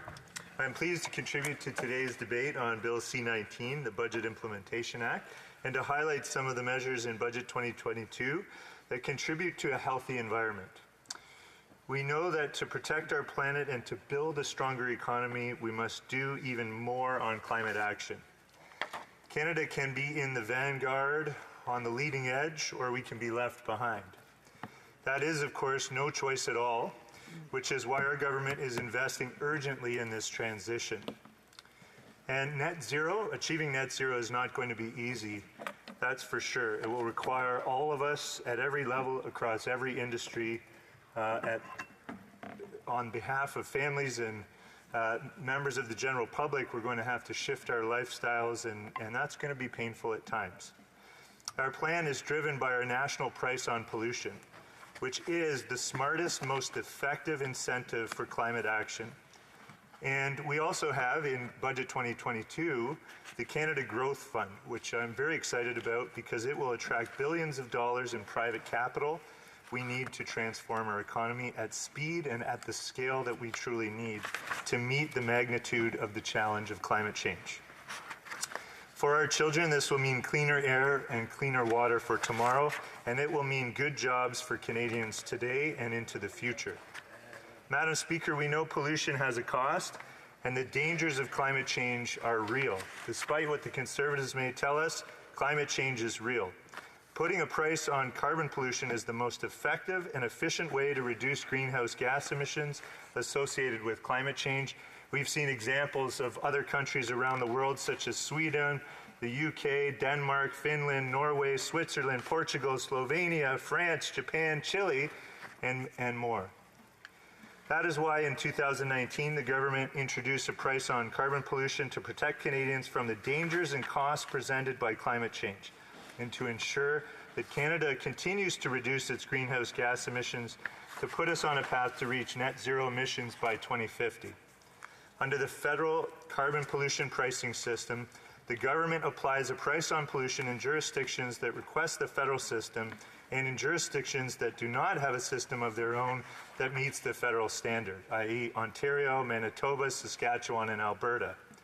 And all carbon pollution, and I do mean all, carbon pollution pricing proceeds are returned to the jurisdictions of origin. In the provinces where the federal fuel charge applies, the federal government returns approximately 90% of the direct proceeds from the federal fuel charge to residents of those provinces through the climate action incentive payments.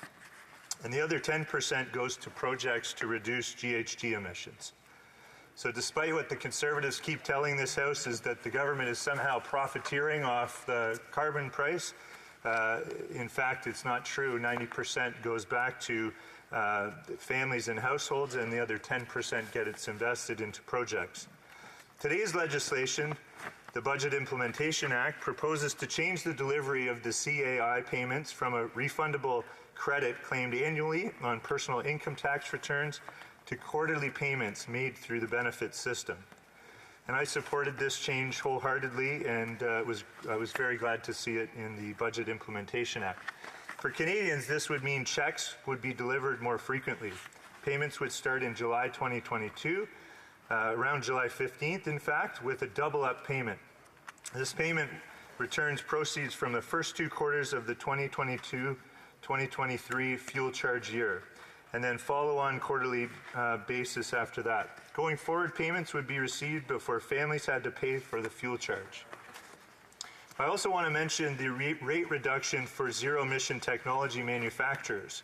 Technology, globalization, and an historic effort to fight climate change are also creating new industries and new jobs. Madam Speaker, it's quite obvious to see how the global economy is changing. We can be leaders in the economy of today and tomorrow, and Canadians can benefit from the good jobs and economic growth that will come with it. But to be leaders in tomorrow's economy, we need to make smart decisions today. We need to attract more investment in the industries that are creating good middle-class jobs for Canadians. We need to make our economy more innovative, more productive, and we need to make it easier for businesses, big and small, to invest, grow, and create jobs in Canada while also reducing their emissions.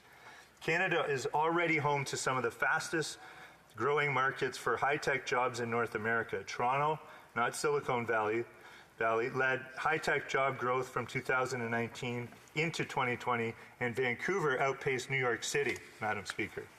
To maintain that growth and make Canada a more attractive destination for business investment in the clean technology sector, Bill C-19 proposes to reduce by 50% the general corporate and small business income tax rates for businesses that manufacture zero-emissions technologies. That's significant. Specifically, taxpayers would be able to apply reduced tax rates on income from specified zero-emission technology manufacturing or processing activities of specifically 7.5%, where that income would otherwise be taxed at 15% general corporate tax rate, and 4.5% where that income would otherwise be taxed at 9% small business tax rate. For example, eligible zero-emission technology manufacturing would include manufacturing of wind turbines, solar panels, equipment used in hydroelectric facilities, geothermal energy systems, zero-emission vehicles, electric vehicle charging systems, and energy storage equipment. It would also include the production of biofuels from waste and the production of hydrogen by electrolysis of water. The reduced tax rates would apply to taxation years that begin after 2021 and would be gradually phased out starting in taxation years that begin in 2029 and fully phased out for taxation years that begin after 2031. The proposed rate reduction should encourage businesses to make short, medium-term investments in the manufacturing of zero-emission technologies and help Canada reach net zero by 2050. Madam Speaker, building on investments to encourage businesses to create clean technology, Bill C-19 would also make it easier and more affordable for Canadians and Canadian businesses to adopt clean technologies. Canada's Capital Cost Allowance, CCA, system determines the deductions that a business may claim each year for income tax purposes in respect of the capital costs of its depreciable property. With some exceptions, depreciable property is divided into CCA classes, and the CCA rate for each class property is prescribed in Schedule 2 to the income tax regulations. Accelerated CCA rates of 30% and 50% are available for investments in specified clean energy generation and energy conservation equipment. Further, such investments are currently eligible for immediate expensing. So today's legislation expands the list of eligible equipment to include equipment used in pumped hydroelectric energy storage, renewable fuel production, hydrogen production by electrolysis of water, and hydrogen refueling. The measure would apply to equipment that was acquired and became available for use on or after April 19, 2021. Expanding CCA will encourage investment in a wider array of clean technologies that can reduce emissions of greenhouse gases and support reaching Canada's 2030 target and net zero emissions by 2050. Now, in addition, Canada's Budget 2022 makes many other suggestions or proposes to make strategic investments to help Canadians switch to zero-emission vehicles by making them more affordable. First, there's purchase incentives, which there's a proposed $1.7 billion over 5 years to extend the incentives for a zero-emission vehicles program until March 2025. And it will ensure that the eligibility would be broadened to support purchase of more vehicles, including vans, trucks, and SUVs. We've also allocated $500 million to charging infrastructure, and that's through the Canada Infrastructure Bank, $400 million over 5 years through NRCan for charging infrastructure in suburban and remote communities as well. We've also made strategic investments that are left over from Budget 2021 that are still rolling out to help transform and decarbonize our industries. And many of those investments have helped with manufacturers of electric vehicles here in Canada. I would note one in my riding, or just next door to my riding in Oshawa, the GM Canada announcement was a massive transformation that will be $259 million from the federal government, that will be a $2 billion transformation to help produce electric vehicles here in Canada. So that'll increase supply. I've heard other members talk about how they've been waiting a while for their electric vehicle. So these many investments are helping us fight climate change while building a stronger economy, which is 100% the way forward. And I'm sure that will also help alleviate the pressures on Canadians today with the cost of living increases that we've seen. Thank you, Mr. Speaker. Questions and comments? Questions et commentaires. The honourable member for Pitt Meadows, Maple Ridge. Thank you, Madam Speaker. And the member, seems like quite a decent fellow. But I will just say that his comments and the Liberals are just out of touch. I mean, the comment he said was that we have to shift our lifestyle, that it's going to be painful. Right now in Vancouver area, it's $2.35 a liter. It's 40 to 50% higher than right across the line in the United States. People are struggling. They're struggling with meeting ends meet. They're struggling at the pump. My question is, is he quite fine with the pain that Canadians are feeling at the grocery stores and at the gas pump by their initiatives, including the carbon tax? Thank you. Member for Whitby. Thank you, Madam Speaker, and thank you to the member opposite for both acknowledging that I'm a decent person, but also for his good question. I do appreciate it. I would say the pains that we're experiencing today are the direct results of about 30 years or more of inaction when it comes to climate change.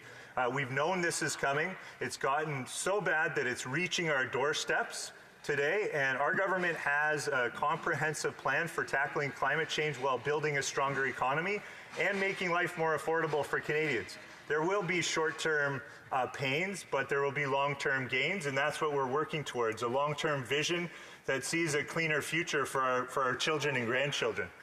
Honorable député de Thérèse de Blainville. The honourable member for Thérèse de Blainville. Thank you, Madam Speaker, and I'd like to thank my colleague for his speech.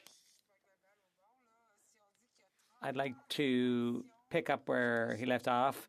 There have been 30 years of inaction on climate change, and of those 30 years, a lot of those were on this government's watch. I have a question, and I think it deserves a clear answer. You talked about investing in the transition. The last report of the Sustainable Development Commissioner said that there's not much time left.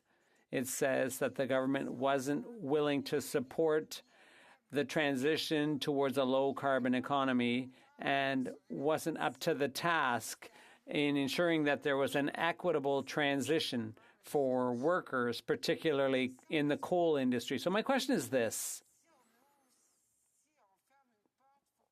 If one door is closed, you have to open another one, unless, and this is my question, you decide not to close the door. The Honourable Member for Whitby. Madam Speaker, and thank you to the member opposite. I did appreciate the work that we had the opportunity to do together in the last Parliament, being on the same committee for a period of time. So I appreciate the question. I think that just transition and having equitable opportunities for workers that are transitioning from one part of the economy to another and supporting their reskilling and transition to new industries, the clean technology industries, is vital. But I think, we're leveraging private capital. We put a price on pollution. We're cutting taxes on clean tech. We've helped businesses switch to zero-emission vehicles. We've changed the capital cost allowance to increase investment. We're making it easier to drive a zero-emissions vehicle. We're supporting sustainable agriculture. We're investing in nature-based solutions. We're greening procurement, and we're building a cleaner electricity grid. I don't know how many more fronts we could fight climate change on. Questions and comments? The Honourable Member for Winnipeg Centre. Madam Speaker, I'd like to thank my honourable colleague from Whitby for his intervention. I know he spoke about how well his government is doing fighting the climate emergency. However, this view certainly hasn't been shared by environmental groups that have called the Liberal climate plan magical thinking. For example, Keith Brooks indicated that our pledge in terms of Canada is weaker than most major European pledges and weaker than that of the U.S. This is from Keith Brooks, who's the responsible for environmental defense programs. And he went on to say Canada's emission reduction plan is the most detailed climate plan in the country we've ever had, and yet it indulges in magical thinking and proposing that oil production can increase. I have to interrupt the Honourable Member to give the member for Whitby an opportunity to answer. Well, Madam Speaker, I appreciate the member opposite always asks good questions. I also appreciate the work of Environmental Defense, which is an organization that I had the opportunity to work with many years ago. And they do incredible work, and they're constantly providing a critical edge for the work of our government, and no doubt we can constantly increase our ambition. But I do believe we have the most comprehensive climate action plan that Canada's ever seen. And I'm happy that we're moving forward aggressively on many, many different fronts to fight climate change and build a stronger economy. I mean, that's what we need to do. It's the task ahead of us, and we're making those. Order. It is my duty, pursuant to Standing Order 38, to inform the House that the questions to be raised tonight at the time of adjournment are as follows. 1, the Honourable Member for Brantford-Brant, Public Safety. The Honourable Member for Peace River Westlock, Foreign Affairs. Resuming debate, reprise du débat, l'honorable député. The Honourable Member for Louis Saint Laurent. Thank you, Madam Speaker. I'm very pleased to take part in this debate this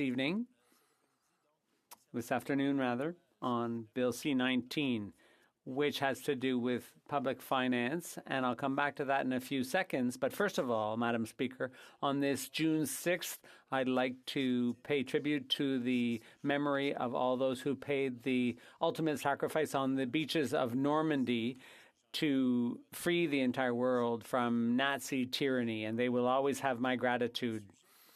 So let's talk about something that affects all Canadians and has done for far too long, and it's not going to stop overnight, and that is inflation. Inflation, Madam Speaker, affects everyone, whether it's a modest worker, whether it's a retired person, whether it's a student or a business person. Inflation affects everyone in different ways, to different extents, but unfortunately there are some very convincing studies that show that it affects the poorest of us the most. You have to go back 30 years, Madam Speaker, to find an inflation rate around 8% in this country. And when we say that it affects everyone, Madam Speaker, as I said before, it's the poorest among us who are the main victims. Because we here are certainly not the poorest among us, to say the least. But we'll be fighting for our jobs again in a few years. Notwithstanding that, we have to think of the poorest among us, the main victims of inflation, and we need to take steps to alleviate the burden for Canadians and Canadian families. We learned this morning, Madam Speaker, and the member for Mégantic-L'Érable, the deputy leader of the official opposition, started question period off brilliantly by referring to the sad reality we learned today, and that is that 20% of Canadian families are eating less in order to cope with inflation. This is a sad fact. We're a G7 country. We're overflowing with natural resources that need to be exploited intelligently. And we have a very highly skilled, educated workforce that should be able to put us in a position to deal with this, to be able to deal with inflation. But unfortunately, this government has dragged its feet, and the situation hasn't been dealt with as it should. Back in 2015, remember, this is the government that promised 3 small deficits and then balanced books the following year. But what they did was the opposite. They racked up back-to-back deficits, each one bigger than the previous. And during the pandemic, they just opened the floodgates and said, let's not even think about how much we're spending. So in times of prosperity, like back in 2015, which was largely thanks to the previous government, which left the books in a good position, we were the envy of the G7. We were the first ones to get our heads above water after the biggest financial crisis since the Great Depression, and that was the financial meltdown of 2008.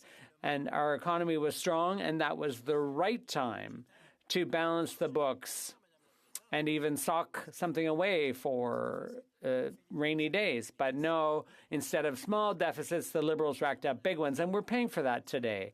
Because when you spend hand over fist, when you put too much money into the economy, that trickles through and sows the seeds of inflation. And during the pandemic, of course, in a crisis, you have to take exceptional steps to respond to an exceptional situation. So we agreed with that. And this is a situation that affected all countries, and we were aware of that. But when you borrow a lot of money, eventually you're going to have to pay it back. And that's why we've been saying every day to the government, we need to help businesses, we need to help business, we need to help workers and families, but we have to control spending at the same time, which was not at all what happened. This government, 2 years ago, during the first summer of the pandemic, we were already sounding the alarm that money was going out the door too much, too fast, and it was being given to people who could have worked but who preferred to stay home and collect benefits instead of working. And entrepreneurs and restaurant owners and people who needed labor, they were crying out for help. And workers were saying, well, I was happy to work for you last summer, but why would I work for you now when I can just stay home and collect benefits? So, Madam Speaker, when there's too much money put out the windows, then you sow the seeds of inflation, and unfortunately, you have to pay the price sooner or later. Those first seeds took root for this inflationist tendency. A year ago, we warned that this was going to happen, and yet the Minister of Finance and Deputy Prime Minister said, no, it's fine. That's not how it's going to go. But even Joe Biden, the American president, recognized that they did not manage inflation quickly enough. And in Canada today, we are paying the price. But it's not surprising when we know that the Prime Minister, during his election campaign, which he decided to launch during a pandemic after promising not to, he said, monetary policy doesn't interest me. I understand that every individual has interests in one sector or another, but when one is Prime Minister, one may not necessarily have all the skills, but one should have interest in all of the things that matter. Among the factors causing inflation to go up is the cost of gas, and that affects everyone, including. So listen, stop treating the increased cost of gas as only being attributable to what we're putting on our cars. Every time we need something, every time we need to eat, which is a good reason if any, that's not going to fall from the sky. Someone grew that food. And it was distributed so that it could eventually end up on our plates.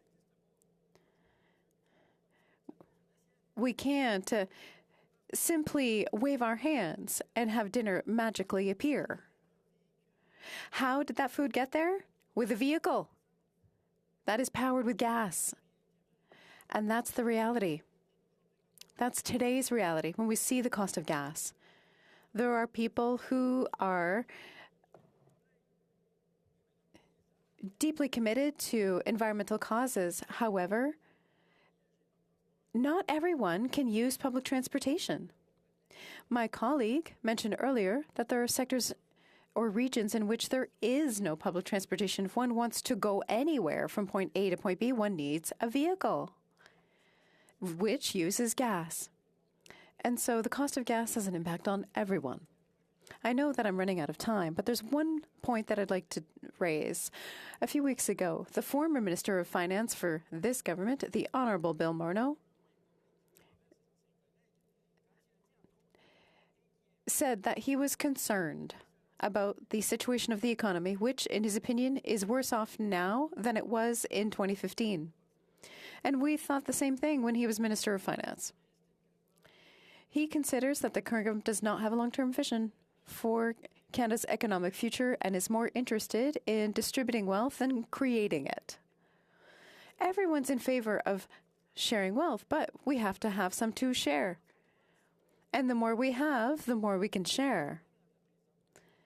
The former Minister of Finance said that, and it came at a good time because we were hammering home the same message.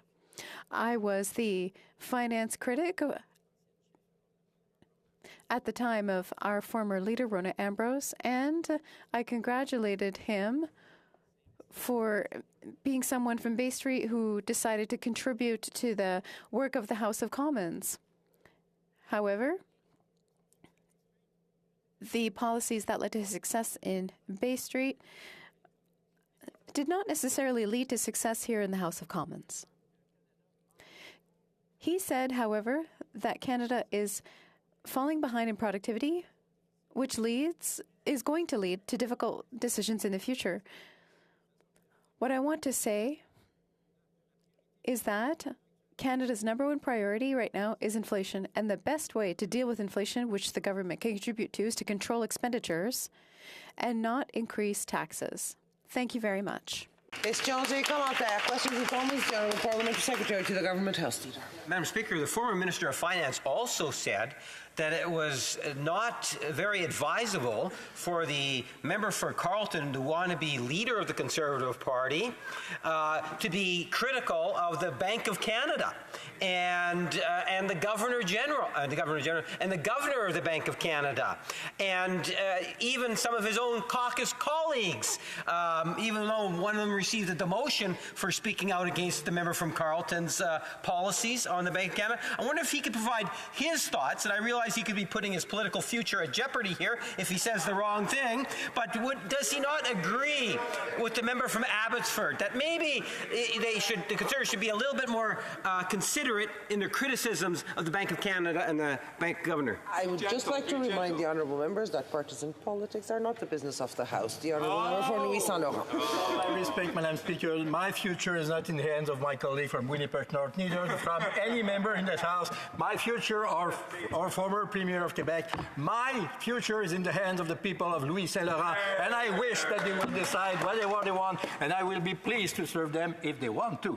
This is not my choice, this is their choice. But speaking of the Governor of the Bank of Canada, Madam Speaker, I'm quite sure that the honourable member remembers pretty well that his former leader, the Right Honourable Jean Chrétien, was very severe, was very tough on the Governor General at that time. Thank you, Madam Speaker. L'honorable député de Pierre-Boucher, les Patriotes Verchères. Merci, Madame la Présidente. J'ai bien écouté le discours.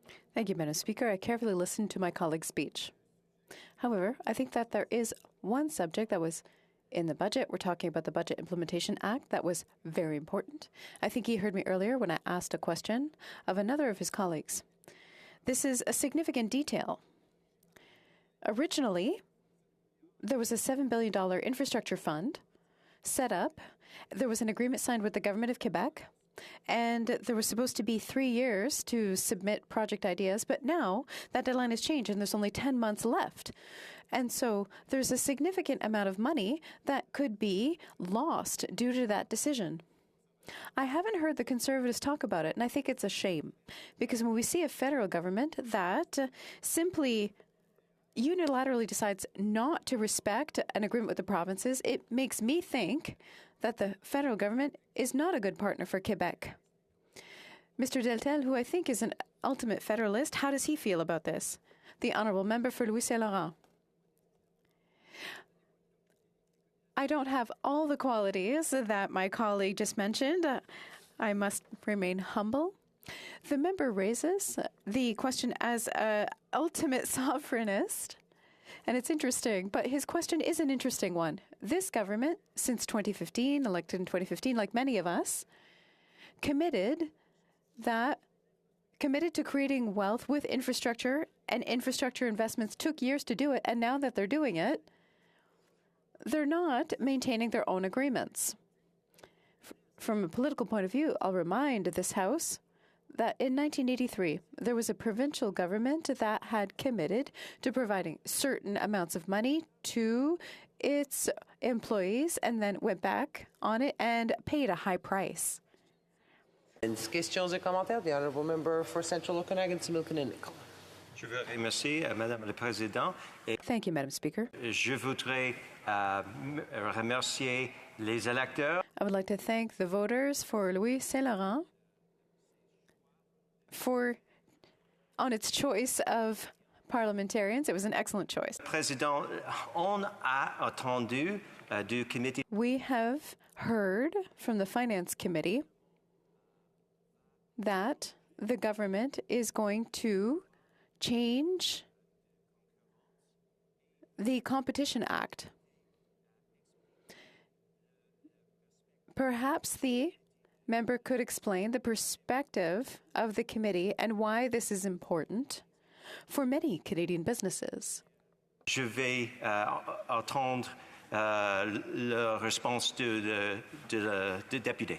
I'm looking forward to the member's answer. The Honourable Member for Louis Saint Laurent.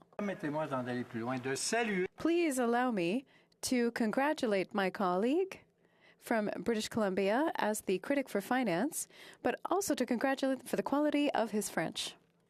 I am sure that all of my friends and all of his colleagues are delighted to see that when one invests the effort necessary, it's possible to speak an excellent level of French, and I thank him from the bottom of my heart. Now, when it comes to his question, it's important for Conservatives to say that industry is basically the backbone of generating wealth in Canada. The Honourable Member for Newmarket, Aurora.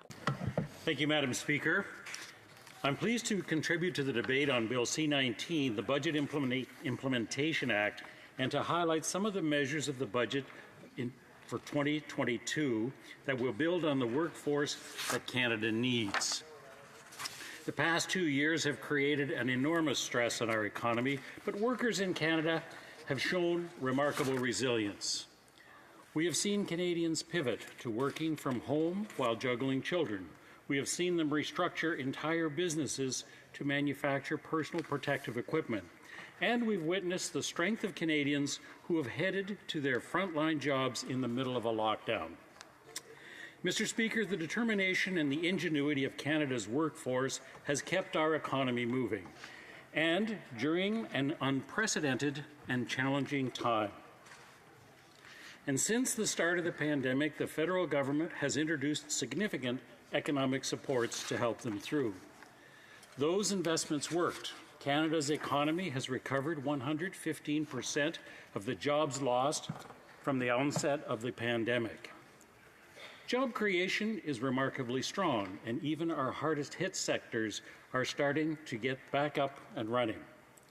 But this strong recovery is posing its own challenges, as some businesses are struggling to find workers.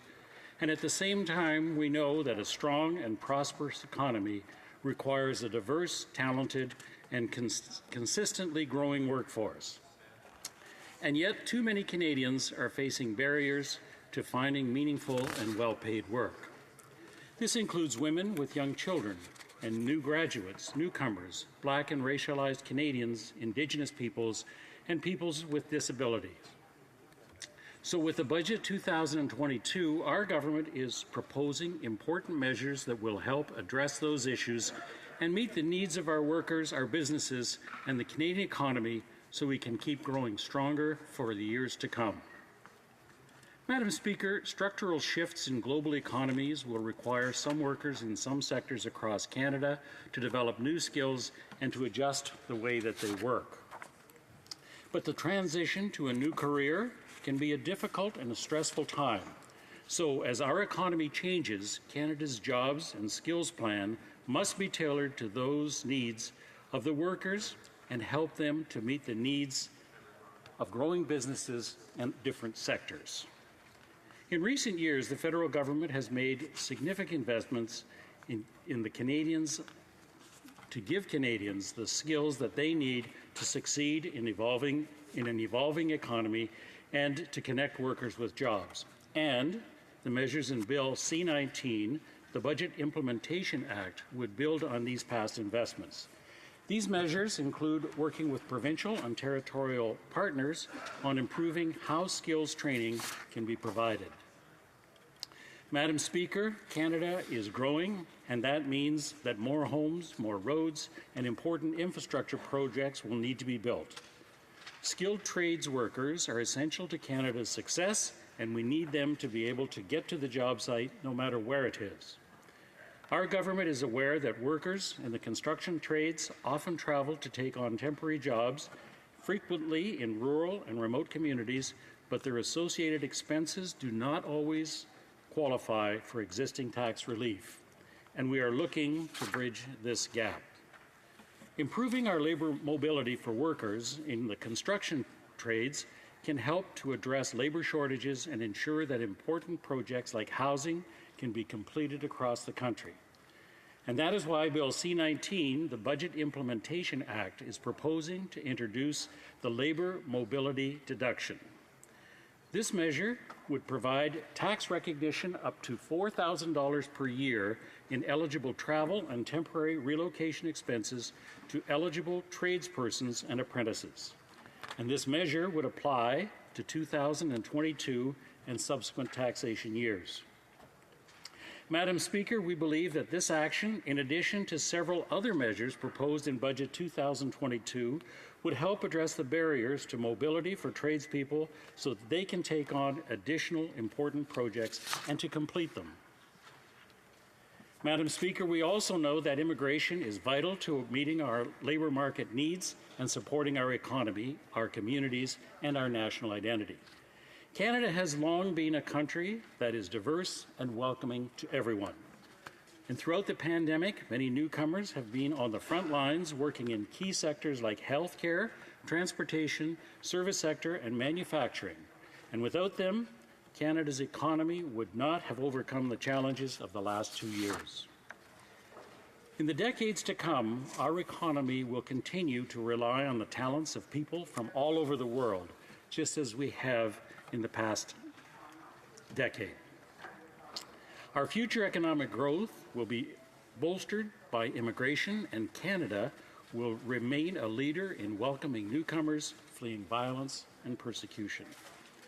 So in Budget 2022, we are proposing investments to enhance our capacity to meet immigration demands for our growing economy, to create opportunities for all newcomers, and to maintain Canada's world-class immigration system.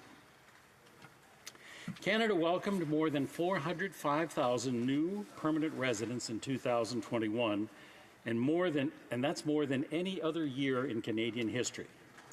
To meet the demands of our growing economy, the federal government's 2022-24 Immigration Levels Plan, tabled in February 2022, sets an even higher target of 451,000 permanent residents by 2024, the majority of whom will be skilled workers that will help address the persistent labor shortages. This higher target, along with the government's 2021 economic and fiscal update investments to resolve backlogs in processing, and the new investments proposed in this budget, will help make our immigration system more responsive to Canada's economic needs and humanitarian commitments. The immigration level plan helps reunite families with their loved ones and allows us to continue to benefit from the talents of those already in Canada by granting permanent status to temporary residents, including essential workers and international students. As announced in Budget 2021, our government also intends to amend the Immigration and Refugee Protection Act to improve Canada's ability to select applicants that match its changing and diverse economic and labour force needs. These people will be from among the growing pool of candidates seeking to become permanent residents through the express entry system, and we will make sure that we help them choose Canada to get here and to contribute to our economy and our society. Madam Speaker, by taking action to improve labour mobility and to attract the best and the brightest from around the world to meet Canada's labour needs, Bill C-19 will be a key part of implementing these measures in Budget 2022. And I encourage my fellow parliamentarians to support this bill. Questions and comments. Questions et commentaires. The honourable member. Sorry for King Vaughan. Thank you, Madam Speaker. I have a question for my colleague. You mentioned the workforce and you mentioned the immigration, which I think is... Mention anything. The honourable member has to speak through me to the honourable member. Yes, thank you. Thank you, Madam Speaker. Through you, I would like to know, about the comments he made about immigration and housing. We do need a workforce, we do need immigration, but we have a lack of housing, lack of affordability. How will his government ensure that the housing market... I've just been advised that there's no interpretation. Is it working now? Wait, yes, it is. The honourable member repeat her question from the start, please? Thank you, Madam Speaker. I'd like to know from my colleague how his government will ensure that we have enough housing supply and affordability to accommodate the immigration that will be coming to our country to help our workforce. Thank you. The honourable member for Newmarket Aurora. Thank you, Madam Speaker. I'm proud to say that I'm part of the HuMA committee, but part of our investigations and discussions and recommendations to the government for the Housing Accelerator program addresses exactly the point that the member opposite is raising. We understand how urgent and important and critical appropriate housing is. With a wide variety of mixed housing, wide variety of support for housing, and I'm confident that as we go through the recommendations of the committee and the government's deliberation, that the housing accelerating, the $4 billion of the housing accelerator program will be a big part of our solution. The honourable member for Berthier-Mesquin-Angers. Thank you very much, Madam Speaker. I'd like to thank the honourable member for his presentation. He talked about labour, about the labour issue, about different approaches. I would like to ask a question about a proposal we made offering a tax credit for workers who are in pre-retirement for 65 and over after a certain number of hours or years of work that would allow us to keep this labour force working if they wanted. Many SMEs have told me that there should be incentives for over 65s. We're talking about seniors. I would also like to talk about senior pensions. Is he ready to carry out internal pressure to increase pension for seniors? Thank you. Is the honourable member for Newmarket Aurora? Thank you, Madam Speaker. In terms of engaging as many people in the workforce, if they decide, are willing, and are able to continue work after retirement, I think that's a good suggestion. In fact, I've retired twice now, and I'm still part of the workforce. With respect to tax incentives, I'm sure that they would be given due consideration as the recommendations come forward. And I think those were the 2 points that were raised, Madam Speaker. For Skeena Buckley Valley.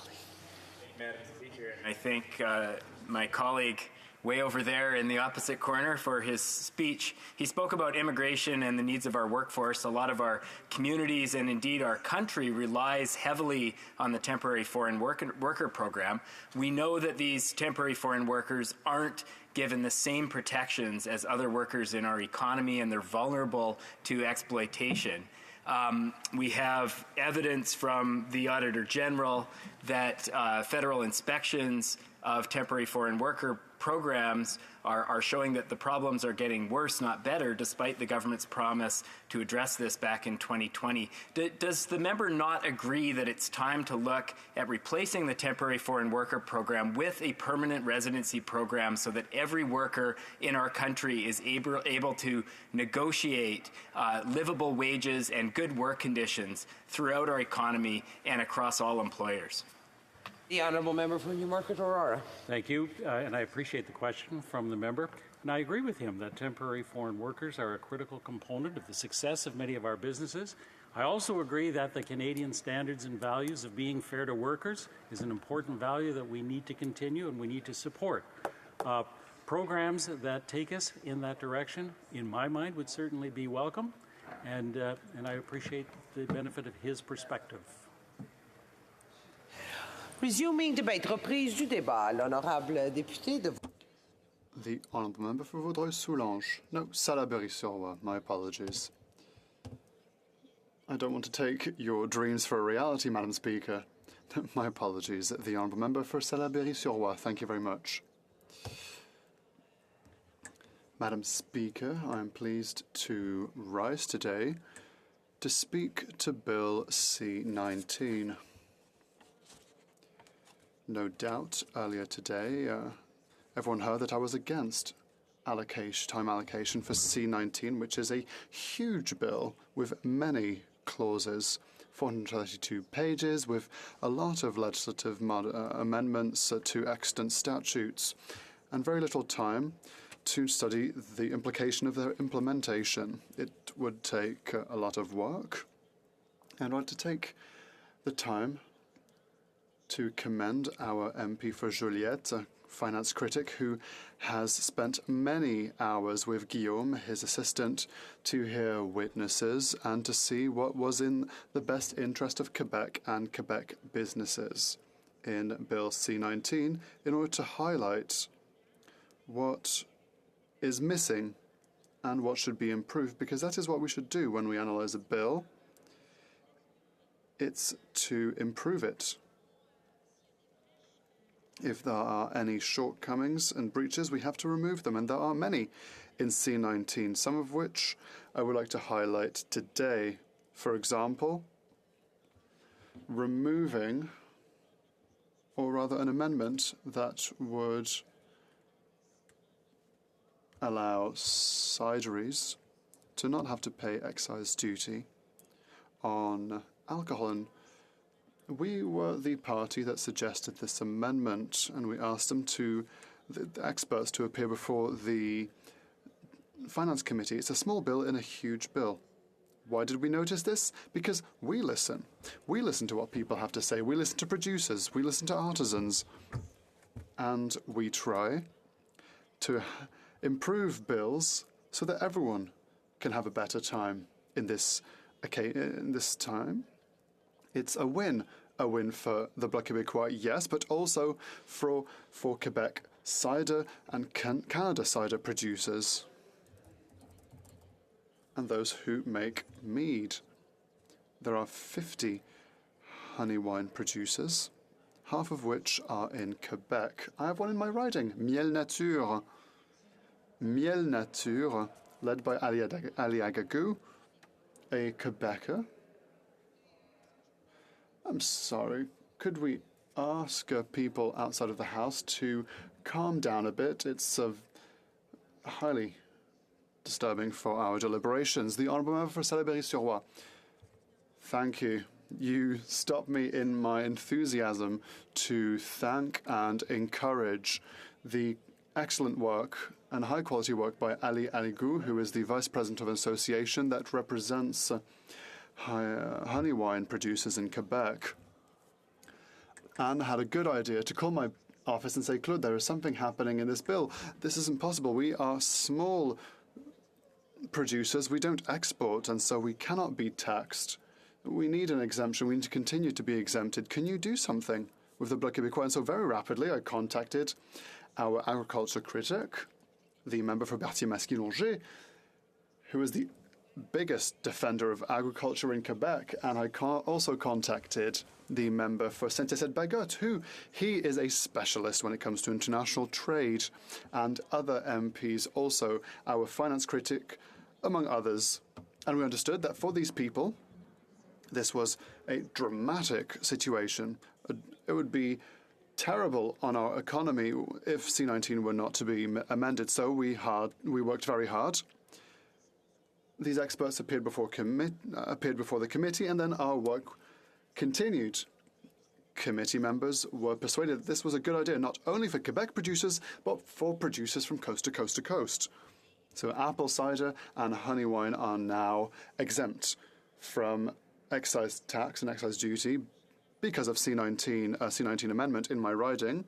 When I rise in the House, I often say, when I rise in the House, I speak for those who voted for me, and here I'm proud that Verger-Fryer, La Capsule Temporaire, Cidrerie d'Hinchinbrook, La Ferme Black Creek, that I go to every Wednesday, that I see every Wednesday at the market, and others, Pierretta Franklin, the Domaine des Salamandres, the Verger Millefeuille. It is for them that I work, and that is a reason why I'm so happy to have highlighted the problems so that we together unanimously have decided to amend C-19. It's a win for them, it's a win for us, it's a win for everyone, because I'm sure, Madam Speaker, that you love honey wine and cider. Everyone loves it. That's, well, the MP for Jonquière agrees on that point, so I must be right. In any case, Madam Speaker, I would like to say that there's an MP in our caucus who noted other problems with C-19. There was a clause with regards to the Social Security Tribunal that was modified. And we didn't understand why this was in this omnibus bill. Certain unions wanted there to be amendments. The MP for Thérèse de Blainville, our critic, asked the minister, when will this amendment be made? Because we need to act for EI. These are some of the revisions that we have to make to EI. We know that the minister... But our MP decided to continue to put pressure. She fought for it. At the Human Resources Committee, she fought for it to convince her colleagues that C-19 as it stands was not good in that respect. We had to study the matter. And it's rather curious to see that in C-19, when a bill is being drafted, originally, public servants, and I was a minister's chief of staff, when a bill is drafted, you have to consult your public servants to see if everything is good or if everything is bad. But in this case, all of the unions were against what is now in C-19, and so our critic, I'm not allowed to name her, the MP for Thérèse de Blainville, was at committee, enthusiastic, dynamic, because she was a former great unionist in Quebec, and she was strongly defending the importance of removing this from C-19 so that together parliamentarians have the time to study it correctly, to improve it, and this for the good of workers and unions, yes, but also for the good of the government.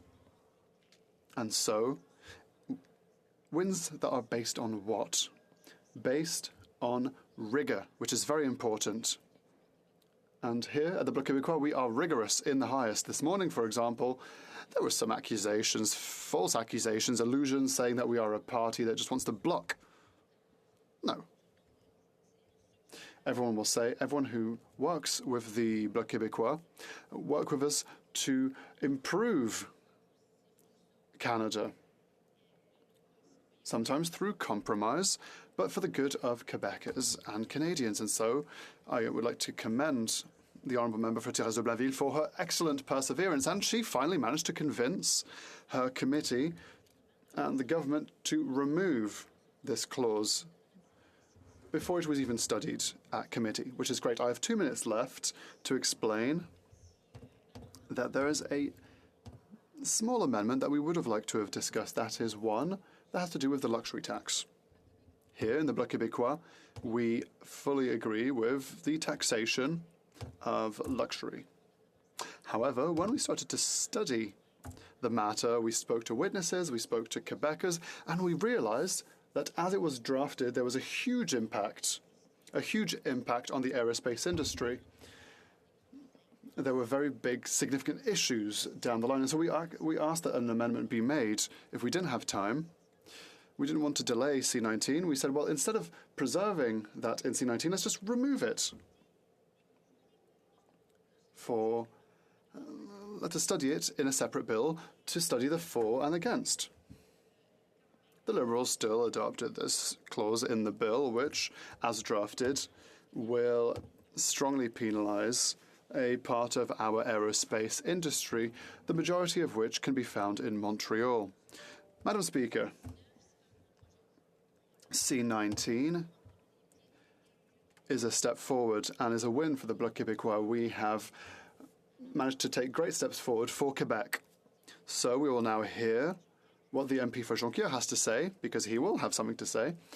We are a political stripe that works very hard. We are rigorous, perseverant, and determined to make people understand that we are here in the House for the progress of Quebec and for progress for our Quebec companies. Thank you, Madam Speaker. Questions et commentaires. Questions and comments. The Honourable Parliamentary Secretary to the Government House. Yes, thank you, Madam Speaker. Earlier I had posed the question, does the Bloc Party support the principles of a luxury tax? And the response I got was, yes, they support the principle of having a luxury tax. My understanding is that includes the impact it would have on the aerospace industry, but there's some timing concerns that they have in regards to the possible credits or issues of this nature. Can she provide clarification on the luxury tax? Does the Bloc support the principle of a luxury tax as stipulated in the bill itself?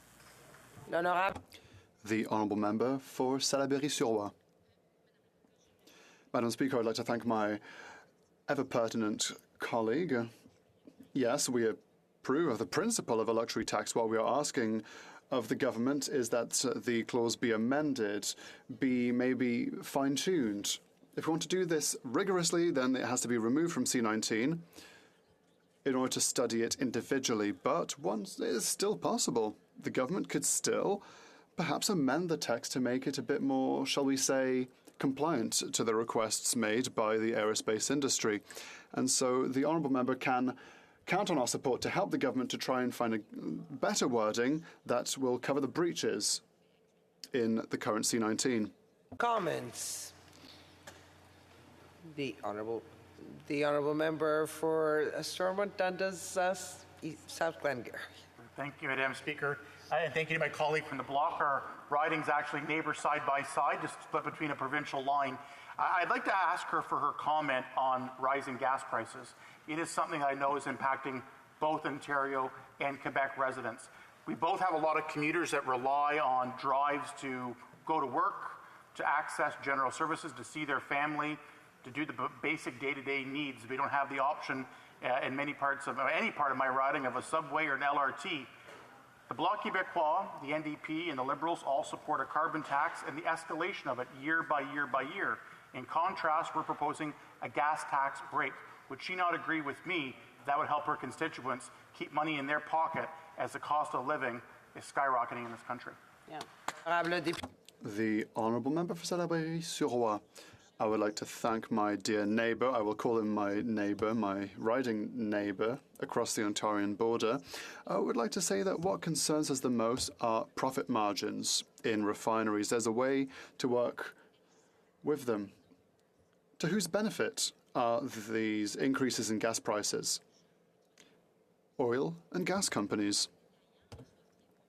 Retailers get very little of this profit, and so there's an issue balance in this supply chain, and the government could work on this to reduce profit margins that refineries are currently enjoying. There is no oil company that is about to declare bankruptcy, let's be honest. Strathcona. Speaker, and I would like to thank my colleague from the bloc for her intervention today. It was very interesting, and I always want to stand up when a member of the bloc speaks to let them know that there are Albertans in this place that are deeply worried about the climate emergency, and I do ask her. She brought up a little bit about where the support goes and how the support will go to make sure that workers are protected, and that is where the transition needs to be investing in. We didn't see near enough investment in this particular Budget Implementation Act in Alberta workers and workers to help them transition from the fossil fuel sector to greener technologies. I'm wondering if she could comment on how she would have liked to have seen the government invest more in workers and less in big business in this Budget Implementation Act. The Honourable Member for Salaberry-sur-Roi. Thank you, Madam Speaker. I really appreciate the question from my colleague because, of course, I believe that more than one time we've heard the leader of the Bloc Québécois say that the Bloc Québécois agrees that we need to financially support our energy transition for Albertans, for Western Canada, so that they diversify, so that we have a diversified economy, a greener economy, and what we wanted to see in the budget were tangible measures to support these workers. And so if ever it will be found in a proposal or a bill, then you can be sure that the Bloc Québécois will approve. Debate, the Honourable Parliamentary Secretary to the Minister of Natural Resources and to the Minister of Northern Affairs. Thank you, Madam Speaker, and it's a pleasure to speak about Bill C-19 today and to talk about how the policies, procedures, and the investments that we're making are affecting so many people across Canada. But most importantly, I want to talk today about how it's having an impact on the people that I represent in the House of Commons, the people from Newfoundland and Labrador, and from Labrador in Canada's north. Over the last number of weeks, we have talked not only about Bill C-19, but we've also talked about the budget itself and what the impact is on Canadians. The one thing I always find when I'm here in the House of Commons is you get members that are saying, you know, you have to be more conservative in your spending, but in the very next sentence, there's an ask for more money and more allocation in a different area. So it's always funny how that happens, and I'm sure it happened when we were in opposition, just like it's happening with the members that are in opposition today. But I think what's important to note is that we put in place investments that will really help address the issues that Canadians are facing on a day-to-day basis and at the times that they are facing them. And being able to do that and still continue to grow the economy and to keep it stronger for the many years to come is not an easy task, no matter who's in government. I want to talk about today some of those highlights from the budget and from C-19, and where our government is creating new opportunity and new direction for people in the country. First of all, I have a remote riding in Labrador. It's large and vast in geography, it's small in population, it has very distinct cultures, it is isolated on many fronts, and therefore the challenges are very unique. Not more unique than any other region of northern Canada, but certainly very unique when you compare it to urban centres and larger cities across the country. So the infrastructure is different, the needs are different. But like everyone else in the country, we hear a lot about affordability. And today, I think affordability is on the minds of all Canadians, simply because of the time and the place that we're in. We're coming out of COVID-19, where we've seen many businesses shut down for months. We've seen workers out of a job, some of them for 18 months before being able to go back to their regular jobs with regular salaries. This has had a huge impact. Then you add to that the Russian invasion of Ukraine. and how that has affected the flow of goods around the world, the supply chain that we all depend upon, and also how it impacts major commodities that worldwide. It's not just Canada feeling the brunt of affordability today, it's being felt all throughout North America and right across the world. So is there a reason for us to be concerned? There's always a reason, absolutely. Our concern is with the people of Canada. Our concern is with families today who are waking up and understanding that how this invasion of Ukraine has affected their lives at home. They're waking up to understand how post-outcome of COVID-19 is having an impact on them and their children and their everyday lives. And they're looking for a solution. And I think we're all looking for how we can do more to help them. I think our government has been very creative in rising to the affordability demands of Canadians.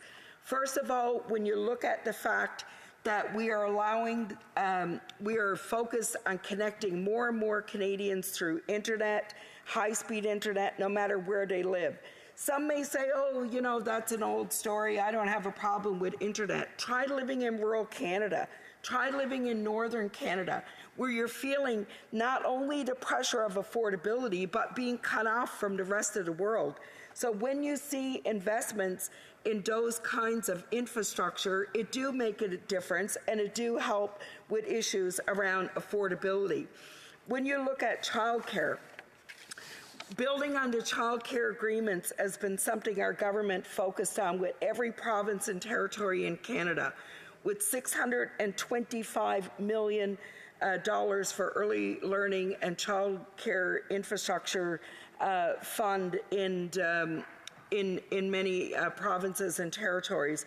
But these additional childcare investments, including the building of new facilities, is making affordability a little bit more closer to reality for a lot of families. So regardless of where you live, it is a process. You know, negotiating childcare at $10 a day is a process. Getting there is a process. But the fact that we are investing and we're stepping up to make those investments so that families can work, can put their child in childcare facilities and programs where they're safe and afford to do so is a huge part for many families. Will it mean that we'll have to grow the spaces? Absolutely, that's what it means. It means that we will have to grow the workforce around early childhood educating. We will have to ensure that there's appropriate salaries attached to the jobs. We'll have to make sure there are spaces available, and new facilities are a part of that. So, you know, getting there on childcare reform and early learning is a huge part of affordability for many families. We've done things around labor mobility that have helped with affordability. But one of the things I like more than anything around C19 and our budget is those investments in healthcare. So when you live in a province like I do in Newfoundland and Labrador and represent a riding like Labrador, healthcare is always a priority. It's never easily accessed, and it's never affordable to access. People really have identified huge concerns around healthcare in my riding, and they have talked about it very openly.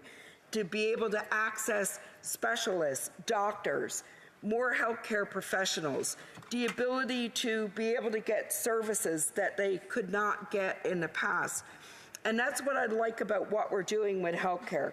We're investing over $45 billion in support to provinces and territories through the Canada Health Transfer, which is an increase of nearly almost 5% over 2021-22 baseline budget.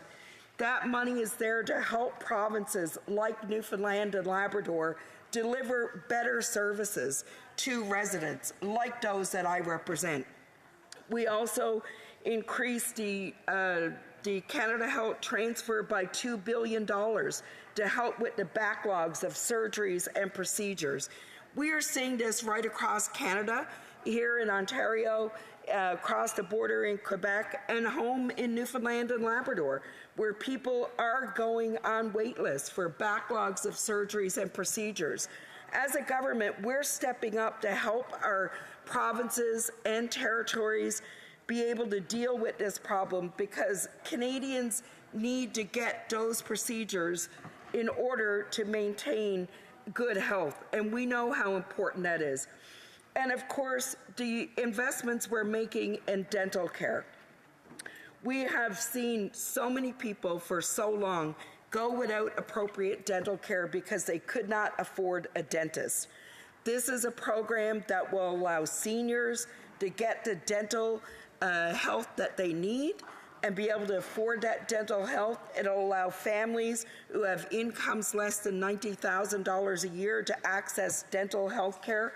These are good investments that, again, makes life affordable for people across the country and helps in areas like I represent in Labrador with health care needs. We're investing to recruit more doctors and nurses for rural and northern regions.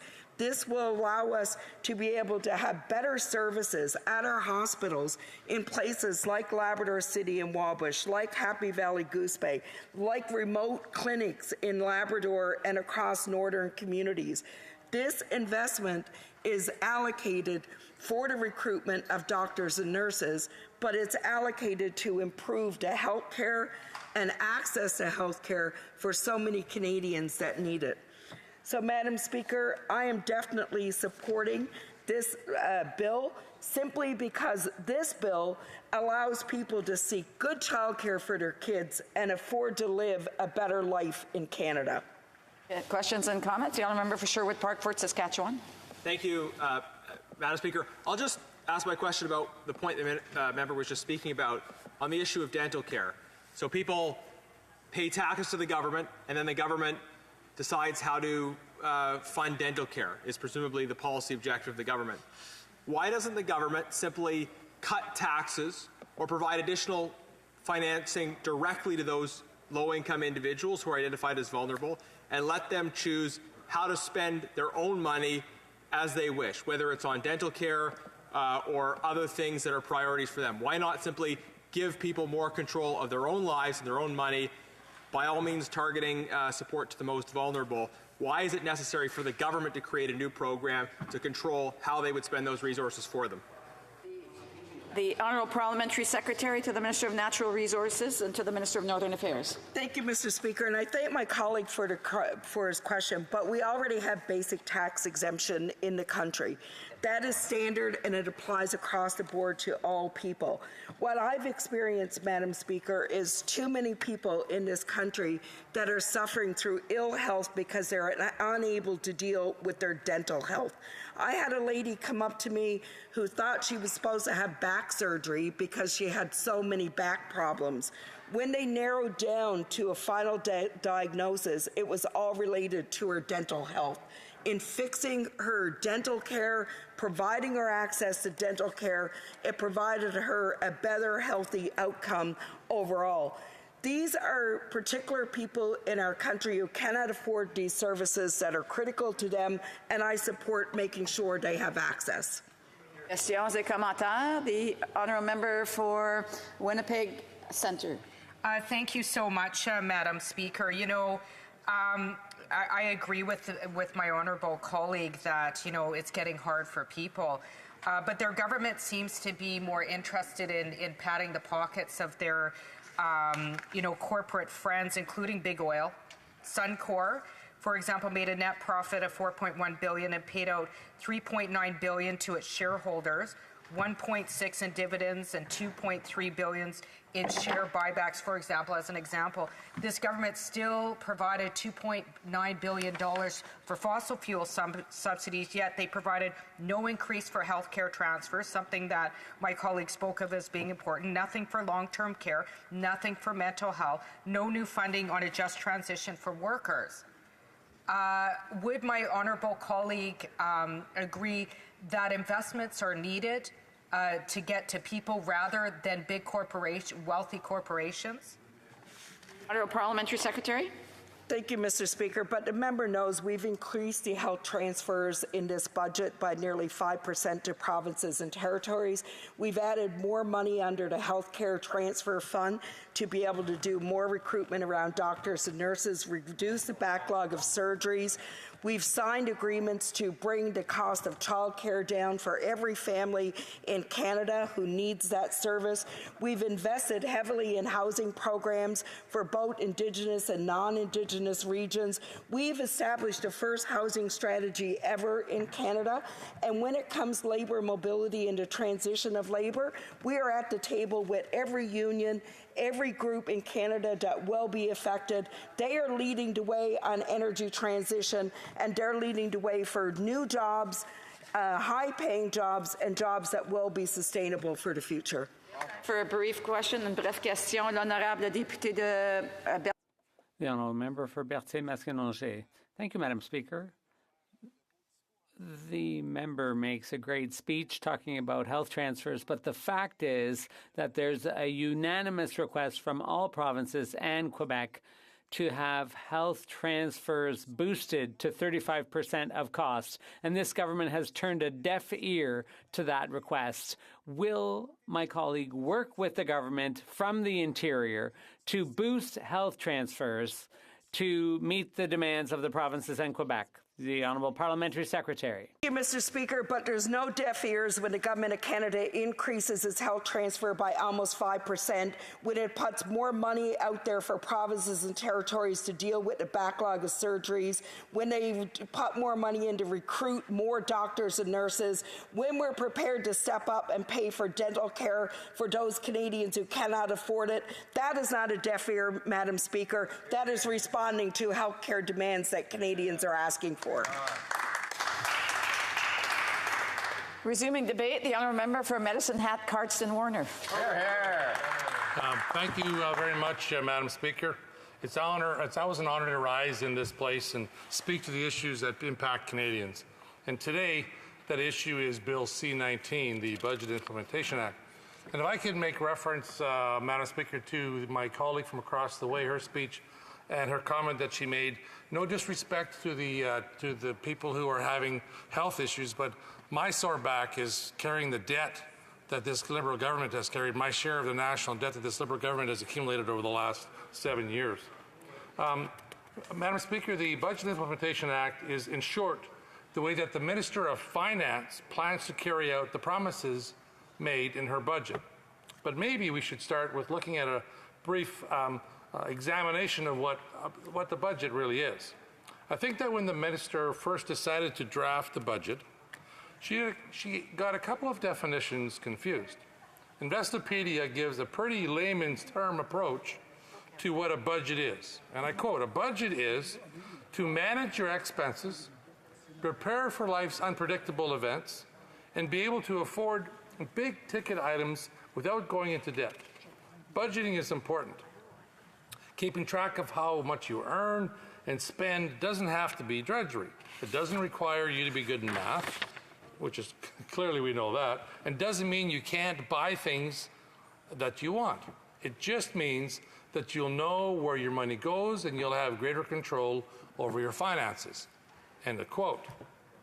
Preparing for unexpected events, affording big ticket items, knowing where your money goes? Wow. None of that sounds like anything like a Liberal budget, does it, Madam Speaker? Conservatives and Canadians have not forgotten that this very Liberal minister has yet to account for $600 billion, that's B with a billion, in public spending from the 2020-2021 fiscal year.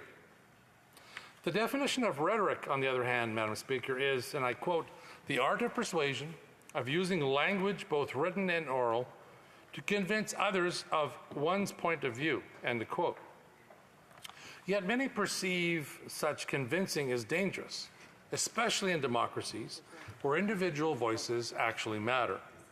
The line between persuasion and manipulation is not always clear, and the effects of crossing it can be incredibly corrosive. That sounds like the document that the Finance Minister presented to this House. The Finance Minister, in her Budget Implementation Act speech, took special notes to discuss the existential threat of climate change. She went on to say that that was why she was focusing on growing the economy and making life more affordable for Canadians. That's laughable, Madam Speaker. May 3rd must have been backwards day, because this Finance Minister's unveiled attack on our Canadian economy and affordability for Canadians was directly her doing. The budget that did nothing to deal with skyrocketing cost of living or the inflation crisis, which, by the way, is now at the highest rate in 30 years, with no signs of slowing down at all. I would argue, Madam Speaker, that that is the single largest existential threat to Canada and Canadian families. The Minister of Finance was unwavering against pleas of Canadians and Conservatives to stop the carbon tax escalator, even now as the price of gasoline and diesel are well over $2 a litre. Workers and commuters have to pay that new higher price just to get to work. Farmers have to pay more to put their crops in and take them off and to get those goods to market. And then the price of groceries and dining and household necessities are all driven up exponentially as a result.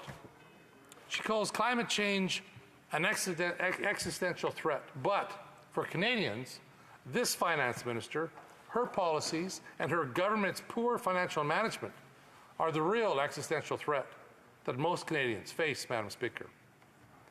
When I talked to constituents about what they wanted from this budget, not one of them said they wanted more rhetoric, but how this government was helping them, while in reality, the government continues to be the single largest problem in Canadians' day-to-day life. This government acts like they are fighting for the little guy while they tax the rich. The Finance Minister made a big to-do about taxing the sale of new luxury cars and aircraft with a retail price of over $100,000. This tax will also apply to the sale of boats that cost more than $250,000. But Canadians see through that, Madam Speaker. This is not a tax revenue generator, nor a deterrent to those who would buy a car over $100,000, much like the silver Mercedes 300 SL that the Prime Minister has. Just as it would not have impact on those who would buy a private plane to be whisked away for a day or a weekend in the sun at a vacation island. The Prime Minister knows this because he's been there. This tax has nothing more than an attempt to persuade voters of the Liberals trying to do something with rhetoric and addressing an issue. It really just muddies the water with additional rhetoric aimed towards Canadians who now find themselves having to work longer shifts to afford the new inflated price of everything, as I said before, from gasoline to groceries. Madam Speaker, it affects families who can no longer afford to sign up their children for recreational or educational activities because thanks to the inflationary actions of this government, they now have no more money left for such activities. But Canadians can be comforted to know that the Prime Minister and his friends with private aircrafts and $100,000 vehicles will have to pay a couple more cents on the dollar more taxes. This government is so disconnected from reality, Madam Speaker, it's unbelievable. And the reality is that more and more Canadians, that this government's incompetent policies have driven up inflation to the point that it now consumes their entire paychecks. There is little to no money left at the end of each month. There always seems to be more month left at the end of the month, Madam Speaker. For many, paychecks are going to purely subsistence living, and in most cases, in many cases, not even covers that. With that reality, Madam Speaker, it becomes even more laughable that this government praises themselves for subsidizing the price of zero-emission vehicles.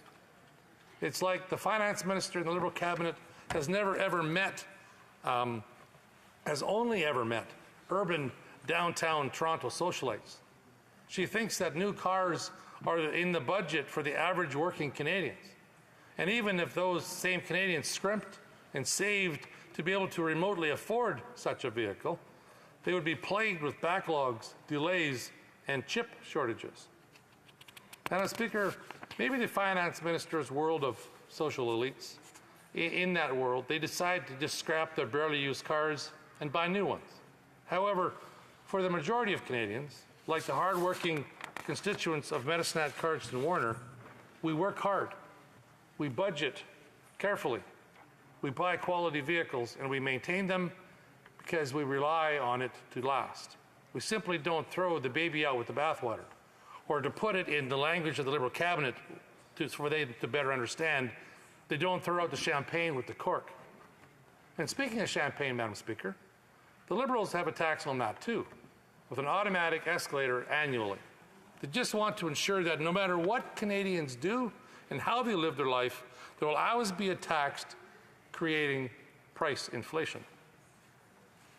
Madam Speaker, the budget has missed the mark, and the Budget Implementation Act has therefore also missed the mark. This is not good for Canadian families. It is simply the Liberal elite's manifesto of what they think the world should look like. More debt, more spending, and higher costs for everything. And the supports the government brags about, like reducing the cost of new zero-emission cars, only benefit the rich and those who can afford them. This is not the implementation of a budget. It is the art of persuasion, of using language, both written and oral, to convince others of one's point of view. Simply put, Madam Speaker, it is just rhetoric that in reality will continue to destroy the economic and social stability of this country. Thank you very much. Questions and comments? The Honourable Parliamentary Secretary, the Government House Leader. Yes, Madam Speaker, you know, it's interesting. The member makes reference to oil. And it wasn't that many years ago when the Conservatives were criticizing the government because the price was too low. When it was selling 88 cents a litre, Madam Speaker, we're being accused of crashing the Alberta economy, according to many of the Conservatives. And now they're saying, well, the price of oil is too high. And, Madam Speaker, you know, the Government of Canada carries some influence. There's no doubt about that. But the member needs to recognize that there's the world economy, and it's the world that sets the price of oil. Does he really believe that the Government of Canada can dictate to the world what the price of the oil should be? For Medicine Hat, Cardston, Warner. Thank you very much, Madam Speaker. I appreciate the opportunity to answer my colleague's questions, because in every speech he always asks one. So I never mentioned oil in my intervention. I mentioned the price of gasoline. And I think it would be very naive of this minister to suggest that the price of gasoline has not been impacted by the taxes put on by this government. Carbon tax, the excise tax, and the fact that we still continue to import millions of barrels of oil, that is actually shameful. That we have the third largest resource in our backyard, and we are reluctant or hesitant. In fact, this government pushes an agenda and an ideology of, we need oil, but we don't have to buy Canadian oil. Des commentaires, l'honorable député de Jonquière. Merci, Madame la Présidente. Thank you, Madam Speaker. I just want to say to my colleague that it's not because a lie is repeated that it becomes true. When it comes to the price of gas, what explains the significant increase of the cost of gas now is partly margins for refining. Large oil producers have significantly increased their margins. So to say we have to reduce taxes to give them a larger margin when currently those who are getting away with the little money that the middle class has is large oil companies, I think that that's a little bit rich. I'm wondering if my colleague is aware of the profit margin for oil refineries. Well, I do know that, repeating a lie doesn't make it true. And unfortunately, that's something that maybe this Liberal government should implement for themselves on the rhetoric that they want to flog on Canadians. Do I know that oil companies are making money? Yes, I do. Do I know the extent of the margins that they have? I haven't looked at them recently. but I do know the extent to which we're taxed on our oil and gas, on the fact that we don't develop our own oil and gas, that this government has put a moratorium on that and wants to kill that industry.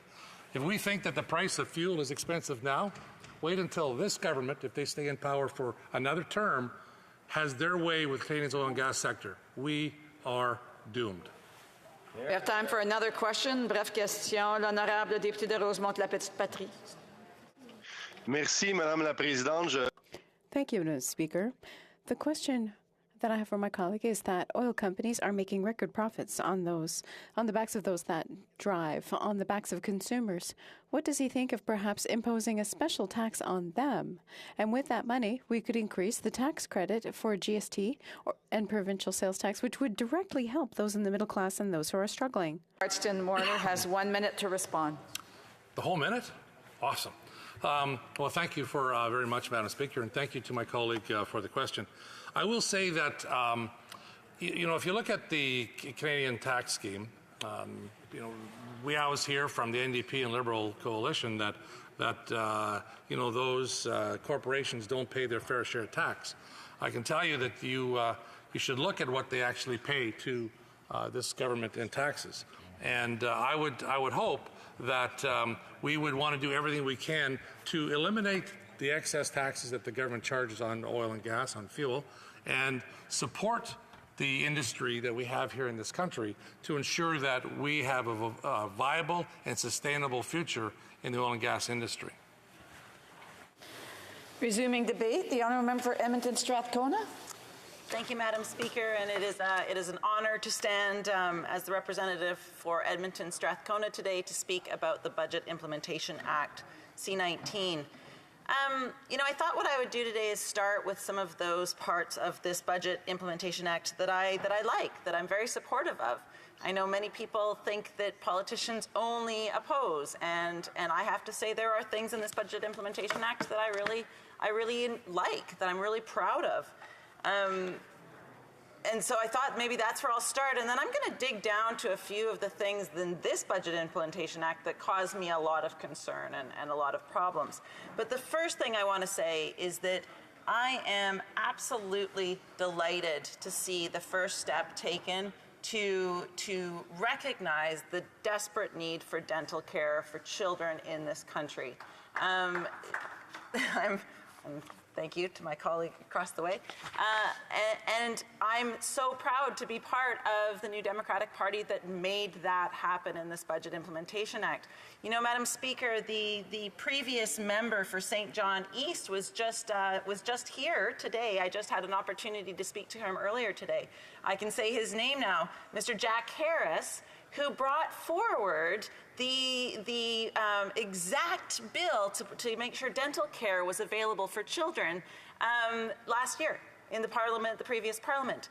And, Madam Speaker, the Conservatives and the Liberals voted against it. And so that's how we know that what we're seeing in this Budget Implementation Act is clearly the work of the New Democratic Party. This is something that we have been able to provide for Canadians. And I have to tell you, as somebody who is part of that caucus, I am so proud that the biggest change in healthcare, the biggest increase in healthcare for Canadians in decades is happening with this government, with this Budget Implementation Act. So I want to start with that. The dental care is the single biggest reason that children end up in the emergency room is because they don't have access to dental care. Madam Speaker, I've told you before, but I have 2 children, and I'm very, very lucky that I have a dental plan that comes with my employment, so that my children, who both required braces, we were able to do that. But for so many children in this country, that's not possible. So I'm very excited about that. I'm very excited about some of the investments in housing. Probably the joke that we always hear in here is that the NDP's response will always be, it's not enough. It's not enough. And I'm going to say that many times today. But I am happy that there has been investments in housing, that there's an additional investment of $1.5 billion to build new affordable homes and changes so Canadians can save hundreds of dollars a month in rent. I'm happy to see that there is a ban on foreign home buyers for the next 2 years. I'm happy to see an additional investment of $4.3 billion in Indigenous housing. You know, we all know, everybody in this place should know that that is insufficient for the need. It is insufficient for the demand. But I am happy to see it in the Budget Implementation Act. I'm happy to see some of the actions be taken on tax fairness. You know, I have stood up in this House time and time again and demanded that we do more to ensure that our tax system is equitable and fair. You know, Madam Speaker, Canadians are paying more and more and more for groceries, for rent, for gas, for all of the things that they need, and their salaries haven't gone up. So if things are costing more, and the people that are making money aren't making any more money, where are all those dollars going? I have to tell you, Madam Speaker, they are going to the ultra-wealthy. And so we do need to do more to make tax fairness. So while I'm excited to see that there is a tax on financial institutions, it was not what was promised. Well, I'm excited to see a luxury tax. It was not enough. We did not see the excess profit tax that we wanted to see. You know, so we'll keep pushing for some of those things. And you know, there's a few things that I certainly could go into more detail with, and I'm aware that I'm going to run out of time. So I want to talk a little bit about some of those things that I have some concerns about. And one's a very small thing, and I know I may be one of the only people in this place that is deeply concerned about this. But Madam Speaker, I want to tell you something. In this Budget Implementation Act, it becomes illegal for Canadians to break Canadian laws in space. It becomes illegal for Canadian companies to break Canadian laws on the moon. Now, you may think, why does this matter to the Member of Parliament for Edmonton Strathcona? And I'm going to tell you. Because I have spent 20 years pushing for Canada to do more to ensure that we have corporate responsibility for our corporations when they work abroad. So right now, this Budget Implementation Act says that you can't break the law if you are on the moon. But with the way that our government works right now, if you're in Guatemala raping and murdering Indigenous people, no problem.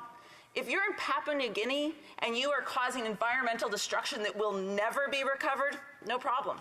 If you're in Zambia, Namibia, if you're in Nicaragua, Ecuador, you know, this last week we actually had 2 Indigenous leaders from the Amazon that pointed out to us that, in fact, the lungs of our planet are being attacked by Canadian mining companies, and we are not holding them to account. We are not doing what we need to do to protect them. Too bad those Canadian mining companies aren't working on the moon, because that's when the government cares.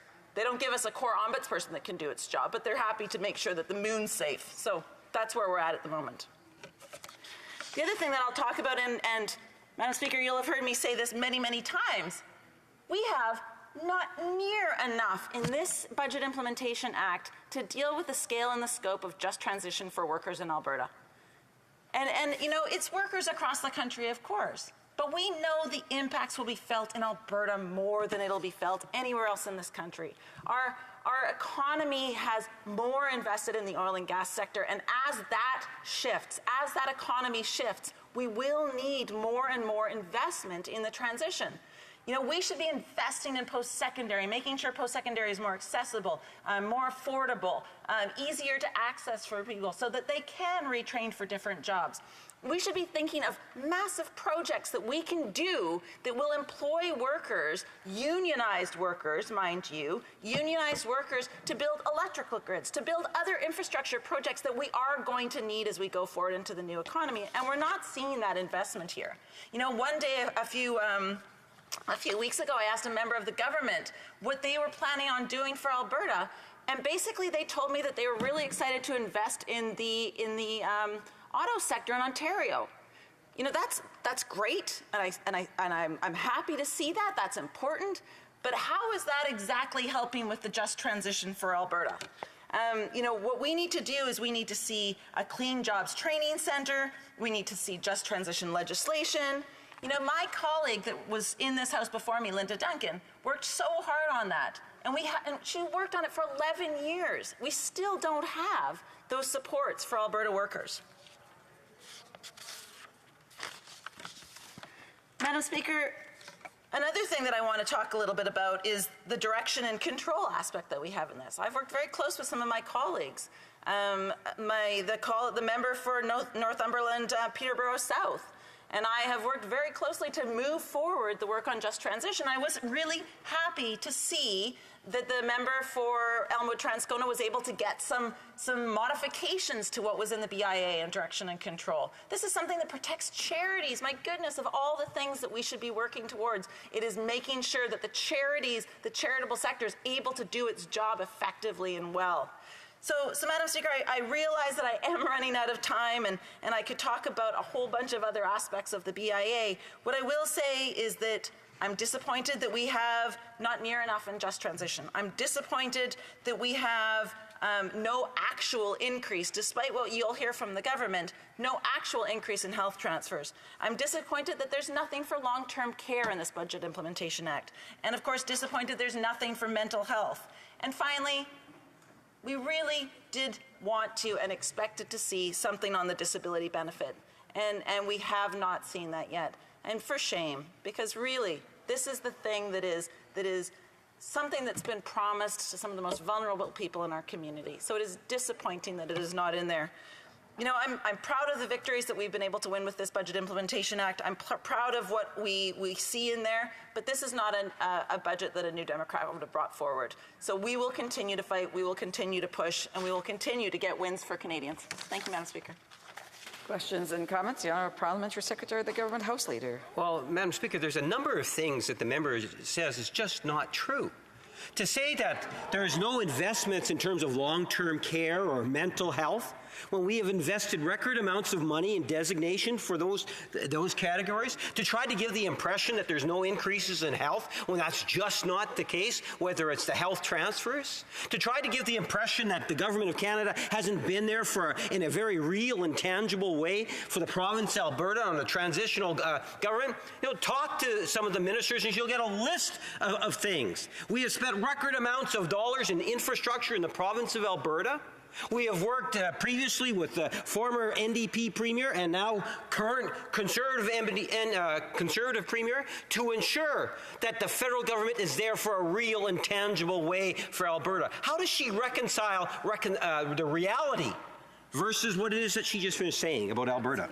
I just want to remind the honourable member that he's not to say indirectly what he can't say directly, so I would hope that he would retract that. I would retract the reality comment. The honourable member for Edmonton Strathcona. Speaker, and I am grateful that the member did retract that statement, because that was inappropriate parliamentary language for this place. So first of all, many of the things that I've mentioned I can reiterate again, but really I'll just point to one thing. If the member was to come to Alberta, if the member was to talk to workers in Alberta, because I do that an awful lot, if he was to talk to workers in Alberta, he would understand that there is zero faith that this government, or, and I will share the blame equally, the previous government had done anything to support workers transitioning. You know, we have written to this government time and time again and said, tie strings to the dollars that are going to the private sector, tie strings to these dollars that are going to these big projects, so the money goes to workers. It's never happened. The well cleanup was the perfect example. Nothing got cleaned up, workers didn't get jobs, big business got tons of money. Typical Liberal story. Questions and comments? The honourable member for North Okanagan-Shuswap. Thank you, Madam Speaker. And I've really got a question. The member from Edmonton Strathcona, she was speaking about many of the things promised in this budget and the items that she wants to see followed through on. We've seen how this Liberal government continuously makes promises and then doesn't deliver. Since 1997, they've promised pharmacare. 25 years ago. It's very hypocritical of this member to state that she's concerned about this government following through and to give the impression that the NDP will hold this government accountable when they've signed a backroom deal. How can this member say that she will hold this government accountable when we know very well they've made an agreement, they're not going to call confidence vote on this government. Thank you. Honourable member for Edmonton Strathcona. So thank you for the question to the member. First of all, I will say that if you listen to my speech, one of the things that we got was dental care. And so this was not what we wanted to see, but it is something that we were able to get some things. But he also talks about the fact that we can't hold the government to account. But in fact, we have a very, very transparent, clear agreement. And if the government doesn't fulfill their side of the equation, then we don't support them. It's very simple. I think maybe the opposition is very, very upset because they haven't been able to show that they've gotten a single thing for Canadians during this Parliament.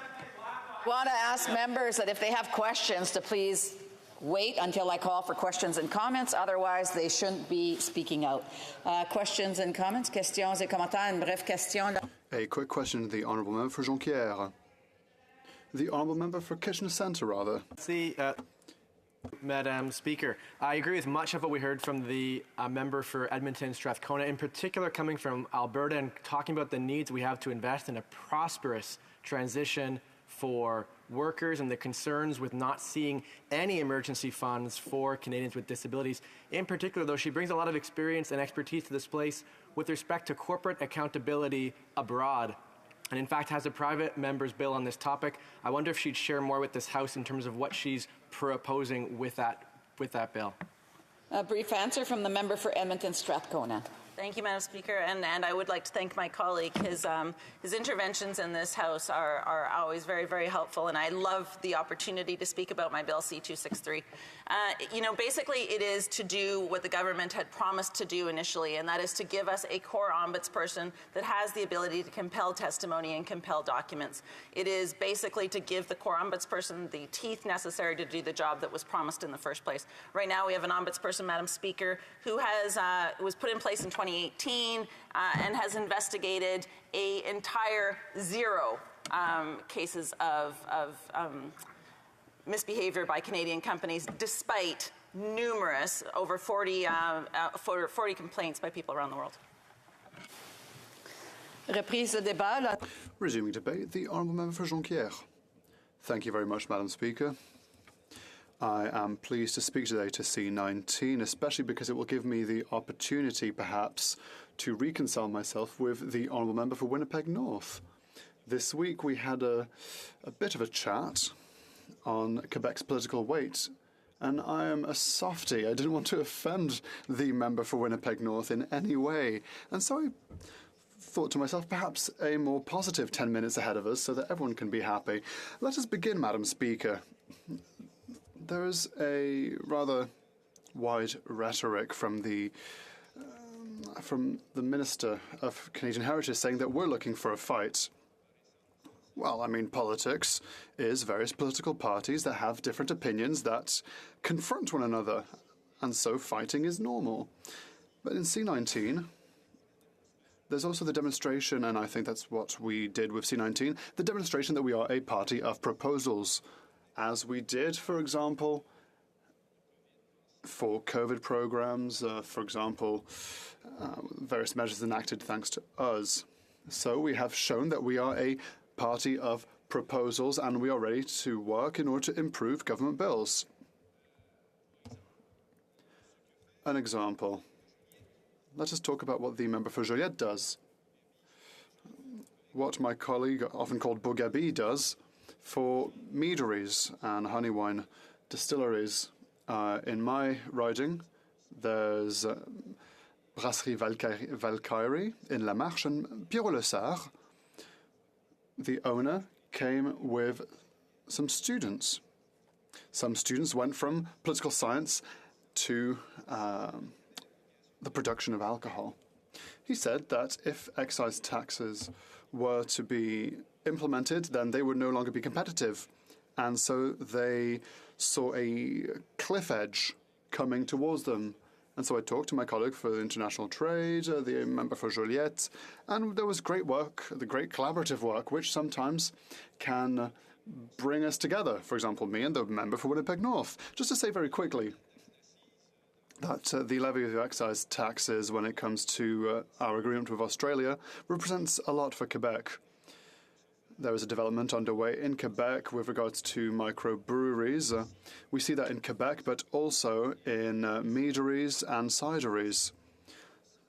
Cider, the volume of cider production has increased from 3.2 million litres in 2016 to 5.1 million litres, which is significant in 2021, a clear growth of 60% over 5 years. This is therefore something that is effervescent. It is calculated that 11% of all apples grown in Quebec are transformed into cider. This is therefore a volume that is currently growing, and so let us imagine what the implementation of the excise tax would have had. At the same time, it would have interfered in the industry's progress, but also interfered in the lives of apple producers themselves. We know that the tax would be a rough equivalent for producers to a reduction of current net margins. We therefore collaborated, and the member for Winnipeg North will no doubt keep that collaboration in mind next time we speak. Another point in C19 is a point that the honourable member for Thérèse de Blainville carried out, that we call the lovely Lulu. The Bloc Québécois showed that in C19 there was a significant lack with regards to the Social Security Tribunal. I don't know if everyone remembers this, but I remember because I was working with the jobless back in then. This is, well, I don't want to scare my Conservative colleagues with what they did in the past, but in 2013 there were different tribunals that were changed into a one-stop shop, and so many jobless people were very badly served. My colleague for Thérèse de Blainville mentioned this, and she's a former unionist. We're not all perfect at the end of the day, but with the support of former colleagues. And so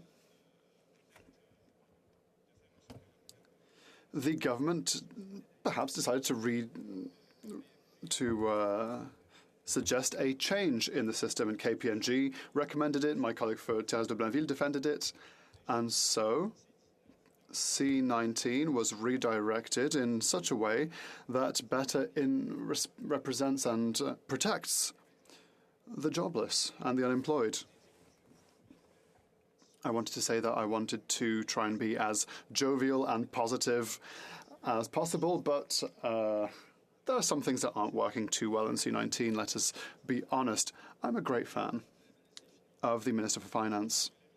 I find that the Minister for Finance, the Deputy Prime Minister as well, well, since I arrived in 2019, I found that she is a person with whom we can have a discussion and who's not dogmatic. And we got significant help when it comes to certain representations in CUSMA, and it's thanks to the finance minister that we reached a compromise. But for some time now, however, and it's not her fault, I will be magnanimous, perhaps she has been hindered, bogged down by the conflict in Ukraine, which no doubt takes quite a bit of her mind. There's one thing that was not rectified therefore in C19. That is the negative effects of the luxury tax on the aerospace industry. It would have been possible to do so. It would have been a simple amendment to bring, because we are for a luxury tax in principle, but the only thing that's an issue for us is that the luxury tax is also valid for exports. You know that the aerospace sector has its heartland in Quebec, and therefore that sector will be weakened by this luxury tax. Bombardier estimates that the impact on its cash flow could be in the range of $50 to $150 million per quarter. We could have worked as a team. This would have been great. And I see some possibilities of solutions. The public treasury will have to strengthen itself as we exit this crisis. We have to ask the most well-off to contribute to the public treasury. And in that respect, I do agree with the NDP. Why should we not target the biggest of the big cats out there? That's the oil and gas sector.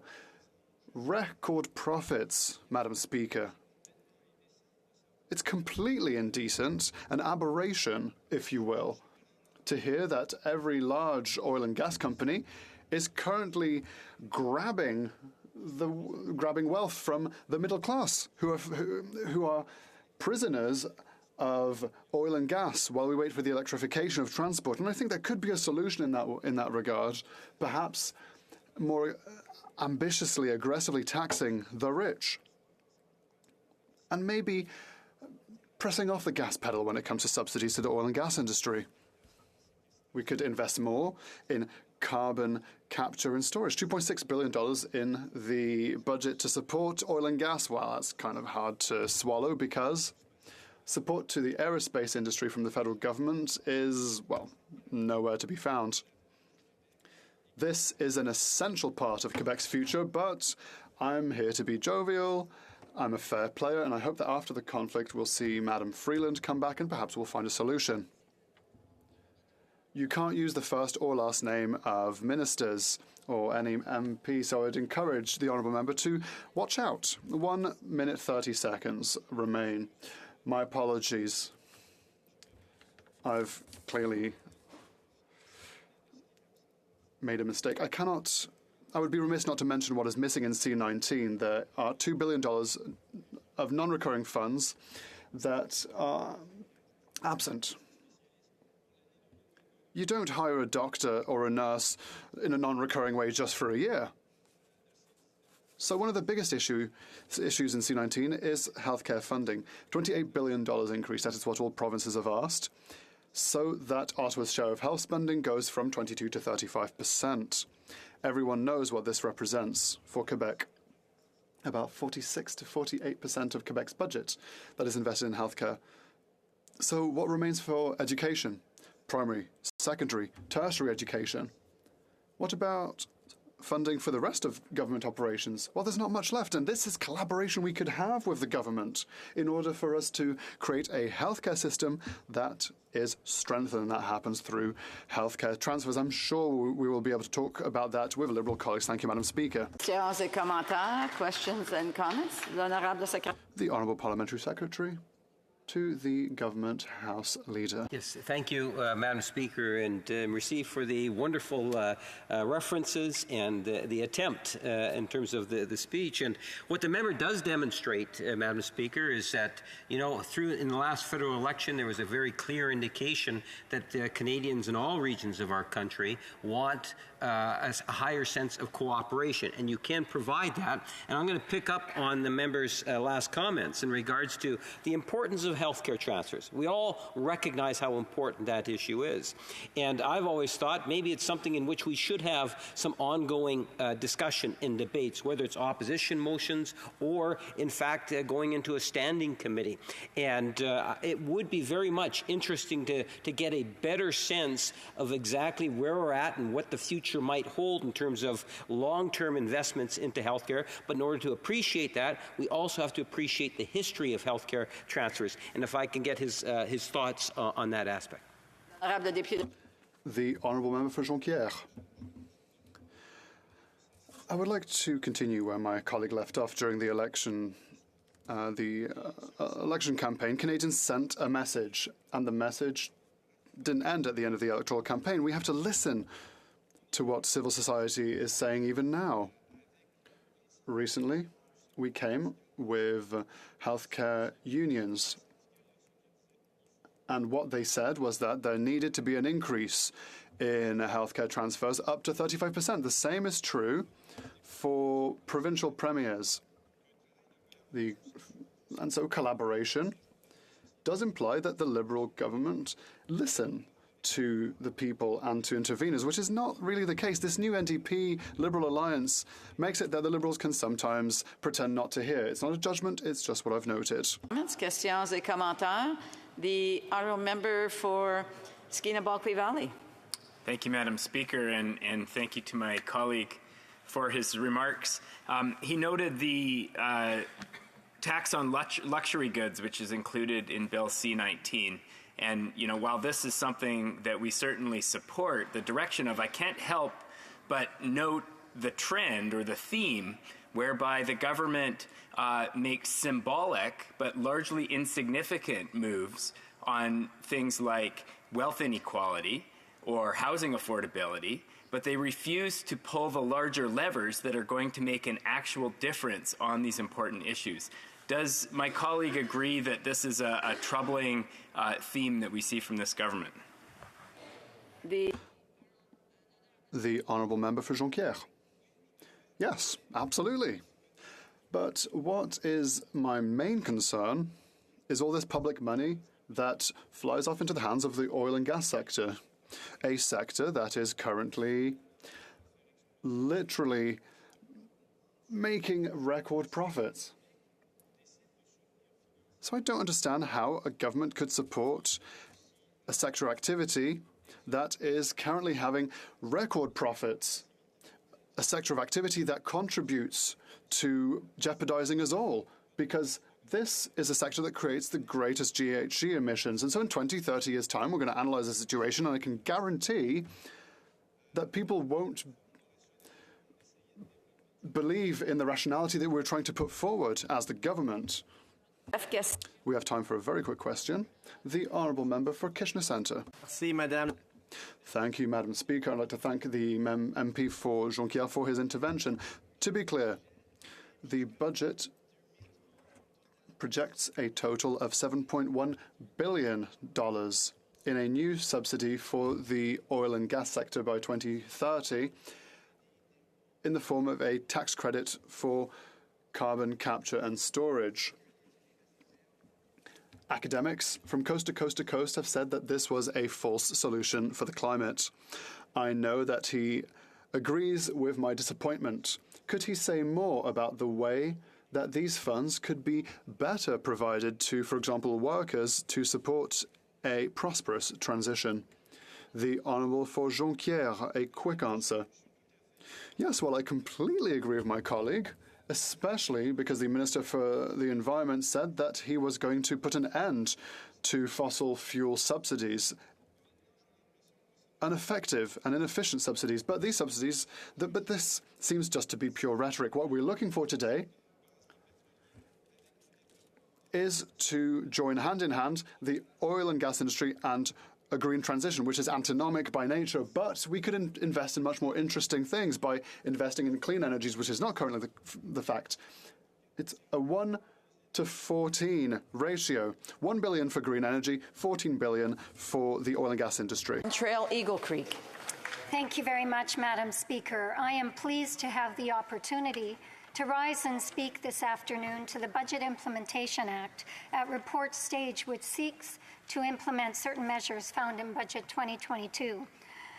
It was encouraging to see the opposition parties work together to improve this bill at committee.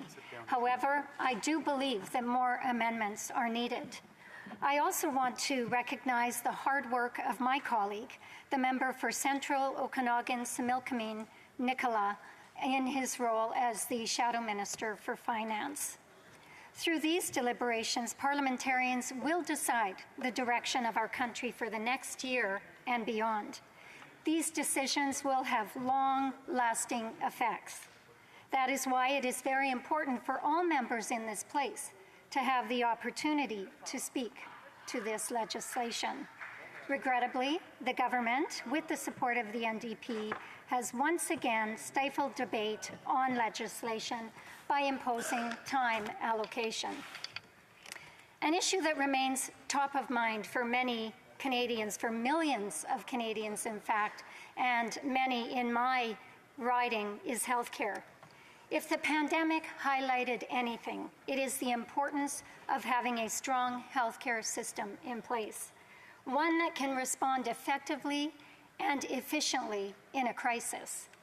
While healthcare falls under the jurisdiction of the provinces, I had hoped that, given our system was nearly driven to the breaking point, this government would have supported our provinces in addressing their respective needs.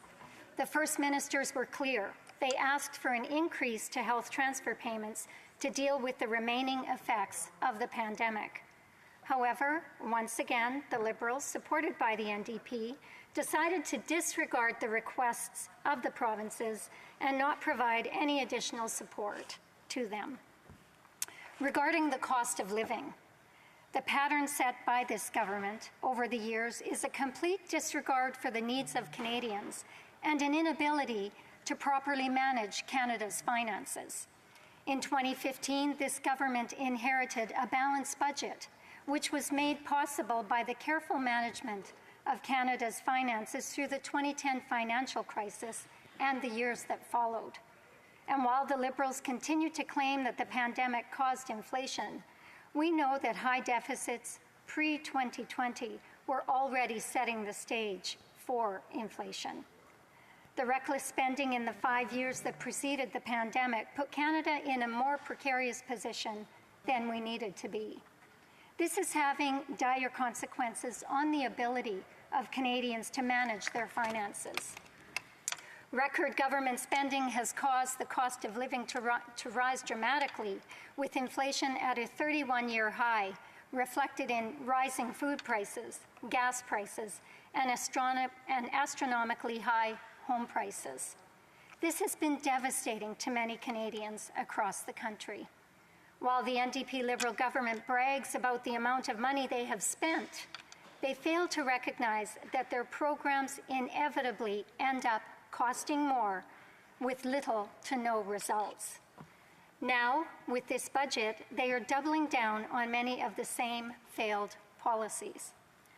Over the past 7 years, the Liberal government has hampered Saskatchewan's growth by implementing job-killing policies, increasing regulation, increasing taxes, and scaring away investment. Having said that, in Budget 2022, this government is finally following the leadership of my home province of Saskatchewan in respect to the development of small modular reactors. In March of this year, Saskatchewan, Alberta, Ontario, and New Brunswick came to an agreement for the construction of these reactors. This was great news for the respective provincial economies as well as the environment. Conservatives have long been proponents of nuclear energy and have pointed out numerous times that the development of nuclear energy would greatly improve our domestic energy sector as well as assisting in the reduction of emissions. Rather than attacking our oil and gas sector, which is among the safest and cleanest in the world, the federal government could have been more proactive in promoting nuclear energy as a way for Canada to reduce carbon emissions. I'm sure the agreement between the provinces went a long way in convincing the federal government to jump on board with the good work being done by the provinces. Staying on the topic of energy and failed Liberal NDP policies, the climate action incentive payment resulting from the skyrocketing costs of the carbon tax is desperately hurting my constituents. The PBO has reported that households in Alberta, Saskatchewan, Manitoba, and Ontario will face carbon taxes which exceed the climate action incentive payments. In a rural riding such as mine, the carbon tax is particularly hard-hitting. During the long cold winters on the prairies, heating bills increase significantly, which is only further exacerbated by the carbon tax. Add to this large geographic regions and the lack of public transportation in many rural areas, people must drive everywhere they need to go. The rising carbon tax is doing nothing but putting more pressure on my constituents. That same failed approach is true for the agricultural industry, which is also very important across Saskatchewan and indeed to the whole country. Here was an opportunity for this NDP Liberal government to demonstrate that they understand and value this industry. However, they let the opportunity slip through their fingers. With the invasion of Ukraine by Russia, world food security has become a major area of concern, and our ability to feed the world is now more critical than ever. It would have been prudent for this government to focus on supporting our agriculture sector and the complementary infrastructure farmers need to get their products to market. Listening to our producers who are being hit hard by the carbon tax, inflation, and higher input costs would have been a welcome change of pace for this government. Instead of listening to the pleas of our farmers, ranchers, and other workers in the agricultural sector, and getting behind the Conservative initiative to exempt farmers from the carbon tax, the government hiked it once again. Madam Speaker, Budget 2022 also includes an increase in defence spending for which there is broad support. Increased NORAD funding is a good start to improve our ability to protect the integrity of our national borders. With the complete disregard Russia has shown for international law through its invasion of Ukraine, the need to ensure the integrity of our land in the Arctic has been intensified by the territorial claims put forward by them, which encroach on our northern borders. The promise of an additional $8 billion of funding over the next 5 years looks good on its face. However, the funding plan put forward has been woefully underwhelming. A PBO report shows that from 2017 to 18 fiscal year to the 2020-21 fiscal year, there was $10 billion in lapsed funding. Setting aside the lapsed funding, the additional funding amounts to little more than a top-up. Due to the inflation crisis, which this government has treated with callousness, the impact of increased defence spending will be significantly lessened. Further, the NDP voted against a Conservative motion to increase defence spending to meet our NATO obligations. So how can we trust this government to take the funding of our armed forces seriously when they have allied themselves with a party that has made clear their lack of support for military spending? Perhaps this is the reason that the announced funding does not bring us up to the requirements of our NATO obligations. In closing, Madam Speaker, Saskatchewanians and all Canadians needed a budget that would address the issues facing our energy and agriculture sectors, the cost of living, and our failing healthcare system. Instead, the Prime Minister chose to buy the NDP's support so that he can continue to govern rather than earn back the trust of Canadians.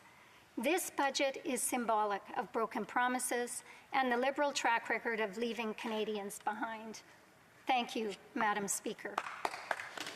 Questions and comments? The Honourable Parliamentary Secretary of the Government House Leader. Madam Speaker, I was going to bring up the issue of the Minister of Agriculture coming up into Manitoba, meeting with cattle producers and talking about providing direct drought relief, which was exceptionally well received in the prairies, and just one but of many examples, or the huge increases we've seen in the Department of Agriculture. But my question rather is in regards to the member's statement in regards to the NATO commitment of 2%. Does the member not realize that even during Stephen Harper's era, it got to just at the 1% mark?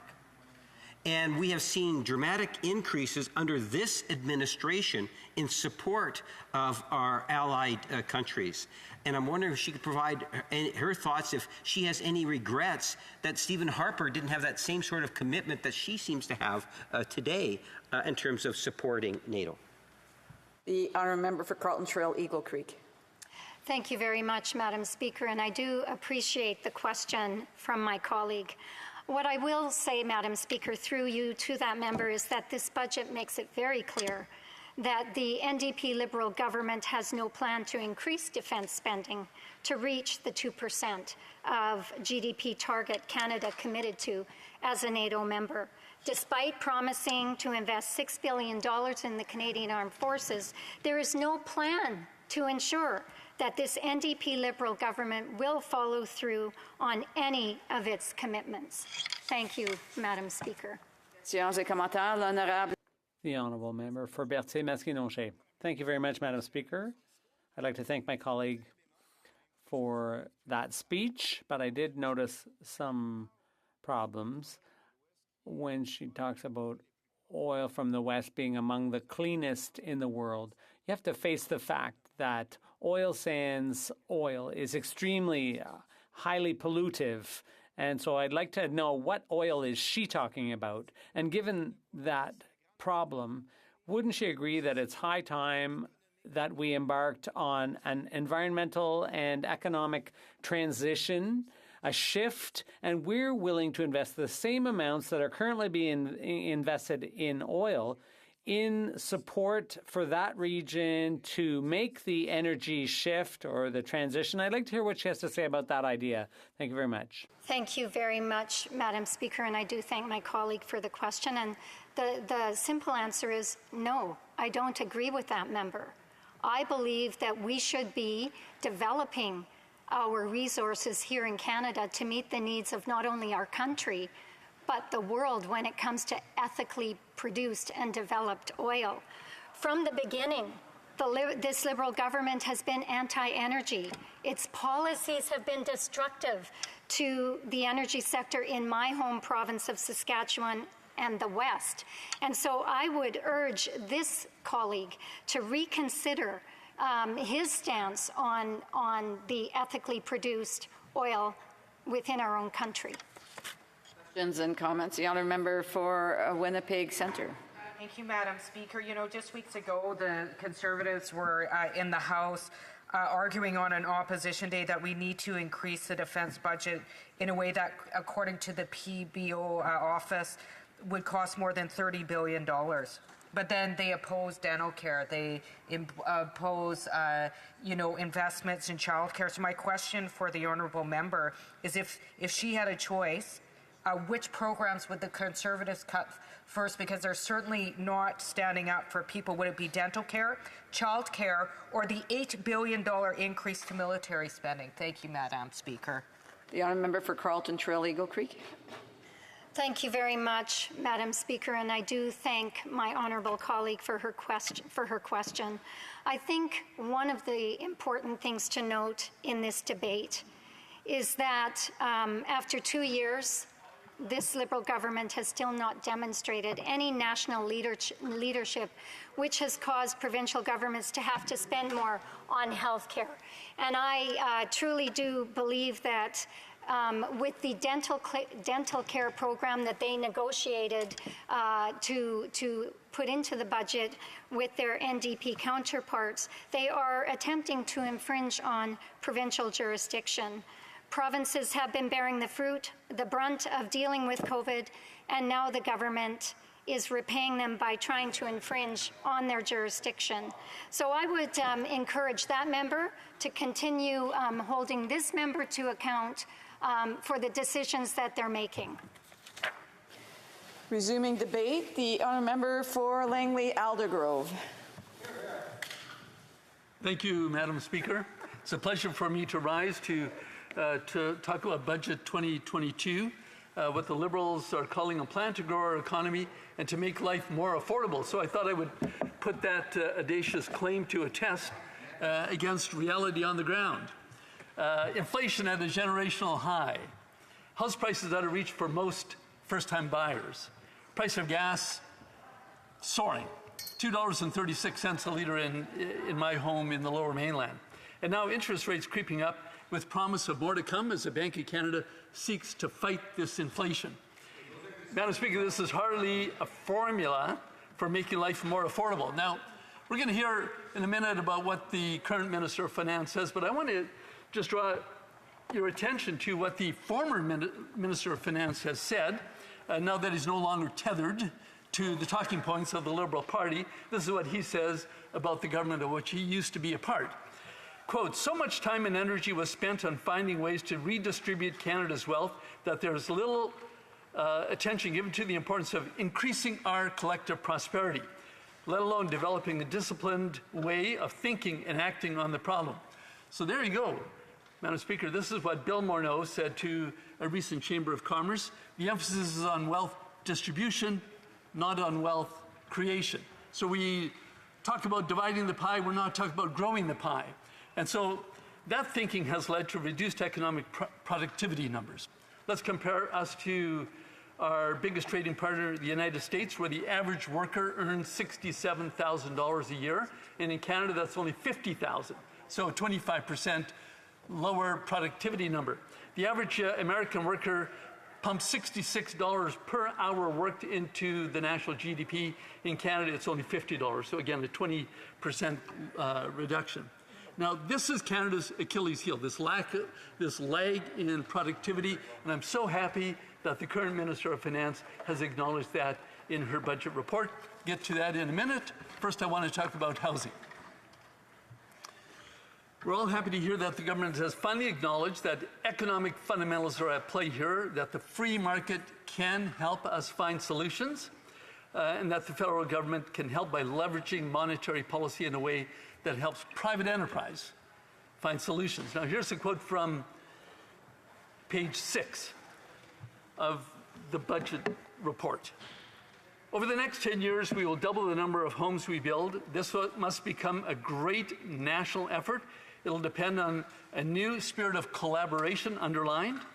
Provinces and territories, cities and towns, private sector and nonprofits, all working together with us to build the homes that Canadians need. Now, this sounds very optimistic, but again, I want to test this against reality on the ground. Now, my riding of Langley-Aldergrove has been ground zero for Canada's housing affordability, but there's also a housing construction boom going on thanks to many hardworking men and women working in the housing industry and answering the call to meet the demand for new housing. But I want to highlight the work of one company, one man in particular, that is Mr. Sean Bouchard, who heads up Quadra Homes, one of the bigger builders in the Lower Mainland. He and his business partners stepped up to the Prime Minister's challenge for private enterprise to come up with big ideas to solve our housing affordability crisis. And this is what he and his partners have done. They've taken one of their upcoming for-profit market condo projects, and they want to convert it into an affordable rental housing project. They put in an application with the Township of Langley. The Township agreed with them. They've actually contributed $27 million to the project in the form of foregone fees and charges. So now Mr. Bouchard and his partners are looking to the federal government to come to the table too, in this spirit of collaboration that the Minister of Finance likes to talk about. And all they're looking for is a long-term, guaranteed, low-interest mortgage commitment from CMHC through the Rental Construction Financing Initiative. They put in a presentation to the current Minister of Housing, and they are being ignored. I advocated for it. I contacted the office, Minister's office. We are being ignored. I met with Mr. Bouchard just on the weekend, and he and his partners have to make a final investment decision. They're going back to a market condo project. So much for creative thinking, so much for collaboration. Once again, Madam Speaker, this government gets an A for announcements and an F on delivery. I want to talk about what the minister calls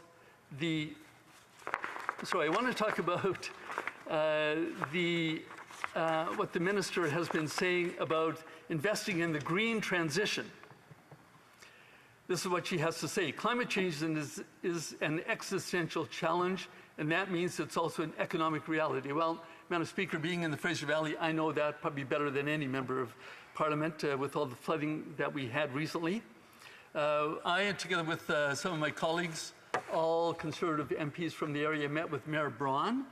This is 6 or 8 weeks or so before the flooding happened. And he pointed out what was required to beef up the diking systems protecting his area was going to be about $1 billion. It sounds like a lot of money, but now that the flooding has happened, nobody knew that it was going to happen or how bad it would be. It is now $5 billion just to do the repair. That's what's in the budget. But really, Madam Speaker, if the Minister of Emergency Preparedness had been paying attention, he would have known that for $1 billion, the problem could have been solved. Now we're just going to repair the damage that's been done, and the dikes still need to be upgraded, seismically upgraded to what needs to be done. Again, an A for announcement and an F on delivery. That seems to be the practice of this government. In the couple of minutes I have left, I want to talk about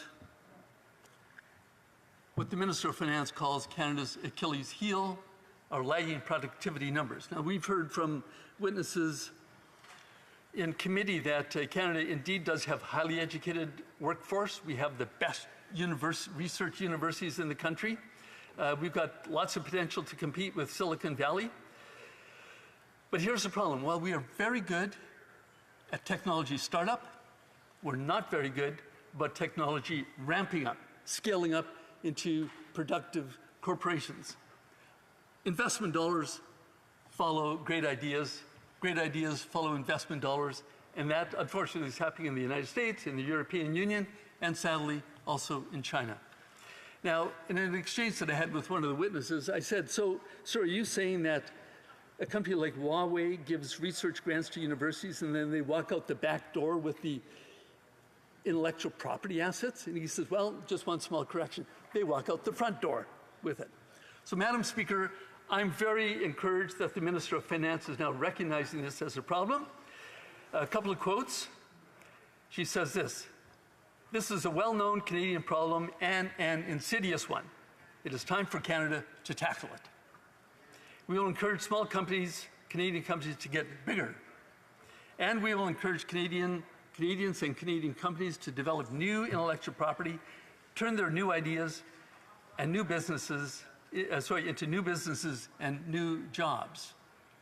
Now, notably, she doesn't say in Canada for Canadians, but I'm assuming that was just an oversight, but perhaps not. So, Madam Speaker, I want to end on a positive note, because I'm a positive kind of a person. I'm hopeful that with the Minister of Finance now putting in writing her acknowledgement that Canada has a productivity problem, that the government is now going to get serious about solving the problem. But then, again, given the well-known emphasis on dividing the pie rather than growing it, I'm not holding my breath.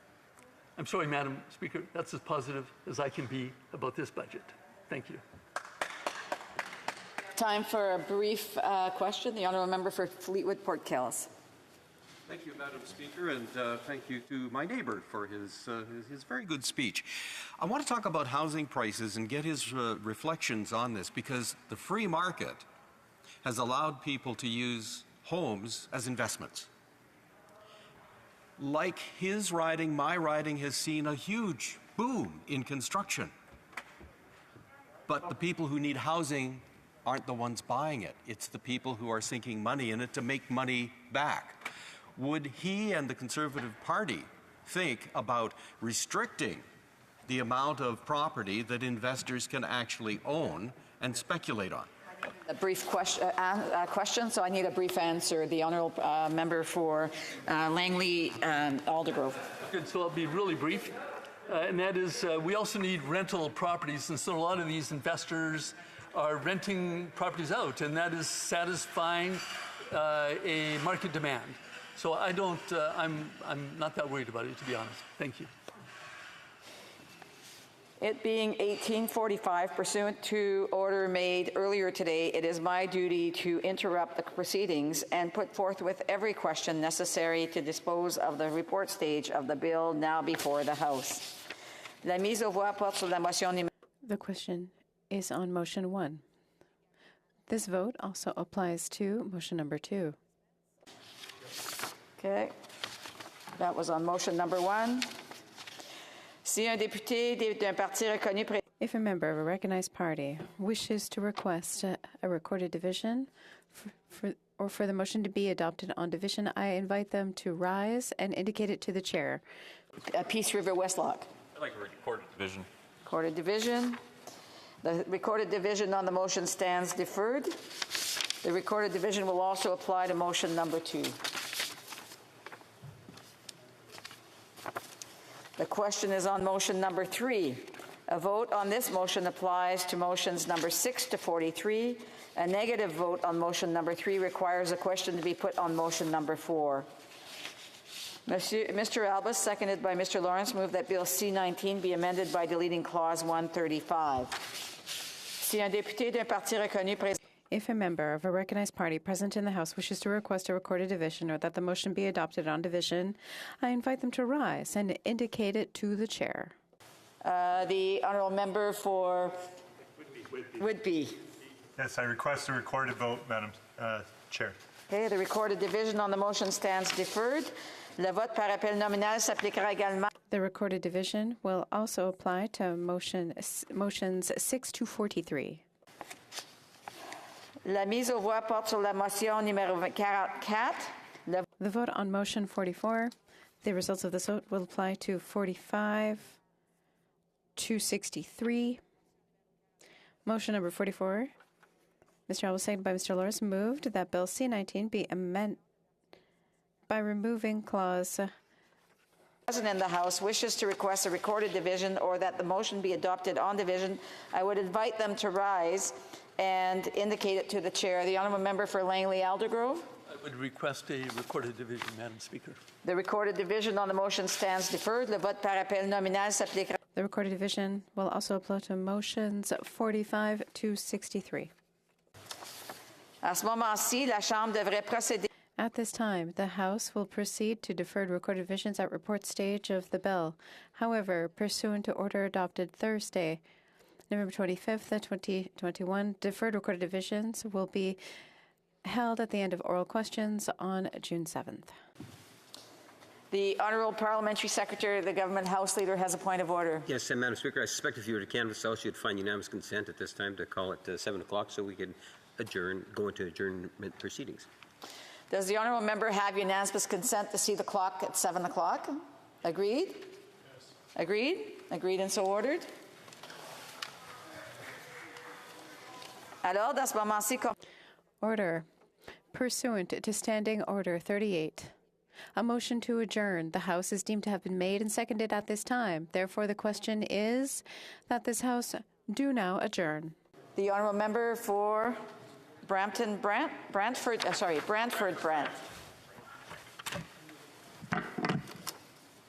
Thank you, Madam Speaker. I am proud to be one of the members of Parliament who, along with 4 senators, are working on the Special Joint Committee on the Declaration of Emergency. This committee is one of very few that required all its members and staff to take the oath of secrecy in order to allow them to work with sensitive information and secret documents. After a couple of meetings, the media started reporting that the Liberal government would not reveal what information led to the use of the Emergencies Act to end the protest this winter, citing cabinet confidentiality in its response to legal challenges. After discussing this issue during the committee meetings, it became obvious that the Liberal members of the committee were not prepared to permit the release of any government documents either. My Conservative colleague, member for Medicine Hat Cardston Warner, moved a motion that asked to throw light on security assessments and legal opinions which the government relied on when deciding to invoke the Act for the first time in Canadian history. Sounds reasonable, right? A committee that has to get to the bottom of the decision chain and find out why the Act was invoked and how its powers were used has the right to review all the documents that the government possesses. This is how democracy works. Unfortunately, not in this country under the rule of this Prime Minister. Most of the witnesses that appeared before our committee did not want to answer our relevant and reasonable questions by hiding behind lawyer-client privilege and cabinet confidentiality. When I brought this issue to the House of Commons chamber and asked the Minister for Emergency Preparedness what the Prime Minister was hiding this time from Canadians, he repeated the same mantra. There is certain information such as lawyer-client privilege, which is respected and well established in the law in this country. Who is the client here? My constituents email and call my office daily. They share their concerns related to the study of the declaration of the Emergency Committee. The Prime Minister, who promised to run the government open by default, must respect the public will and produce the documents that led him to believe that our police forces were not able to handle the situation without the invocation of the Act. The PM and his government have been weakened by the changing narratives. To date, both the RCMP and the OPP Commissioner and interim and former Ottawa Police Chief have confirmed that they have never asked the government to invoke the Act. The Mayor of Gatineau also confirmed that neither she nor the Gatineau Police requested the use of the Act. These statements directly contradict the statements made by the government, who were and continue to justify the use of the overreaching powers. I see my time is fastly approaching the end, so I'll move on. So ultimately, the question to put to the government, Madam Speaker, is as follows. Now that we have a study that is going to prove how misinformed the public was by the government when the Prime Minister decided to use the Act for his political benefit, my question today is, again, what is the government hiding? Secretary of the Government, House Leader. Well, Madam Speaker, the government is hiding nothing. In fact, what you see is a Conservative Party that is, in essence, opposed the use of the Emergency Act. And every mechanism they can create in their minds, they want to try to put a Conservative spin in terms of that the Emergencies Act wasn't necessary. There is no convincing them otherwise. They were biased going into committee. They already know what their own conclusions are. And that's what they're going to be advocating. Doesn't matter what the public inquiry comes up with or what the special committee. I sat in on one of the committees. It's pure politics. It's political gamesmanship that we're seeing from the Conservative Party. They don't understand the harm to our economy, whether it was in Ontario border crossing, the international border crossing, Manitoba's border crossing. We're talking about hundreds of millions of dollars every day, Madam Speaker. They don't care. They want to play a political game on this issue. They know their position prior to even going to committee. Yes, there's a special joint committee that's taking place because there is an open government. We're following the law when it was put into place. Madam Speaker, what I can tell you, firsthand experience, was the day after it was putting into place, I saw members of police forces providing information to those that were protesting. We saw a relatively peaceful end because of the legislation, Madam Speaker. The threat was still there. The member doesn't take into consideration in terms of the harm that was being caused in downtown Ottawa, to try to give the impression that the invocation of or bringing that Emergencies Act into a reality had a very positive impact on the outcome. That is completely discarded from the Conservative Party. As opposed to being so lopsided and determined to try to say that this was wrong, if they opened their collective mind, Madam Speaker, I suspect that we could see more productivity at the special joint committee, the committee in which I've had the opportunity to also be a part of, at least for the one evening, and witness the behavior from the Conservative Party at that particular meeting, Madam Speaker.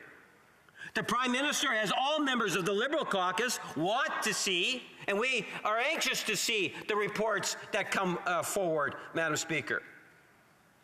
We understand how important it was to be there to protect our economy, to protect the jobs, to protect, the province of Ontario, they declared an emergency. The city of Winnipeg declares an emergency. City of Ottawa declared an emergency. The Conservative Party doesn't care. The province of Manitoba, 3 days prior, did send a letter pleading for assistance. Yes, they didn't state something specific to the tune in which the member opposite would say, but was begging for Ottawa to get engaged and to do something in regards to it, because of the tens of millions of dollars being lost at the Emerson border, Madam Speaker. We take the issue seriously, have from the very beginning. And we will continue to, Madam Speaker, as we review the process of its implementation. Thank you, Madam Speaker. The honourable for Brantford Brant. Madam Speaker, listening to my friend comment, completely off topic, of course, which is par for the course for him, but to take a page off a page from the Liberal government, that they ought not to take any lessons from the Conservative members who challenge, challenge the Liberal government on a daily basis in question period. Well, perhaps he should listen to his own rhetoric, because the bottom line here is, if he has nothing to hide, then why are they consistently doing things to conceal documents that are relevant to this particular study. Let's take a look at the SNC Lavalin scandal. Let's take a look at the WE scandal, the Winnipeg Lab scandal, where they actually had to sue the Speaker of the House. All right, this is the pattern of this government. They're not about accountability. We want to get to the truth. Canadians want to get to the truth. Parliamentary Secretary. Well, Madam Speaker, nothing could be further from the truth. We've actually put in a mechanism that would enable the Conservatives to see what they want in regards to the Winnipeg Labs. The mechanism is there. It's the very same mechanism that Stephen Harper brought in. But it's giving them what they want is not good enough. Because for the Conservative Party, they want to create scandals where there is no scandals. It is an attitude that the Conservative Party has adopted, Madam Speaker. Even when we give them things that they want, it's not good enough, Madam Speaker. I'm suggesting that members should start putting Canadians ahead of the partisan politics that they have been playing on these very important issues, Madam Speaker. And if they did that, I believe they would even get better support, quite frankly. The honourable for Peace River Westlock. Madam Speaker, I'm rising today to follow up on the question I asked last week in regards to Ukraine and the increase of sex trafficking of women and girls. I pointed out that during war and conflict, women and youth are often at increased risk of exploitation. The 2021 U.S. Trafficking in Persons Report notes that Ukraine has been a long-time source country for human trafficking victims and found that the conflict in Eastern Ukraine and Russia's occupation of Crimea have displaced more than 1.4 million people, and its population is especially vulnerable to human trafficking throughout the country. Traffickers are repeatedly reported as kidnapping women and girls from the conflict-affected areas for sex and labor trafficking in Ukraine and in Russia.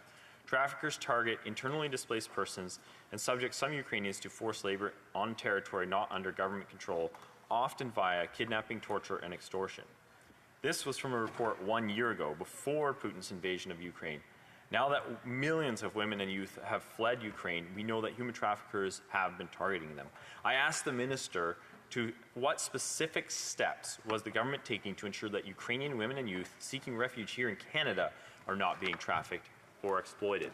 I appreciate that the Minister of the Foreign Affairs agrees with the gravity of the situation, but I was disappointed that the only step she could commit to was taking this and raising it further with her G7 counterparts. Canada is welcoming Ukrainian refugees to Canada. For sure, there are traffickers looking to take advantage of this. We know that traffickers have already been trying to recruit women and girls from refugee camps along the borders with Ukraine. Further, once in Canada, unaccompanied minors are especially vulnerable to sex trafficking. So as Canada opens its arms to these women and youth seeking shelter, how is it ensuring that they're not being lured or forced into the sex trafficking? In Poland, they receive flyers. Do Ukrainian refugees to Canada receive any sort of information warning them about sex trafficking or exploitation in prostitution when they arrive? Is it in their own language? Where do they go if they know they need help?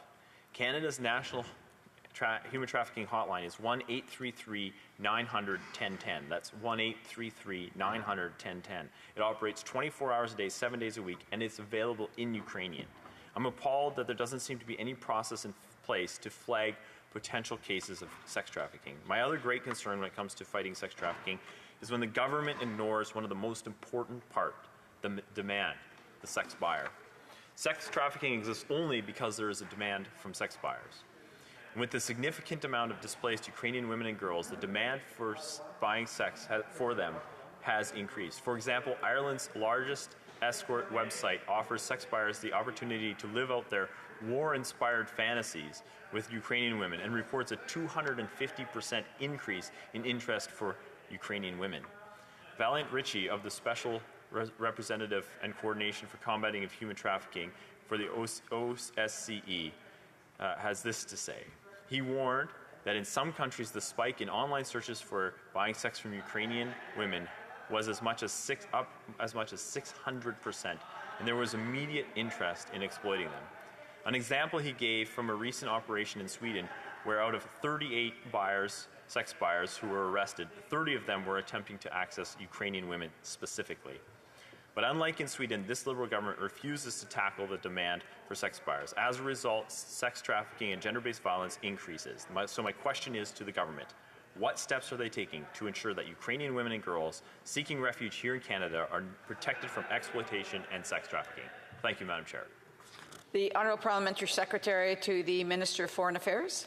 Thank you, Madam Speaker. And I very sincerely want to thank the member for Peace River Westlock for raising this issue, not only in question period recently, but regularly and in an ongoing way, which I think is profoundly making a difference, raising the issue with gravity and with sincerity, and also bringing to light really the horrendous situation faced by women and girls and others who face the risk of trafficking every day. I think we share together deploring Russia's invasion of Ukraine and the vulnerabilities that has created with millions of internally displaced people, as well as millions of people who have fled the country and have sought refuge in countries all around Europe, and a small number of them coming to Canada. And he is very right in asserting that these women and children particularly are extremely vulnerable to sex traffickers and other traffickers who would take advantage of their plight. Should more be done? Yes, but let me just talk about a few of the things that we are doing. We have been in discussion with our G7 partners and the Organization for Security and Cooperation in Europe, the OSCE, to coordinate actions. We have been engaged in exactly the kind of work he was talking about in Europe, where we are working at placing protective measures at border crossings, distributing information pamphlets, establishing hotlines, and continuing to find ways to decrease the risk for trafficking in persons. We are, however, concerned that the longer the Russian invasion continues, refugees will become even more vulnerable to exploitation and abuse as they probably take riskier housing options or transportation routes. We believe that we need constantly to have gender-responsive, victim-centered, trauma-informed, age-appropriate measures and techniques, including in protection services, to combat this evil. To this end, the Government of Canada is supporting initiatives that are aimed at preventing human trafficking on the borders, as well as working with the Government of Ukraine and local NGOs to provide such important information. I've just got an aside is that I was in Chicago on the weekend, and I was in a restroom in a restaurant that had a large sign on the mirror reminding people that if they sensed someone was being trafficked or they themselves were being forced or exploited in any way, to call that line. I want more of that in Canada. I think that the member has been raising this issue importantly, and I think the government can continue to do more. Today I was reading a report from the UN Special Representative on Sexual Violence, Pramila Patten, who just today was speaking on the crisis in Europe, which is turning into a human trafficking crisis, and I would say a nightmare. And she called upon a coordinated, coherent system of working with other countries, just as the minister said in question period in response, that we need to do more. That needs to happen in Canada. It is happening in Canada as we continue to support hotlines, as we continue to support the human trafficking hotline, which is national, a confidential service, which does in fact have interpretation in Ukrainian for anyone who needs it. These are the kinds of things that we want to do, but we need to heighten the awareness around the world. Every Canadian needs to be vigilant. Everyone who's helping a Ukrainian refugee or visitor come to this country needs to be aware they are vulnerable and we need to take our place. Again, I want to thank the member for raising the issue. Member of Peace River Westlock. Well, thank you, Madam Chair. This government often talks a good game, but in getting it done, it's always a bit more of a challenge. When it comes to fighting sex trafficking and forced prostitution, the Liberals have a strong anti-feminist policy of supporting sex buyers and decriminalizing them. Sweden is an example of actual feminist policy on sex trafficking. For years, their feminist-led government has effectively reduced sex trafficking and exploitation by tackling the demand for sexual services. France has now joined Sweden to encourage other countries to adopt this approach that puts women's equity first by targeting the purchasers of sex and not the sellers. So my question to the Minister and the Parliamentary Secretary is, do they support Sweden and France's approach to sex trafficking that puts women's equality first, or will they continue to stand with the men who buy sex and exploit women? The Honourable Parliamentary Secretary. Madam Speaker, and I was so complimentary to the member in my response that I expected something back in return. And I don't want to take a right turn. I actually want to keep the issue on Ukraine. I don't want to get into all the other issues he's raised because I don't think that is what we are about today. What we are about today is ensuring that women and children and men and boys who may be victims of trafficking find protection. Canada has a program. He's well aware of it, the National Strategy to Combat Human Trafficking.